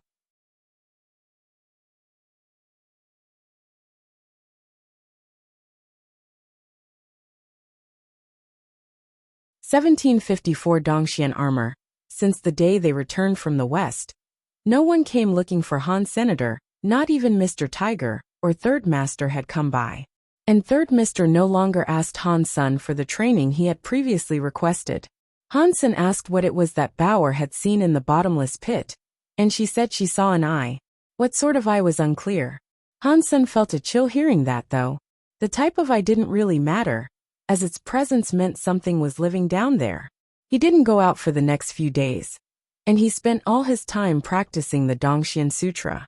After many hard sessions of practice, he suddenly felt some movement. When he practiced Dongxian Sutra again, some power seeped out of his Dongxian aura and made his bones feel good. His cells began to change, and a mystic substance started to come out. Han Sun had experienced this twice, and he had grown accustomed to it. He cast his Dongxian Sutra to witness the changes that were occurring within the substance. It was semi-transparent and sort of like jade. It covered Han Sun's entire body, shrouding him in a white set of armor. It was quite different from his spell Geno armor. This white-looking Geno armor looked as if it had been forged from jade. There were no images or engravings on its surface though. It really did look like a solid ordinary jade. It looked great. Han Sen looked closely, and the white Geno armor melted. It started to change again. Evolving twice? Oh no. It won't go xenogenic again, will it? Han Sen's heart leaped in his chest. He prepared himself to suffer the duress of a xenogenic transformation. The xenogenic armor genes blended into his body. After twisting and turning around inside Han Sen for a while, it turned black. It turned into a black Geno armor and stopped moving. Han Sen was shocked. He had never heard of something like this happening before. Why would the second evolution only prompt a change in color? Han Sen, Super King Spirit, Evolvable, Geno Body. Spell Evolvable, Mutant Blood Baron, Dongxian Baron Level Baron Lifespan. 600 Geno Body Evolution Requirements. 100 Geno Points. After seeing this information, Han Sen realized the Dongxian Geno armor had finished its second evolution process. But the Geno weapon was still an armor set. That was why it looked similar, but it was indeed Baron class. So the Dongxian armor was a Geno weapon, and not a Geno armor. Han Sen put it on, and used his Dongxian Sutra. He felt some strange power fill him up, and increase his base stats. It was nothing like Geno armor. The strangest thing was that when Han Sen wore it, he felt a life force enter his armor. It provided him a massive boon of power. It felt as if it was never going to end. I don't know what the potential strength of this set of armor can be, but the endless energy is most certainly a very good thing. I can keep fighting, without the worry of exhausting myself. Han Sen was delighted with what he had obtained, and he wanted to find someone else to fight, so he could test out the extent of his new gear. But unfortunately, Han Sen could not find anyone. He decided to call Mr. Tiger, but no one answered. So, there was the chance that he was either not around, or he was simply busy. At lunchtime, Xiao sighed and said, "If Wizard was in the state that it used to be, we could have gone to the hole. And if we were lucky, we might have earned a lot of money and become rich." "What is up with the bottomless hole?" Han Sen asked with curiosity. Xiao shook her head. "I have heard there are some universal Geno fruits down there. If we managed to obtain one, we would be able to sell it for a high price. If you ate it, your Geno armor would also evolve for a second time, allowing you to become a noble." "Does something like that even exist?"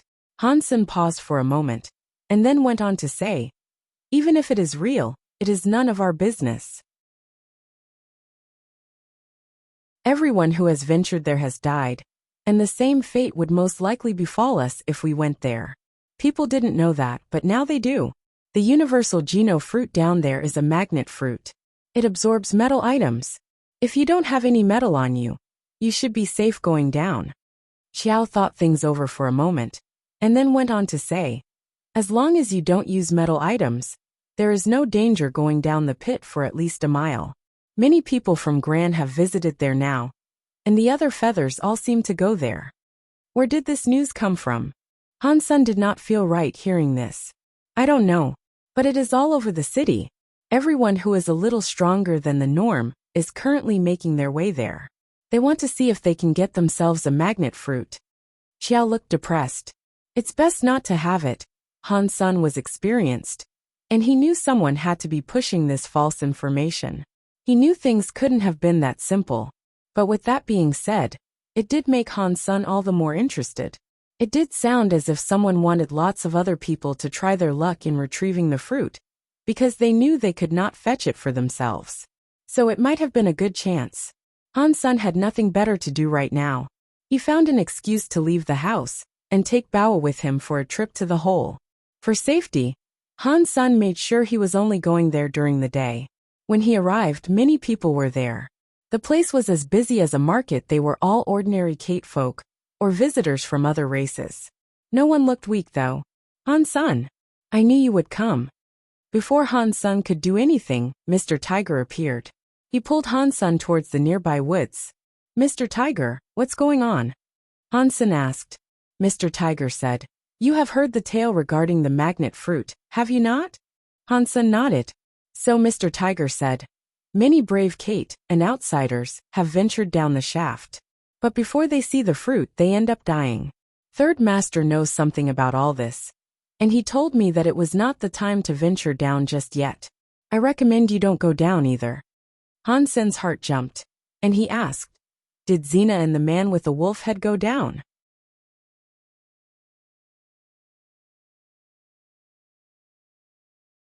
Chapter 1755 Magnet Frui, the wolf-head man went down. Xena is out and about somewhere, but I'm not sure where she went, Mr. Tiger said. Han Sen went quiet for a moment. In that case, I'll head on down too.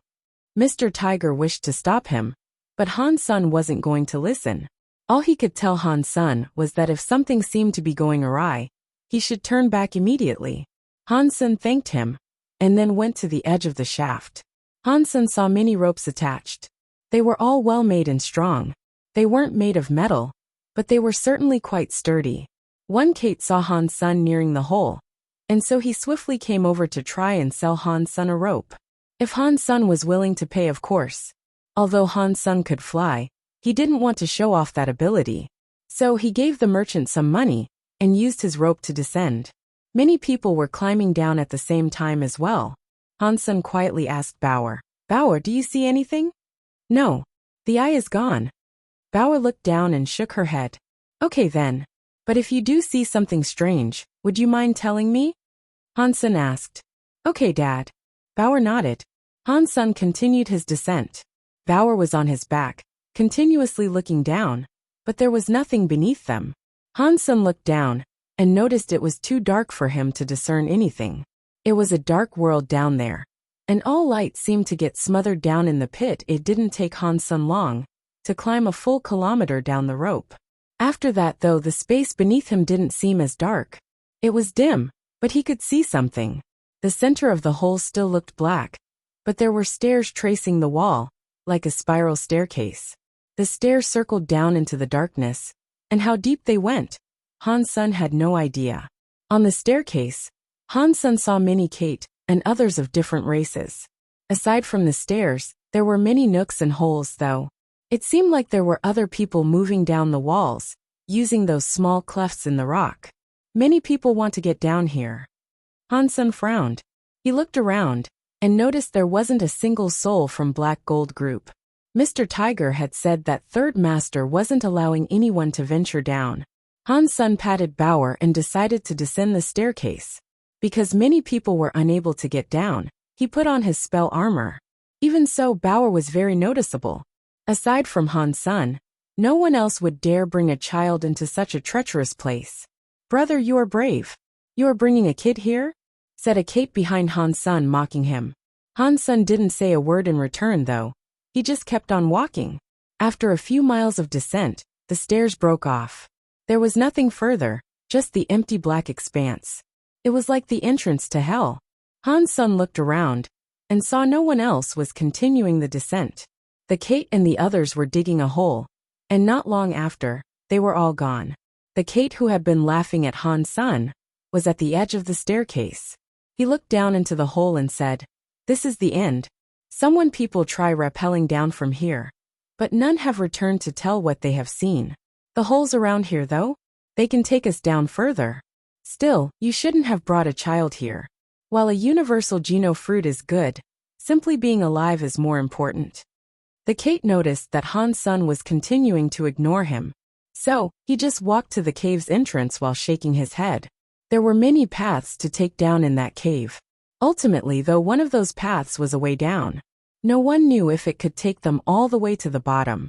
When it came to choosing a path, Han Sen selected one from which many Kate were coming and going. Although it appeared that many individuals were just randomly trying paths, hoping to luck into the right path. I found a way out, someone shouted, which led everyone in his direction. Han Sen frowned at the call, but he followed the crowd of people. He went into a grotto, and at the end, there was a 10-meter-tall stone door. Many of the searchers were there. They were all talking amongst each other, and trying to push it open. No matter what they tried, though, the door did not budge. Han Sen did not look at the stone door, however. Instead, he observed the people. There was a man wearing a cloak who did not look suspicious. But Han Sen's eyes were so good, he was able to tell it was the man with the wolf's head. And his face was hidden. He really is here, Han Sen thought to himself. The wolf-head man suddenly looked back at him, and they locked gazes. His senses are very sharp. Han Sen was shocked.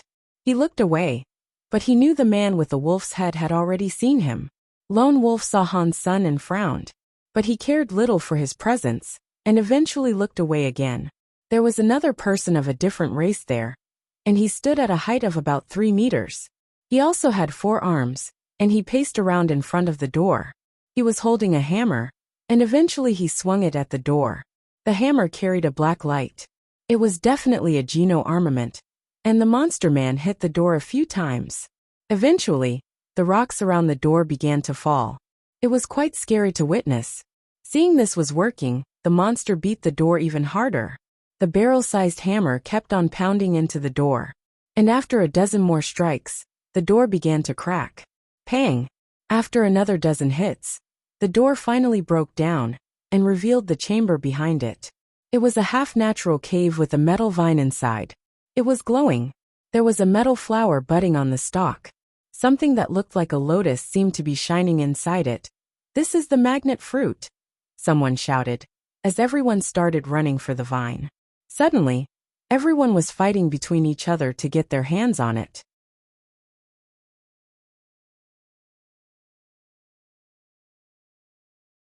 Chapter 1756. Falling into the black hole. Han Sen felt as if something was wrong. He stayed outside the door and just watched.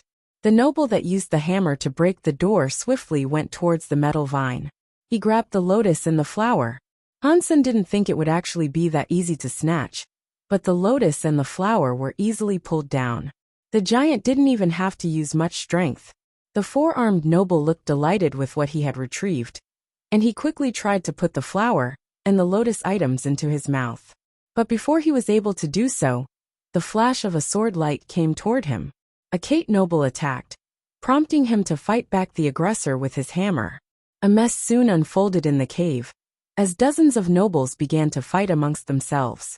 Many just watched, biding their time for the chance to grab something good. Han Sen saw the wolf-head man still near the center of the crowd.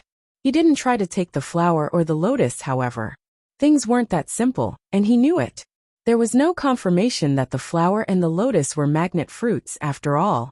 As Han Sen surveyed the scene, he soon heard the sound of thunder. He couldn't hear it clearly because of the fight, but it was certainly no human noise. We're underground. Where could the thunder be coming from? Han Sen frowned, and he did his best to listen. The thunder was definitely coming from someplace in the cave. The cave behind the door was only half natural. It connected to the bottomless hole, and the thunder sounds were coming from there. Dozens of nobles were knee-deep in battle, and even those that were staying out of the fray were still distracted by the lotus and flower. They were trying to keep a close eye on the items. Therefore, no one else noticed the sounds of thunder. Soon after, however, the thunder got louder. It sounded like explosions in the sky, and everyone began to pay heed. As the others started to wonder where the noise was coming from, though it stopped, everyone was shocked, and even the nobles who were still fighting had to quit. Suddenly, a force of suction began to pull on everyone, as if someone had just switched on a vacuum. The nobles inside the door, and the commoners outside, were all sucked away. They began rolling in the direction of the hole. Han Sen was in shock, and he couldn't stop himself from being dragged in that direction either. He grabbed at the rock floor, but he was still being pulled away, leaving scratch marks behind in the stone. Everyone started to scream, and almost everyone was sucked down into the gaping pit. The suction made their descent extremely quick. Han Sen was in the dark, but even so, he was incredibly calm. He held on to Bauer as he looked around. The sky was visible high above, but he did not know how deep the hole was. He was still falling. Down below, Han Sen could make out the presence of a purple light. It looked similar to the purple mist he had seen during the nighttime. There was smoke around it. Everyone was falling. Some were crying their eyes out, while others merely watched like Han Sen was. But none of them could stop their rapid freefall. They were falling into the darkness. And then the sky became like a needle. The purple lights down below became clearer. Han's son noticed that in the darkness down there, the purple light was coming from a purple lotus. The purple lotus was massive. They all felt like ants before the massive flower.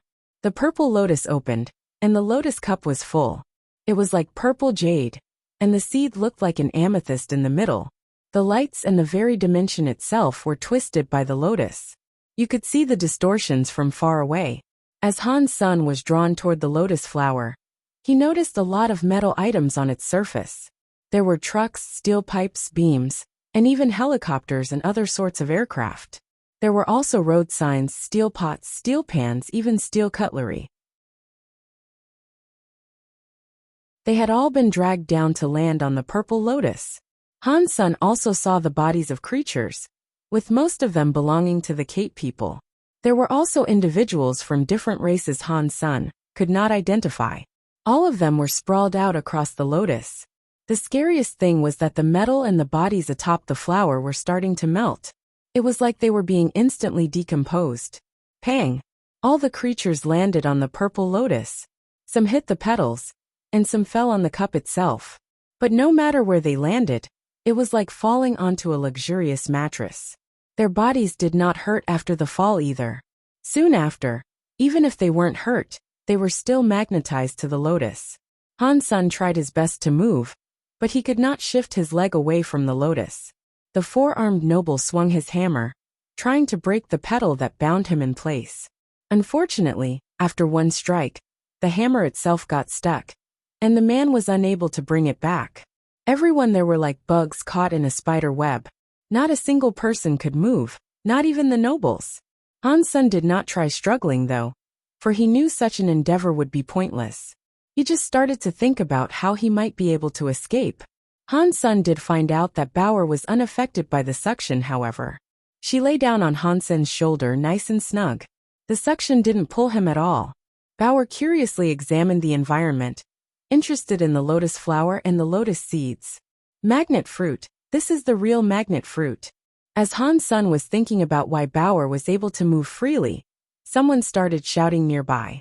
One noble was standing on his feet, holding the lotus seed in his hands. It looked as if he hadn't been affected by the Han's son looked around, noticing other people that weren't affected either. Most of them were nobles, but there were a few commoners in their midst. Strange. Why aren't they affected? Han's son looked around and put away his Geno armor. He stopped using his Geno with Han's son's body now feeling supremely light. The suction from the flower was all gone. Han's son had been freed.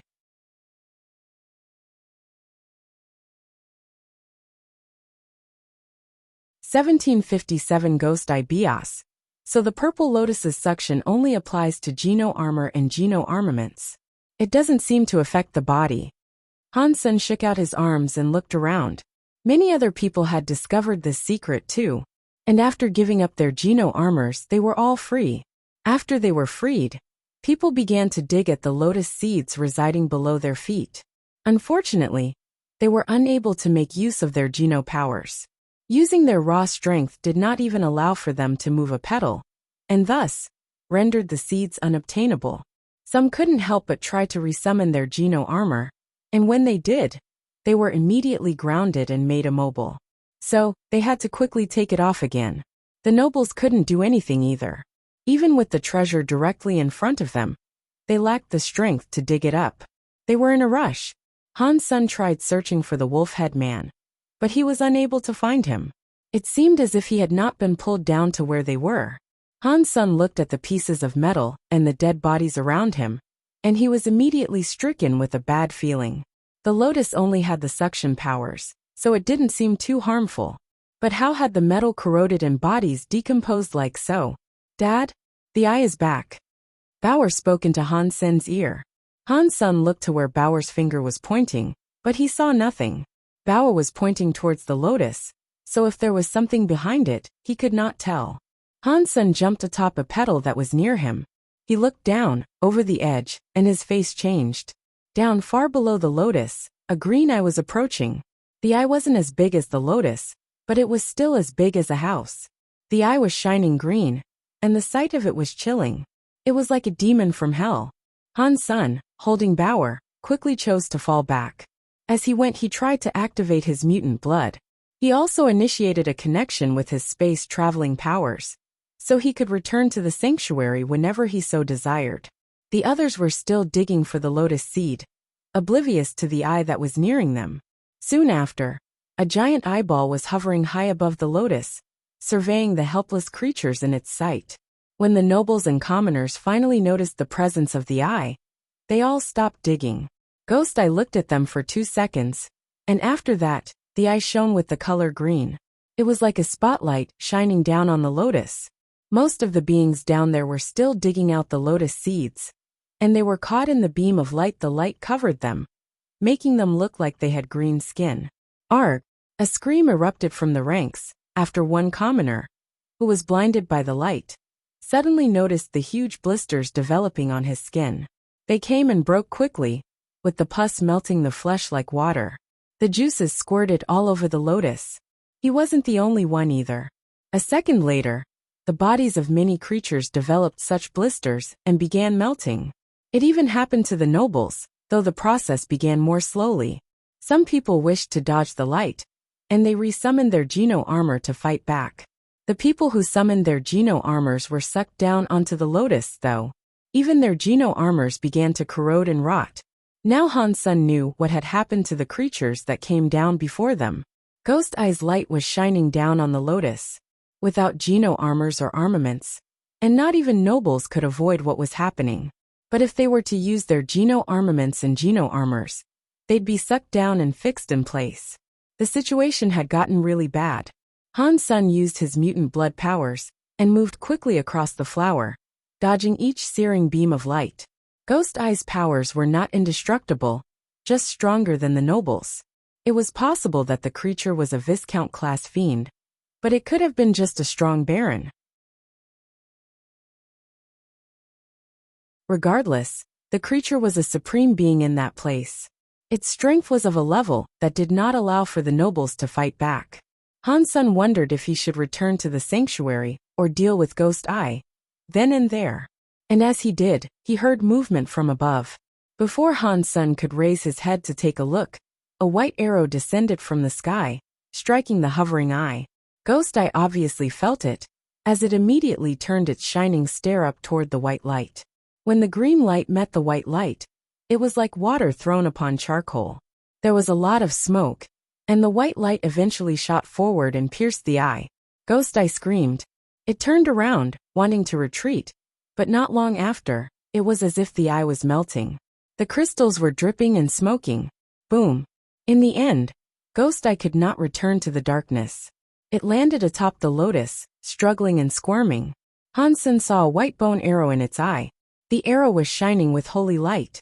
It was made of bone, but it was not evil at all. It really did look holy. I cannot believe that a Viscount Ghost Eye was guarding the magnet fruit. It was lucky you brought the Archangel bone arrow. If you hadn't, we couldn't have killed it. It was Viscount class, but when standing next to the magnet fruit, not even a count could have done anything, Long Wolf said, watching Ghost Eye melt away. It took the beast quite some time to deal with the cannon fodder. Without them, even with Archangel bone arrow, it is unlikely we could have killed him. Xena smiled, coming down to land on the lotus. She looked at the creature, and then saw Han Senator. She looked at him strangely. This kid is lucky. He didn't get shined on by Ghost Eye. What would you like to do with him? Lone Wolf asked, nodding toward Han Sr. Get rid of him. No one can take the magnet fruit that is rightfully ours. If those old men come and fight for it, we can deny accusations, Xena said. Yes, my lady. Lone Wolf smiled, his evil fangs showing. His eyes looked red as he approached Han Senator. Han Sen frowned and jumped towards Ghost Eye. Ghost Eye's body was melting, but it wasn't completely dead, so Xena hadn't yet taken back the bone arrow. Han Sen was running for it. Lone Wolf saw where Han Sen was running to, and his face looked like a cat's that was hungrily stalking a mouse. His eyes turned red and his fur became straight, like a hedgehog. Boom! Lone Wolf jumped towards Han Sen, extending all 4 paws. The claws looked ready to sink into Han Sen's neck.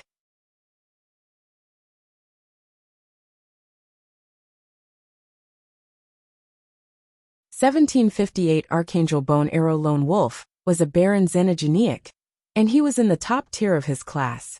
Lone Wolf thought little of Han Sun, who he believed to be an ordinary person with only Geno armor.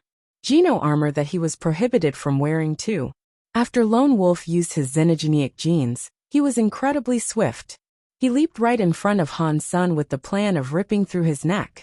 But suddenly, Han Sun tripped over a dead body and evaded the attack through pure luck. Lone Wolf thought little of it, since it was obviously a coincidence though. A commoner who only possessed Geno armor could not do anything against him, after all. Lone Wolf jumped over to Han Sun with even greater speed, but the human rolled and dodged. It looked like a dangerous move, but it had meant Lone Wolf had exerted effort into 2 strikes and gained nothing. Han Sun was able to deal with Lone Wolf easily. He could fight him face to face if he wanted to, but Xena was still close by. She was the one he was worried about. But Han Sun had to get the Archangel Bone Arrow before she did. If he didn't, he'd probably end up skewered with it just like Ghost Eye. Lone Wolf had struck twice, and not hit Han Senator. He was growing a little suspicious, but he thought it to be too far-fetched.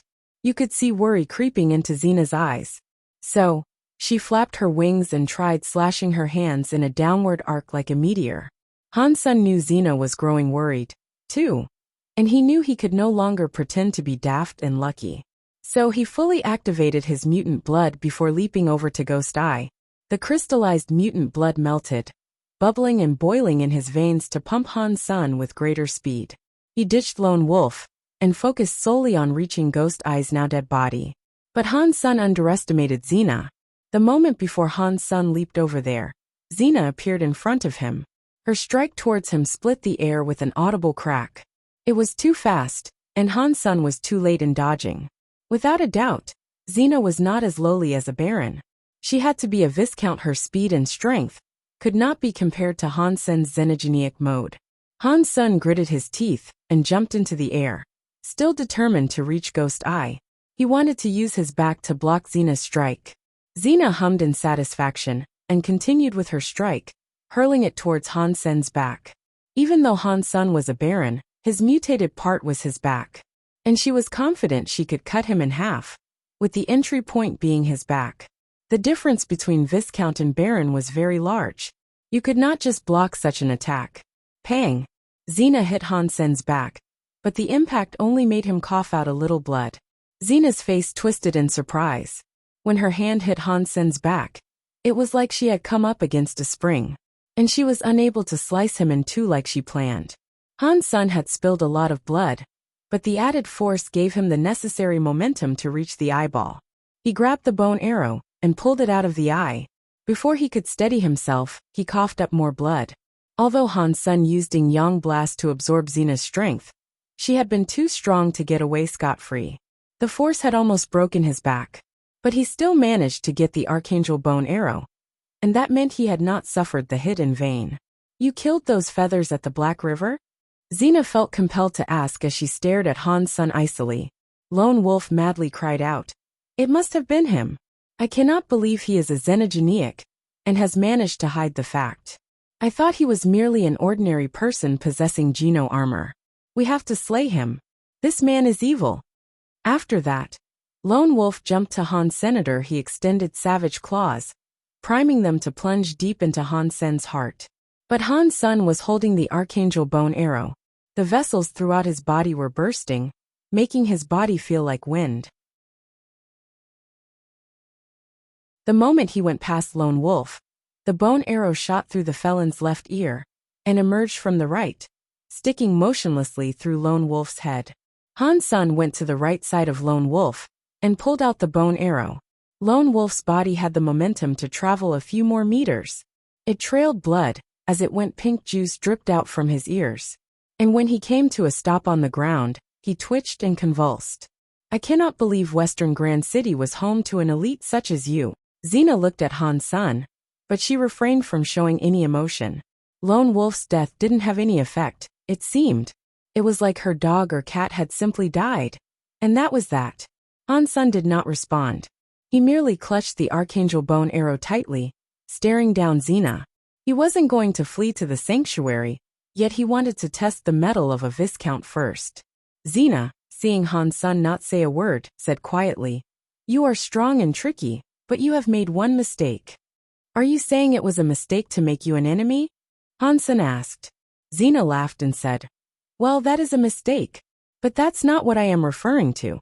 You shouldn't have taken the Archangel bone arrow." Han Sen's face changed, and he tried to throw it away. The bone arrow suddenly shone with a holy light, and then it pierced through his chest. The moment it shot through him, Han Sen felt as if he was pinned on the ground. He couldn't move, and he could no longer control his energy. Xena looked down at the Han Sen, who was now unable to move. The Archangel bone arrow was made from a king-class Xenogeneics bones. It is one of Holy Heaven's most precious treasures. It has its own mind, and commoners cannot simply use it on a whim. Even I, as a viscount, have only learned how to make use often % of its power. You, a member of a different race, trying to control it? Well, that means you have a death wish. Han Sen ran his blood pulse sutra then, and he boiled his blood. He couldn't move, and so he couldn't teleport. Seeing Xena approach, Han Sen tried his hardest to break through the arrow's power and initiate a teleport. Han Sen's cells were releasing energy like a volcano. The power inside him was like a vat of burning gas, igniting his whole body. Holy light flared into existence, and then, Han Sen's eyes turned white. His black, short hair became long white hair. Han Sen's whole body was shrouded in a holy light, burning brightly.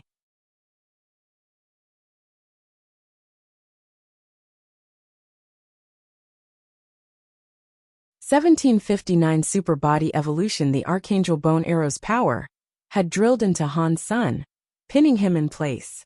He could not move, nor even make his body levitate. As he was being suppressed by this power, Han Sen activated a talent he had. His cells came alive, unleashing an unimaginable force. Every cell was lit up by a holy light, covering Han Sen in fire.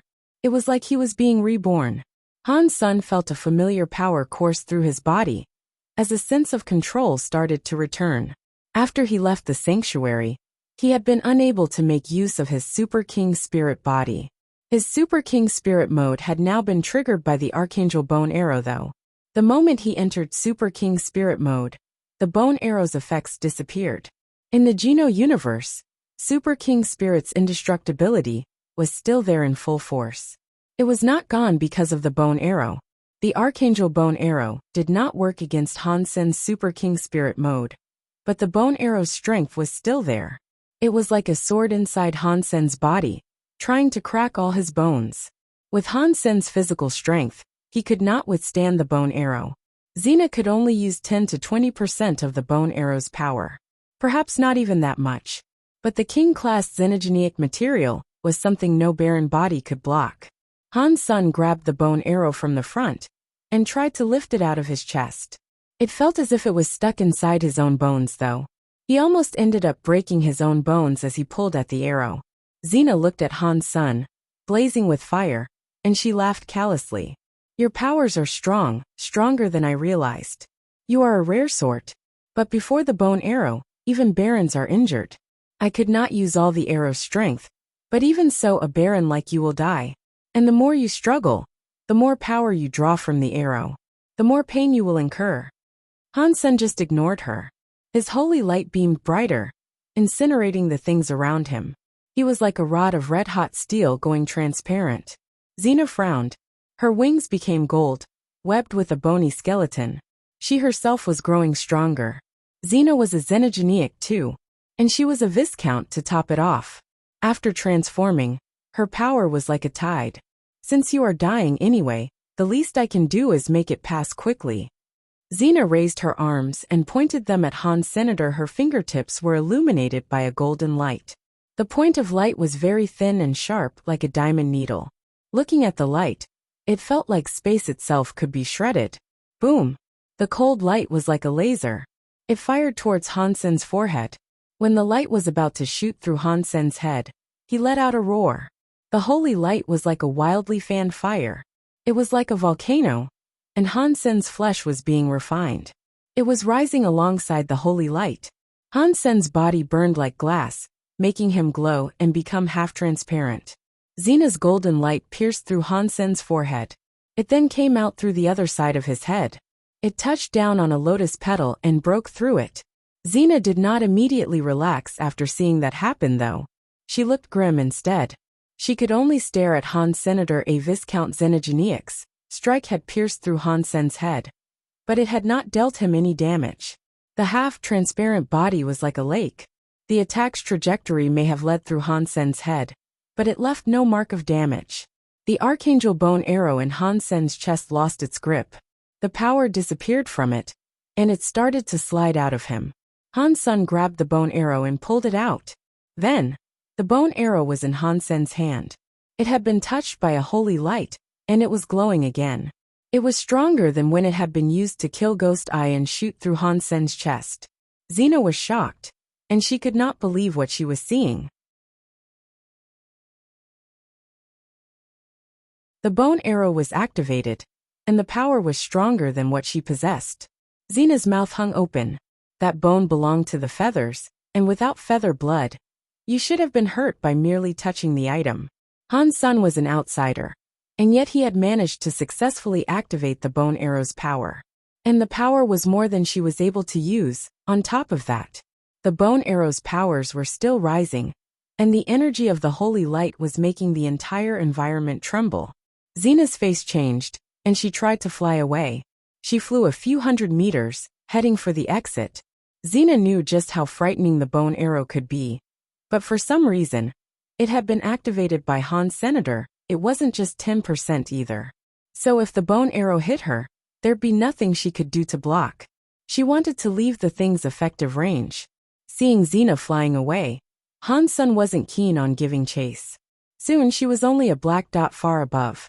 Super King Spirit Mode evolution complete. An announcement played inside Han Sen's head. He looked down and observed his body as if he were a god.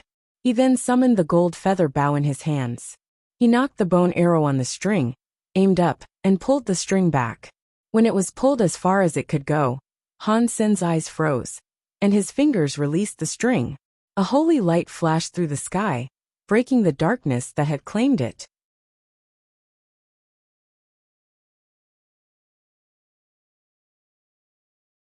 Chapter 1760 Golden Growler evolves. Xena flew a few thousand meters away, and she didn't stop in her ascent. She lowered her head, and suddenly looked very shocked.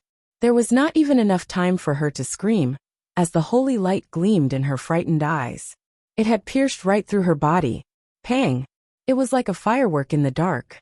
The bone arrow punched through Xena's strong Viscount body, and a second later, she turned to dust. There wasn't a single fragment of bone left for retrieval. Xenogeniac Viscount hunted, Gold Feather Witch.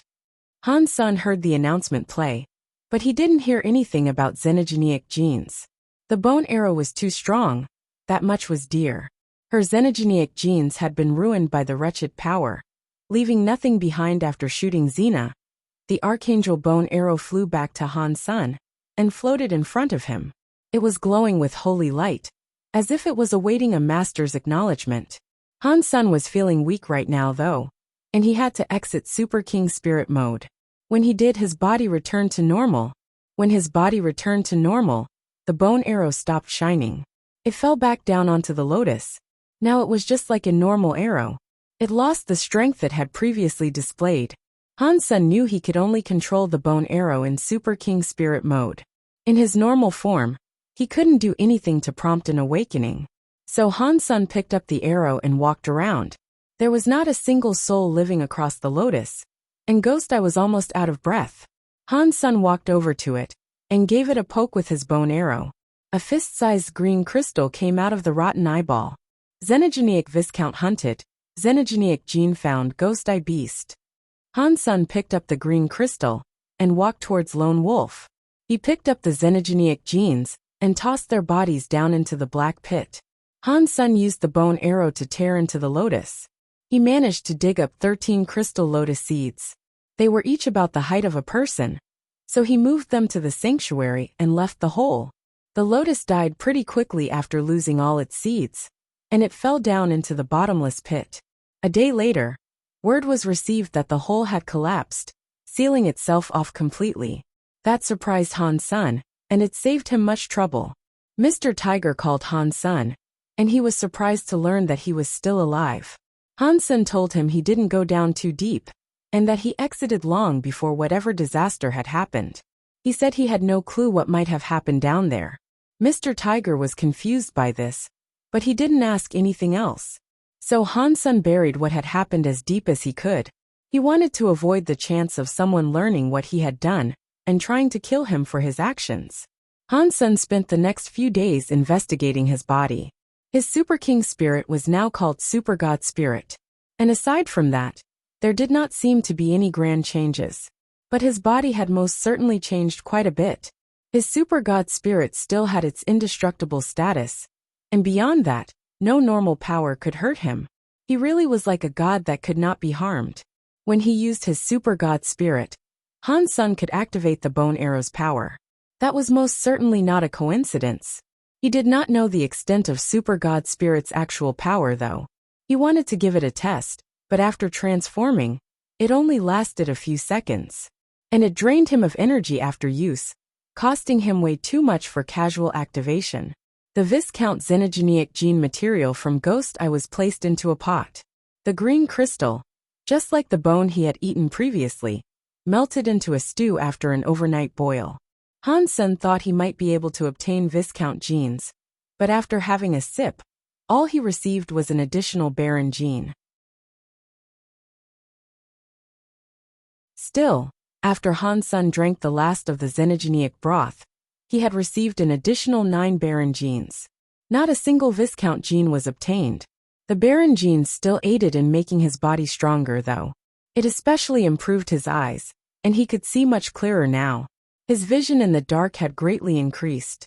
The bone from the lone wolf was something the silver fox seemed to like, and the little creature enjoyed chewing it and rubbing it. So Han Sun gifted it to the thing. Using high-class genes will increase a lot of Baron genes, it would seem. But it doesn't look like you can skip a tier and start upping those points right away. That means that if I kill a few more Viscounts, maxing out my Baron tally shouldn't take too long, Han Sun thought to himself. Killing Baron Xenogenics did not satisfy Han Sun's needs. Han Sun didn't know if the feathers would be disturbed by the disappearance of Xena and Lone Wolf. But after that day, many different races came to inspect the site of the hole. Many feathers did indeed come to the city, but everyone was clueless about the events that had transpired down there. And no one would ever suspect Xena could have been killed by a commoner like Han Senator. No one thought he was a suspicious fellow. The city wasn't safe, but at least Wizard could return to normal operational status. Xiao accepted a few missions, and brought Han Sun along to slay a few Xenogenics. They managed to get Wizard back on the right track. After a while, Third Master appeared again. They established a time in which Han Sun could teach the man a few techniques. Third Master did indeed offer a high payment for the services, and money was something in short supply for Han Senator. It was the perfect opportunity really. Aside from the things that Xiao needed herself, Han Sun bought all the ingredients that they found during their escapades. He ate some, and he also gave some to Little Angel and Golden Growler.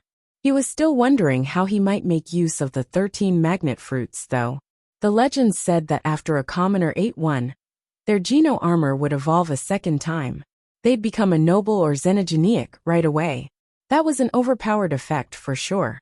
A commoner with Geno armor was a person with no hope. Only nobles and Xenogenics could expect to grow. Han Sun did not know if he'd be affected by eating one, as his spell Geno armor hadn't evolved a second time. It was just a Geno armor though, and if he knew the fruit would work he'd eat one.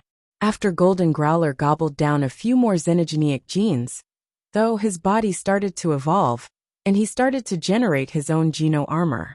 So, Han Sun brought him to Kate, just in case he was sent into the big silence system once the armor was generated. Please evolve twice, Han Sun thought, looking at Golden Growler as he generated his armor. Golden Growler was not like Han Sun, and if it didn't work, Han Sun could at least feed him a magnet fruit to see what might happen.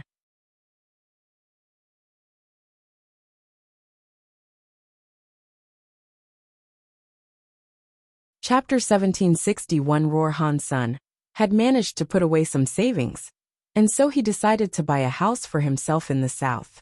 It was in a slum, and there were many hobos and creatures living there.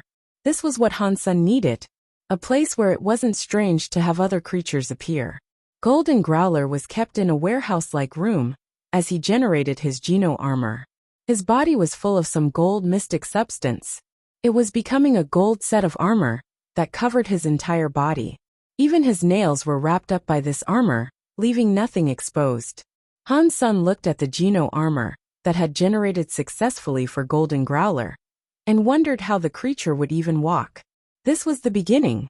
Han Sen had lived on planet Kate for a while now, and he was versed in the differences between a noble and a non-noble. Although there was just one evolution separating the two, the differences were staggering. Roar! Golden Growler chuffed quietly. The Geno armor on his body started to melt and twist. Delighting Han Senator, the Geno armor melted and became liquid. But that meant Golden Growler was turning into a Xenogeniac. Han Sen felt nervous now. Xenogeniacs were strong, and their bodies were strong, but there were side effects to note. If Golden Growler could not hold back the urge to kill, it would become a killing machine. That would be worse than not evolving at all. His golden Geno armor became liquid, and it melted into Golden Growler's skin, fur, bones, and nails. It shocked Han Senator, the Xenogeniacs. He had seen only evolved in one part of their body. Even for Han Sen, it had only been his blood. But the entirety of Golden Growler was changing, not just one aspect of him. Han Sen did not know if this was normal, because he didn't know much about the evolving process of Xenogeniacs. Golden Growler seemed to suffer some sort of pain, as his claws gripped the ground, churning up the soil. His golden hair became metallic. His nails were turning into metal too. Han Sen couldn't see what was inside Golden Growler, though, so he couldn't tell what might have been going on below the surface. Perhaps his organs were also becoming metal? Han Sen knew how painful it was to become a Xenogeniac, though. Golden Growler would have to suffer through all this on his own. Much time passed, and Golden Growler became more and more golden. He eventually looked like a golden statue. It made Han Sen wonder what would happen when he finished evolving. Could he live like an ordinary animal could? Or would he just become a metallic thing that could not even budge? Golden Growler raised his head in a silent roar. His body was shining gold. There was a golden light coming from him, like an ancient beast. It was roaring in the sky along with him. The gold light only appeared for a moment, though, and it soon faded. If Han Sen did not have good eyes, he would have thought they were playing tricks on him. This was the first time Han Sen had watched another creature become a Xenogeniac. He didn't know if any of this was normal, and he didn't know if this was what he looked like when he was evolving. After the silent roar, Golden Growler's body was normal again. Although he still had a golden glow, the flesh was meaty again. Still, it was a little different. While Golden Growler's evolution finished up, a few systems away, there was a beast in space. Its eyes were wide open, staring at planet Kate. After a while it spoke to itself. Is this possible? Are there any more roars living in this galaxy? The blood is quite pure. Is that really a roar? After asking himself this repeatedly, the galactic beast looked very sure of his thoughts, and he seemed very happy. The beast's body was in space, and the storm in the galaxy did nothing to it. It swung its tail, and its body flashed forward. It was headed for Kate. Han Sen saw the Xenogeniac Golden Growler no longer moving, and he thought something might have happened. But Golden Growler suddenly jumped and surprised Han Senator. Han Sen saw Golden Growler's eyes were glowing gold, and there wasn't a single glint of murder in them. It made Han Sen feel a lot safer. Golden Growler jumped on Han Sen and licked his face. He looked so happy he swung his tail. Han Sen patted Golden Growler on the head, looking delighted. He was thinking of bringing Little Angel and the others over too, so he wouldn't be so lonely. If they could all evolve twice, he and his posse would be extremely powerful. It would be very helpful for Han Sen in the Geno universe. He brought Golden Growler back with him to Wizard. Although his presence would be difficult to explain, Han Sen would prefer to have Golden Growler near him. Golden Growler was down near Han Sen's feet, checking out planet Kate's streets. Compared to the Alliance, this planet was, for lack of a better word, vintage. But it wasn't barren in any way. Many different civilizations and technological advancements were all meshed together. As they walked, though, Han Sen's face changed. He looked around but did not see anything. Still, something made him feel very worried and very nervous. His heart that had stopped beating, because of the solid blood, suddenly started to move again. He was disturbed. Very disturbed. It had been so long since Han Sen last felt like this, and his face turned red as he looked around. And he was thinking to himself, have the feathers noticed I killed Xena? Have the higher-class feathers come to exact revenge? Before he could think, Han Sen used all his power to take Golden Growler with him back to the sanctuary. Han Sen could not sense where the danger was coming from, but he knew he couldn't fight back. So he chose to run.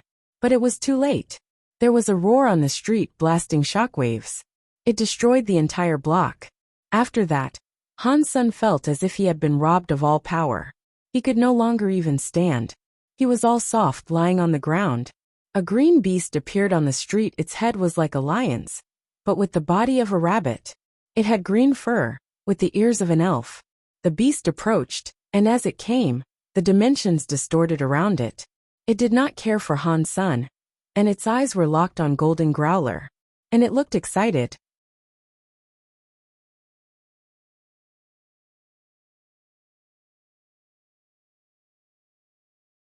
Chapter 1762 Unsolid Mountain Golden Growler didn't go soft like Han Sen had. He moved in front of Han Sen, growling toward the green-haired beast. The golden light on his body was gleaming strongly, and he looked murderous. The green-haired beast, seeing Golden Growler behavior, looked annoyed. He coldly said, "You possess the blood of the king of Unsolid Mountain. How can you associate yourself with a lesser race like this?" The green-haired beast displayed its fangs. The mouth had not looked too big at first, but now it looked wide enough to swallow an elephant. Its fangs were messy and jagged, unlike those of an ordinary animal. Han Sen was going to launch his Super God Spirit mode, but Golden Growler roared and jumped toward the green-haired beast's mouth. The green-haired beast did not want to hurt Golden Growler, though, so it did not bite. It grabbed Golden Growler by the fur of his scruff. Then, the beast turned to look at Han Sen coldly.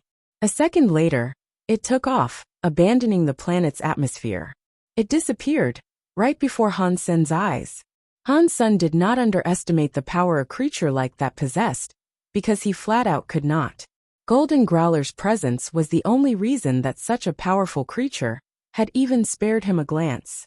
It wouldn't even waste effort biting him. A lesser race like Han Sen would not even make a decent meal. Han Sen did not care about that, though. What made him feel most poorly about this was the fact that Golden Growler had been stolen. It was difficult to explain the mesh of feelings. Unsolid Mountain. Han Sen looked up into the sky, searing the word into his memory. Han Sen did not feel sad. Sadness was the weakest and most pointless emotion to have when you needed to rise to a challenge. Han Sen could only take comfort in the knowledge that the green-haired beast would not harm Golden Growler. Clearly, it had some connection to Golden Growler. That was the only good news he could glean. And that also meant he had time to do something about it all. He didn't have the time to wallow in sadness. Han Sen went back to Qiao's house knackered. The green-haired beast had only roared, and it made his body floppy. The gulf in power between him and the beast was far too much. Han Sen had been happy that Golden Growler had managed to evolve, but he wasn't anymore. Han Sen did not know how the green-haired beast had managed to find Golden Growler either. This was something that worried him. If Little Angel had the same issue when she evolved, there'd be nothing Han Sen could do to stop that. Han Sen hadn't entered Super God Spirit mode, and he hadn't taken Golden Growler back to the sanctuary. It was too late, and that was the reason. Not all creatures could live in the sanctuary, but Golden Growler was a xenogeniac. That meant he'd be kicked out upon a return. If he was kicked out, he'd end up someplace in the Big Silence system. There'd be a high chance of him dying if he ended up there. So, Han Sen knew it was best not to try, that he'd only be endangering him further. Han Sen looked for information regarding Unsolid Mountain, and he discovered nothing. Aside from the name, he knew nothing. Han Sen pondered the issue for a long time. He called up Third Master and asked about Unsolid Mountain. When Third Master heard the name, his face changed. He didn't answer Han Sen's question, and instead, with a terrible look asked, "Have you provoked a creature belonging to Unsolid Mountain?" "No. The place is just something I heard about." Han Sen knew Third Master must know something. "Yeah, well, if you did provoke them, you can't talk to me right now." Third Master was starting to look a bit better. After a while, Third Master went on to say, "Unsolid Mountain is a place I cannot tell you about. Not even my old man can tell you about it. Holy Heaven is the Feather's headquarters. Unsolid Heaven is the headquarters for creatures that are far scarier than any from Holy Heaven. That is a world for xenogenics. Not just any can find themselves there. For your sake, I hope you never have the misfortune to interact with any hailing from that sordid place." Han Sen nodded, and then Third Master stopped talking. This was all Han Sen was able to learn, and he had no clue of the location. Golden Growler's bloodline can be traced to Unsolid Mountain's king. So, does that mean Golden Growler is a creature created by the crystallizers, with the genes of another race? Han Sen wondered to himself. After all, Golden Growler was amazing, and he was different from all the other creatures Han Sen had known. But it did not matter now. While Han Sen knew this place existed, he could not do anything about it. "I'm too weak. I need to become stronger." Han Sen didn't think he could carry on like this, and he had to level up. Fortunately, he was different from the inhabitants of the Geno universe. If he had xenogenic genes, he could ascend in power. He didn't have to sluggishly level up through slow practice like the average noble or xenogenic. In the western side of Grand City, Han Sen could not get many xenogenic materials. He had discovered only one way thus far, to obtain the ingredients he needed, and that was traversing the xenogenic space. About 500 miles away from town, there was a xenogenic space with some viscounts. Han Sen wanted to push his luck and venture out there. Han Sen told Xiao he wanted to dare the xenogenic space, and Xiao's eyes opened wide. She nibbled her lips and said, "Han Sen, I know you are strong, but any xenogenic space is dangerous. Not even nobles think they could live out there. If there aren't any accidents, I will be there for 2 months. If you are willing, I can find another baron to work in my stead," Han Sen told Xiao. "That has nothing to do with it. You know, Viscount xenogenics aren't something that a normal xenogenic can deal with. You are putting your life in serious risk," Xiao said, clearly annoyed. Han Sen drew his rhino horn dagger and gave it back to Xiao. He said, "Xiao, thank you for taking care of me. But there is something I must do." But Xiao wished to say something, but Han Sen's actions stopped her. Han Sen pulled out a thin sheet of metal. Xiao knew that it was a xenogenic nail from a baron Han Sen had killed only 2 days ago. Xiao watched as Han Sen's right thumb and finger pushed against the metal. It was only a slight movement, but the nail broke. The sheet of metal was cut in half. Xiao's eyes opened even wider, and she looked on in utter disbelief. A baron noble could not break a baron material with their bare hands.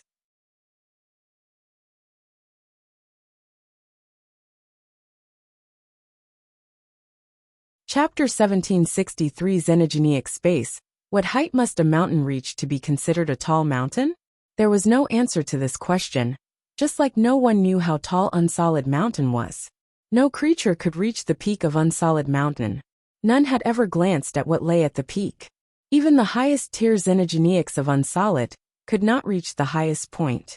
All they knew was that the master that lived at Unsolid Line was a real king. But 2 beasts resided at the peak of Unsolid Mountain. The big one looked like a rabbit, and the small one looked like a lion. And next to these 2 golden beasts, there was a woman. The woman was very beautiful and graciously elegant. The most special thing about her was the horn upon her head. She was like the purest of unicorns. She brushed her hand across the fur of a gold beast, wearing a difficult-to-discern smile. "How is his blood? How much roar blood?" the green-haired beast asked, looking at the sleeping golden creature. "Less than 5 points, the woman said calmly. "Less than 5 points. I thought it would be higher." The green-haired beast frowned, and he wasn't happy with the answer. But it could reach 10 points, the woman said. "What do you mean?" The green-haired beast was shocked to hear this. The woman stroked the beast's fur. and with a strange look said, "I don't know where he comes from, and how he managed to gain such pure blood of the roar. But he is very talented and stronger than the usual roar. Perhaps he can grow further? How is that possible? His body has blood that is stronger than the pure roar?" The green-haired beast did not believe her. He does not have blood that is stronger than the pure roar, but he has been infused with other blood. It provides him with more opportunities, so maybe he will go further than the pure themselves. When the woman spoke, her eyes trembled. If things are really that way, that's great. The green-haired beast was very happy, and he asked, "Why did you stop me from killing the lesser life?" "You can't kill him." The woman shook her head. She looked weird. "They have a special connection. I don't know why, but if you were to kill him, it might affect this little guy's future. We cannot risk that." "But a lesser life can associate with a higher race like the roar?" The green-haired beast demanded angrily, wanting to kill Han Sr. God knows what he has been through. According to our theory, his roar blood should be gone. It should no longer exist. His appearance now changes everything. She paused for a brief while before resuming speech. "Anyway, keep your fingers off that lesser one. He can die by anyone else's hands, but not ours." Han Sun was currently making his way towards the xenogeneic space. Xenogeneic spaces were never what they seemed. The space within them was twisted. It was like something that looked like a mountain from a distance. But reaching it would reveal that you were in fact traversing a big canyon. Holy heaven and unsolid mountain were like this. But the degree of their distortion far exceeded that of a mere mountain. It was the entire area. But Han Sun wasn't going to a place like that today. He was only going to a mountain, situated beyond a few rocky hills, that were a few hundred meters tall. But when he drew closer, the hills drew together and xenogeneics appeared. He did not know where they came from. The Katacross would occasionally come here for a hunt, gathering together into teams. The teams weren't like Wizard though. They had very few members, but they were all nobles. And in regards to the xenogeneics, they did not often reveal themselves for what they truly were, unless they had protection. Han Sun put Bauer in the sanctuary, because the Geno universe was too dangerous for her. Until he knew he could protect himself, he knew he should not risk bringing Bauer along. Especially after what had happened with Golden Growler. Now, he was going to be a lot more careful. Han Sun donned his Dongxian armor. It covered him completely, and his body was changed by the Dongxian powers. Not even Xiao could recognize he was Han's senator after entering the xenogeneic space. Han Sun wanted to kill xenogeneics. But he also didn't want the feathers to know he was not just some commoner. To prevent the feathers learning who he was, he had to hide his identity with the armor. Han Sun rode a dirt bike toward 3 rocky hills. But when Han Sun reached them, they became mountains. It was like there was no end to them. So Han Sun got off the bike and left it at the foot of a mountain. If he was lucky, he could ride it back home. Han Sun walked across one of the mountains, and soon he felt that there was something hiding in the woods nearby. He entered battle mode and stared at where the noise was coming from. Quickly, Han Sun heard a rush of footsteps, and not long after, something walked out. When he saw the shadow for who it was, it gave him a big shock. It was a 15-year-old girl who had no cat ears. She had no tail either. She was most certainly not of the Kate. Han Sun looked at her for a while. She didn't seem like a different race. She actually looked human. But her life force told Han Sun that she couldn't be a human. Aside from Han Sun, there were no human nobles in this universe. And that was especially true of 15-year-olds. The girl did not have any Geno armor, and she looked strangely like a xenogeneic. She had white leather armor and boots for clothing, and there was a long sword by her side. She had a ponytail and looked rather pretty. Han Sun was looking at the lady when she drew her sword out. It was purple like the moon, and with a girly voice she said, "This is a robbery. Give me your eggs." Han Sun looked at her and thought that he must have heard something incorrectly. Either that or he was hallucinating due to his recent lack of sleep.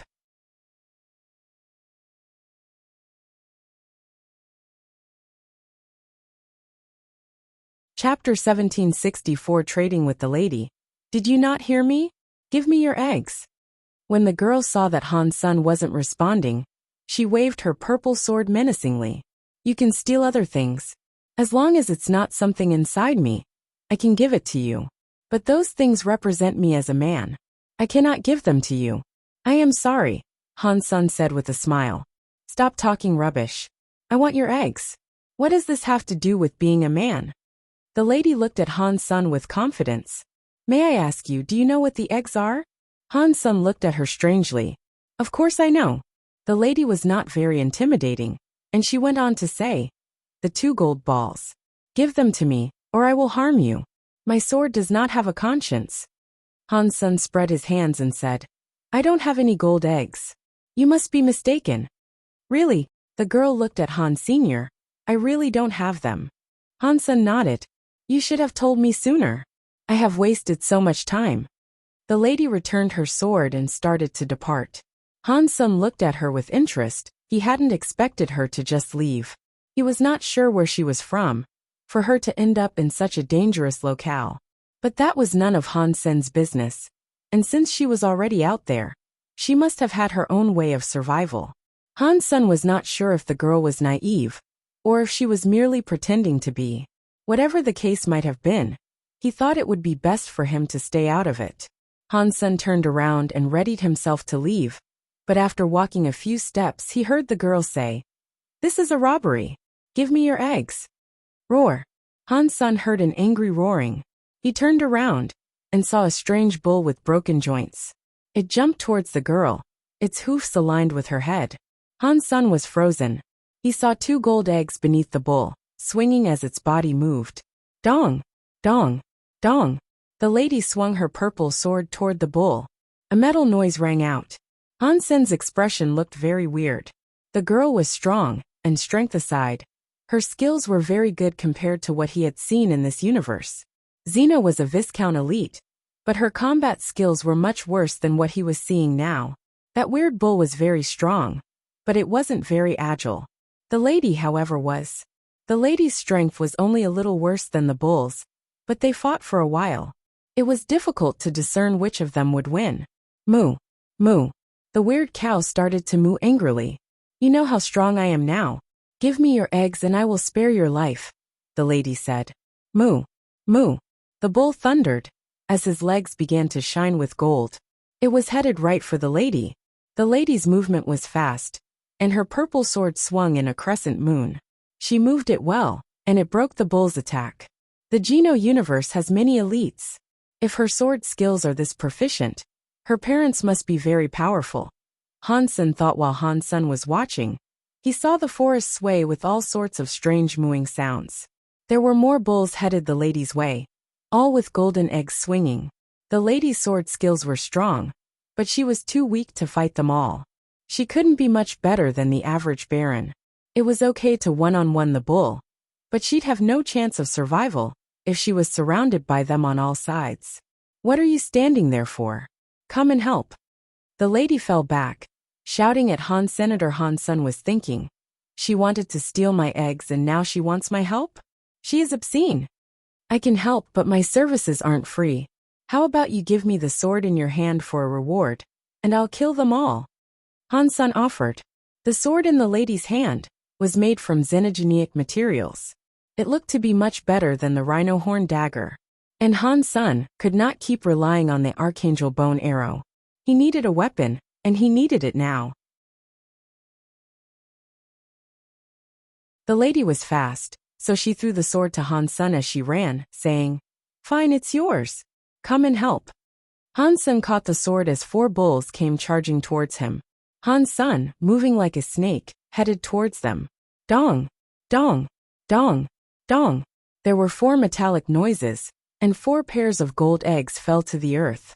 The bulls were all bleeding, and they died right there. Xenogeneic Baron hunted, Xenogeneic gene found, Gold Sun Bull. Han-sun heard the announcement play 4 times. Then, swinging his new sword, he picked up the 4 pairs of eggs and put them in his satchel. Hey, those eggs are mine, the girl said, running over to Han Sr. I'm the one who killed the things. It's dangerous here, so you should just leave. You won't be this lucky if you encounter trouble again. After that, Han-sun proceeded through the woods. The girl wasn't going to simply leave though. She chased Han-sun and said, You are a liar. I gave you the purple moon sword. You should give me those eggs. Or at least half the tally. Or maybe even just one pair. Han Sun got annoyed, so he threw a pair of gold eggs at her. Upon receiving them, the girl looked incredibly happy. Han Sun thought she would leave after that. But after a while, she was back near him. Didn't I give you what you wanted? Why are you still following me? Han Sun asked with a frown. That was a mission of mine. Now I need to get a silver goat horn. You are pretty good, so why don't we go and kill silver goats together? The girl blinked. What do you need them for? Han Sun asked. The girl seemed strange on multiple levels, and these were only barren materials. They were cheaper than the components of her sword, so the fact that she wanted them so badly was weird. I need these 2 items to become an adult. If I can't get them, I will have to wait another year. And that also means I cannot go out for a year. Can you please help me? The girl looked at Han Sun helplessly.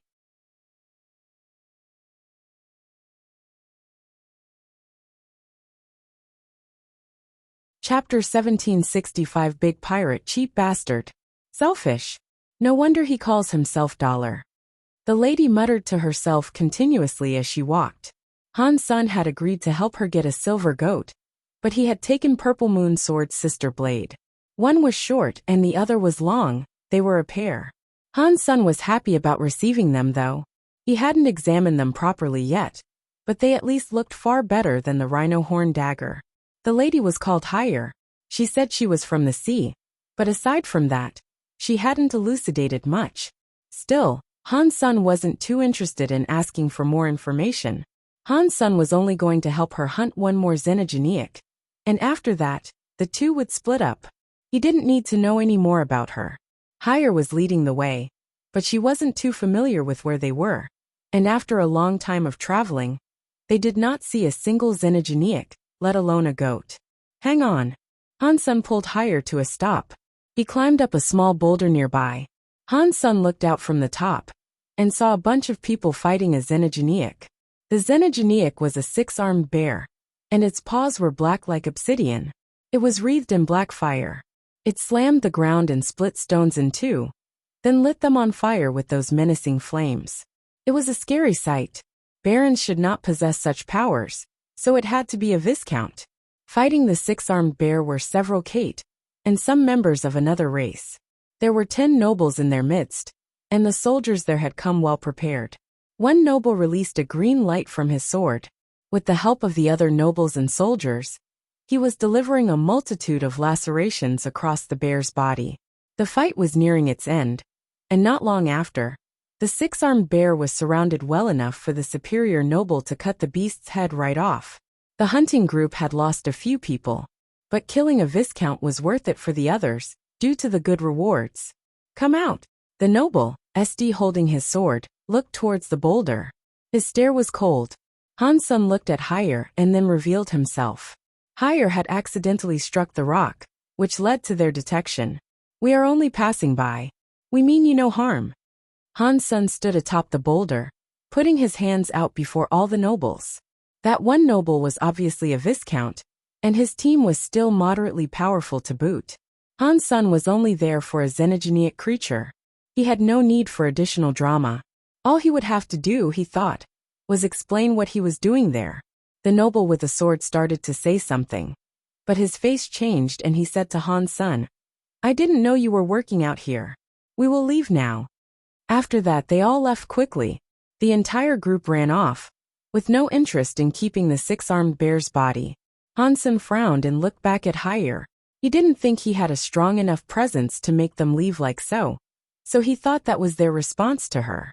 Higher ran to the 6-armed bear's body and sliced the paws off. She put them all in her pocket. Han Sun frowned and kept on walking. It was so strange. Every hunter that saw Higher seemed to run like a ghost. They never even wanted the prey that they had fought tirelessly for. Hunters were leaving behind Xenogeneic resources left and right. Han Sun couldn't help but feel as if they were robbing them. But despite all this, Higher hadn't said a word about it. It must have been the easiest thieving one could ever find themselves doing. Who is this Higher? Han Sun frowned, not thinking the answer would be a good thing. It felt as if he had attracted more trouble.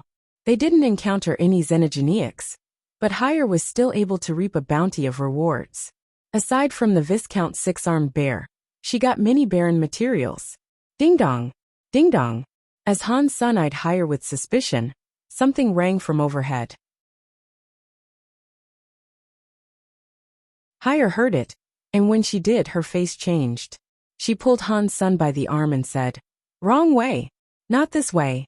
We should go a different way." After that, Hire dragged Han's son away from where the bell had sounded. But not long after, they heard the ringing again. Hire pulled Han's son in a different direction, but again before long, they heard the ring sound. Hire wished to change direction again, but Han's son had heard the ringing sound from so close. It was conning from just ahead of them. He saw a person emerge. It was a man riding an elephant. He had silver armor, and while his face was not especially handsome, there was a special feeling to him. He looked as if he didn't care about anything.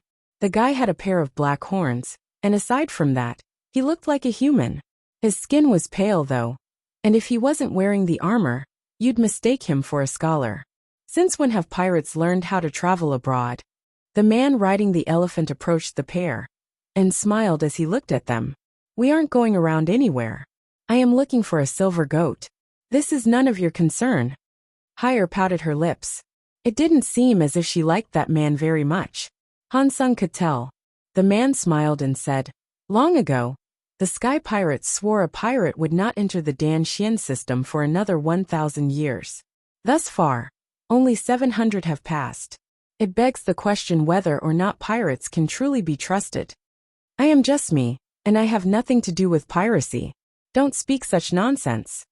Hire sounded annoyed. "If you aren't a pirate, how did you receive so many good items for free?" The man asked with a humorless grin. "So what if I broke the promise? Are you going to kill me? Do you have the guts to do that?" Hire was very angry, and she no longer spoke sense. The man laughed and said, "You are a pirate of a superior race. It is difficult for you to evolve. I will let you live, but I must teach you a lesson." After that, the man went quiet. He looked at Han Sr. "If you broke the laws to come here, your guard of a lesser race will pay with his blood." Han's son did not understand anything about the vows, but he understood that last sentence. He quickly said, "I have nothing to do with her, and I'm not a pirate. If you want to punish someone, punish her." Hire loudly said, "Yeah, he's the man I hired. He has nothing to do with piracy. If you want something, come right for me." The man looked like he was death himself, and he said, "Whose life ends now? Yours or his? It's your decision." After that, the man did not seem to care if they responded. He just rode the elephant away, disappearing into the mountains with the bell ringing.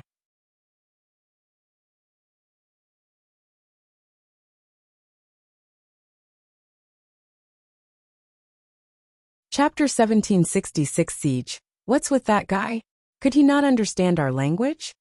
Han's son had encountered rude people before, but none that were rude to that extent. Hire looked bitter and said, "He'll really do what he said. This is bad. I doubted if he wanted to kill someone, why would he leave?" Hansen said. Hire shook her head. The higher races like the Jinhua wouldn't bother to kill those of a lesser race themselves. He only needs to give the word, and others will come tripping over each other for the opportunity. It won't be long before we encounter others who will have come here to kill you in the hopes of obtaining a reward. I am a baron. It may not be a very high class, but that still makes me a noble. Don't say I'm from a lesser race." Han-sun smiled, not very concerned about their predicament. Can't break the cocoon and become a butterfly without your race being in the Geno Hall. Even if you become a duke or a king, you're still an individual. And you still hail from a lesser race, Hire said. "What cocoon? And what is the Geno Hall?" Hansen asked, confused by her strange metaphors. "I don't know. I've only heard about it from Old Pirate. I know that if a race doesn't have a lantern in a Geno Hall, they cannot leave their names there. And that means they are deemed a lesser race," Hire said quickly. "But this is not the time for talk. Let's run and leave the xenogenic space behind. At least that way, you might live." Hansen thought for a moment, but then said, "You should leave. He wants to kill me, and I'm sure I'll find a way through." "I can't do that. If I left, people will think we pirates are afraid of the Jinhua. I cannot bring us any embarrassment. Hire lifted her chin. Han Sen did not know what to think. He had been dragged into this by Hire and he thought, what the hell is going on? I came here to kill xenogeneics, and that's it, I haven't killed any. And I need to be running for my life. My luck is bad. Next time I go hunting, I should really check my fortune or something. They hadn't walked far when they heard footsteps roll up like thunder. A group of people came down from the mountain, headed their way. Han Sen noticed it was the people they had seen earlier, the group that had slain the six-armed bear. Their leader was the Viscount with the sword. Hire's face changed. She pulled Han Sen to get him to walk faster. But soon after, a few barons and other soldiers barred their way. The Viscount caught up, and they were swiftly surrounded. Lady of the pirates, we have come here for him. Please step aside, for we do not want to sully your clothes with blood. The Viscount politely told Hire. He's one of my people. Do you dare touch him? Hire responded coldly. My lady, please don't do this. If we don't take him back, we will all die on his behalf. The Viscount's speech was very calm, but he had already made his decision. Even if he had to offend Hire of the pirates, he still wanted to claim Han Sen's life. Pirates hadn't entered the Danxian system for 700 years. The Jinhua were a high race of the Danxian system, although they were not as respected as the pirates. If the pirates were looking to cause trouble with the Jinhua, they would have to go past holy heaven. If you are not afraid to die, then come. I will kill whoever dares come close. Hire shouted angrily as she brought out her dagger. Then I am sorry. We may not dare to hurt you, but we have to do this. The Viscount waved his hand, and a few nobles approached Hire. They all had Baron Gino weapon shields. The Viscount pulled out his sword and ran to Han Senator in an instant. Han Sen went from standing motionlessly to running like the wind. He ran to the nearby forest. It was difficult to determine how many teams wanted to kill Han Sen and claim whatever bounty had been offered. He knew he couldn't kill them all. Some of them would be Viscounts too, so any fights that ensued would be very tough. Two barons tried to stop Han Sen, raising their weapons to block his path. And for this, Han Sen moved in a way that made it look as if he went left and right. The two barons made a terrible judgment, for one moved left while the other moved right. There was a gap in the middle. Han Sen went right past them, as both hands beamed with a purple light. And after Han Sen had passed them by, their heads sailed into the sky trailing blood. Han Sen's eyes did not move. He had been through so much, and in battles like this, the loss of life no longer bothered him. If they wanted to give their lives to Jinhua, they must have prepared themselves to die. Even if their lives were threatened by the Jinhua, that was not a valid reason for killing others. There was no excuse for killing others, just so you could stay alive. Come here, scum. Give me your life. The Viscount was very mad. His long sword was lit with a bright green light, and it slashed right behind Han Senator. Han Sen's mutant blood was boiling inside his body, and with the Dongxian armor, it was like he had the strength of a xenogeneic and a noble all in one. He was definitely far stronger than the average baron, at least. He moved like a tiger, as a power burst out from his waist. He moved his body half a foot forward, dodging the sword light. And as he did so, he slashed with his own purple moon sword. He did so at an angle the Viscount could not see, which let it strike the man's shoulder. The sword went in 2 inches, but it fell to Han Sen, as if he had just tried to stab glue. He could not stab the man again, as the sword was stuck inside his shoulder. The Viscount did not next expect himself to get hurt by a baron. He looked incredibly mad, and without caring much for the wound, he tried thrusting toward Han Sen's neck. He wanted to cut Han Sen's head off, then and there. Han Sen knew this would happen though, so he pulled his sword back and dodged. He continued running towards the forest. But another baron blocked Han Sen's way. The baron's lance was swinging wildly like a dragon. He didn't want to kill Han Sen, just stop him. The Viscount looked cold and murderous. He wanted to stab Han Sen in the back. Han Sen could not go backward nor forward, and he was going to get hit by the Viscount. So, Han Sen turned around and watched the Viscount. He crossed the purple moon longsword and shortsword, so they'd be brought up against the Viscount's sword. He paid little attention to the lance behind him. The Baron noticed his opportunity, and so he used all of his powers to strike Han Sen in the back. The tip of the lance cracked the atmosphere as it flew to plant itself in Han Sen's back. Almost at the same time this occurred, the Viscount's sword came down on Han Sen's two swords. It shined brightly, dousing the whole forest in green light. Han Sen suddenly jumped, his body assuming a weird position in the air. It was like he was lying down aloft in the air. He pushed the Viscount's sword back with his own two swords, as a sword light came behind Han Senator Katja. The Baron's lance went below Han Sen, striking the Viscount in the chest. And at the same time, the Viscount's sword light decapitated the striking Baron. Blood was spilling everywhere, and the Viscount was enraged. He swung his sword and chased Han Sen into the forest.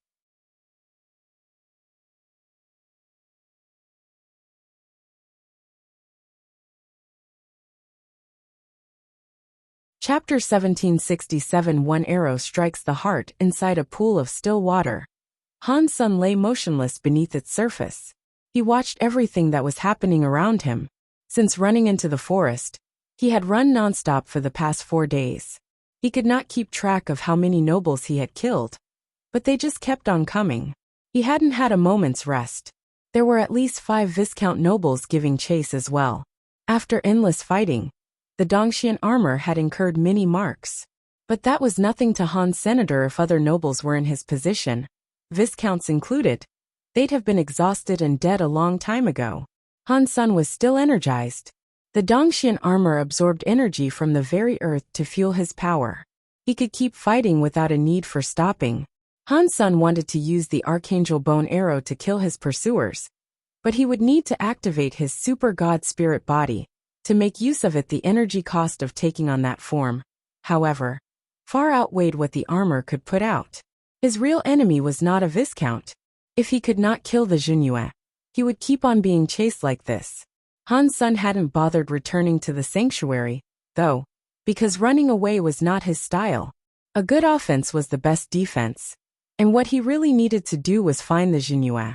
Han Sen was taking a 10-minute break, hiding in the pool. He eventually heard footsteps approach. Shit, where did that asshole go? How the hell does a baron have this much power, endurance, and skill? Growled a rough voice from close by. It was the Viscount with the sword. Han Sen had learned that his name was Hai. Hai was answered by another calmer voice. He might be a baron, but he is related to the pirates. He is not like ordinary barons, so that is something I can understand. Mr. Elephant is getting impatient. If we don't kill him, we'll end up being slaughtered for failing, Hai said quietly. Maybe not. Mr. Elephant went to Old Dragon Rock Mountain to kill that Xenogeniac. He won't be back for a bit. We still have plenty of time. The calm voice was speaking again. Han Sen heard it. He had been running through the Xenogeniac space for a while now, and he had gained some familiarity with the area. He had also captured a few barons and interrogated them for information, and so he knew about Old Dragon Rock Mountain. He had never dared venture there though. One baron said that Old Dragon Rock Mountain had a Xenogeniac on it that was of Earl class, and that was something Han Sen wasn't exactly keen on provoking. Mr. Elephant wants to kill an Earl Xenogeniac? He has a big appetite. Han Sen was coldly laughing to himself. The higher races said they were the highest in their bracket, but they were not invincible. Han Sen had guessed Mr. Elephant was a Viscount, and he was indeed very brave to hunt an Earl Xenogeniac. Where did he go? Hai resumed his search angrily. Another Viscount wished to answer, but he suddenly widened his eyes as he looked into the pool to the left of Hai. Hai knew something had to be wrong, so he pulled his sword out and slashed blindly toward the water. Hai saw Han Sen leap out of the pool and come for him. Go to hell. Hai used more strength than ever, but he knew that something was wrong. His angry expression turned worried. Katja. The sword cut Han Sen's body in half, but Hai immediately knew that something wasn't right. It was just an illusion. Han Sen's body was still in a half-crouch, looking like a beast ready to pounce. He jumped at Hai and grabbed his waist, planted his feet firmly on the ground, and pulled the Viscount into the water. Another Viscount came near to the pool and looked into the water. It was too dirty, and he could not see who was down there. He couldn't risk a strike. He held a bow and aimed at the water instead, unsure of where to fire. "Hi, come out so that I can shoot," Nitsai shouted at the water. Pang! A wave formed as someone rose out of the water. Nitsai aimed the bow at the form, then noticed it was Hai. Almost at the same time, someone else emerged in silence. This person had 2 purple swords, both of which were different sizes. They were coming right for Nitsai. Those 2 swords were fully serrated, and after all the fighting thus far, they looked like fangs. Nitsai reacted quickly. He lowered the bow and prepared to fire.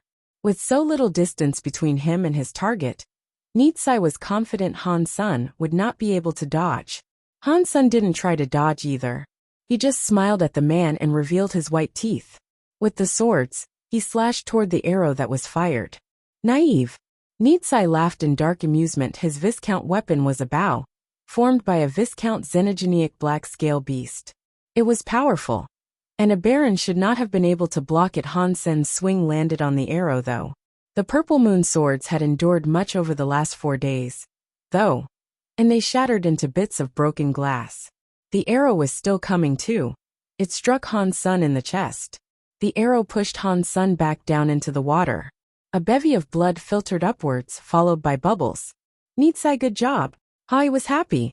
But before he could finish, the water exploded. A body flew towards them like a weird bird. Death wish. Hai slashed towards it. The waves and the green light were going to cut Han Sun in half. Han Sun was in the air with a gold feather bow, and he had somehow taken Nitsai's arrow to use as his own. Boing! The string made a noise as the arrow flew directly toward Hai. Hai was immediately frightened. He gave up on Han Sun and tried striking the arrow. Over the last few days, he had fought with Han Sun a lot, and he knew Han Sun was stronger than an average baron. Now that he had Nitsai's arrow, Hai could definitely be damaged. But the arrow looked as if it had been imbued with magic. It disappeared from sight, and then Hai felt a sharp pain in his chest. Hai looked down. Somehow, the arrow had plunged into his chest. The item twisted like a monster's fang, digging through the armor and flesh, all the way until it reached the heart. You're tuning in to the Li Mei's Wuxia Whispers YouTube channel. We're so grateful for your support, and don't forget to subscribe to join us on this incredible journey through captivating stories. Your generosity through donations truly makes a world of difference, as it's the primary source of revenue that allows me to expand and enhance this channel for you.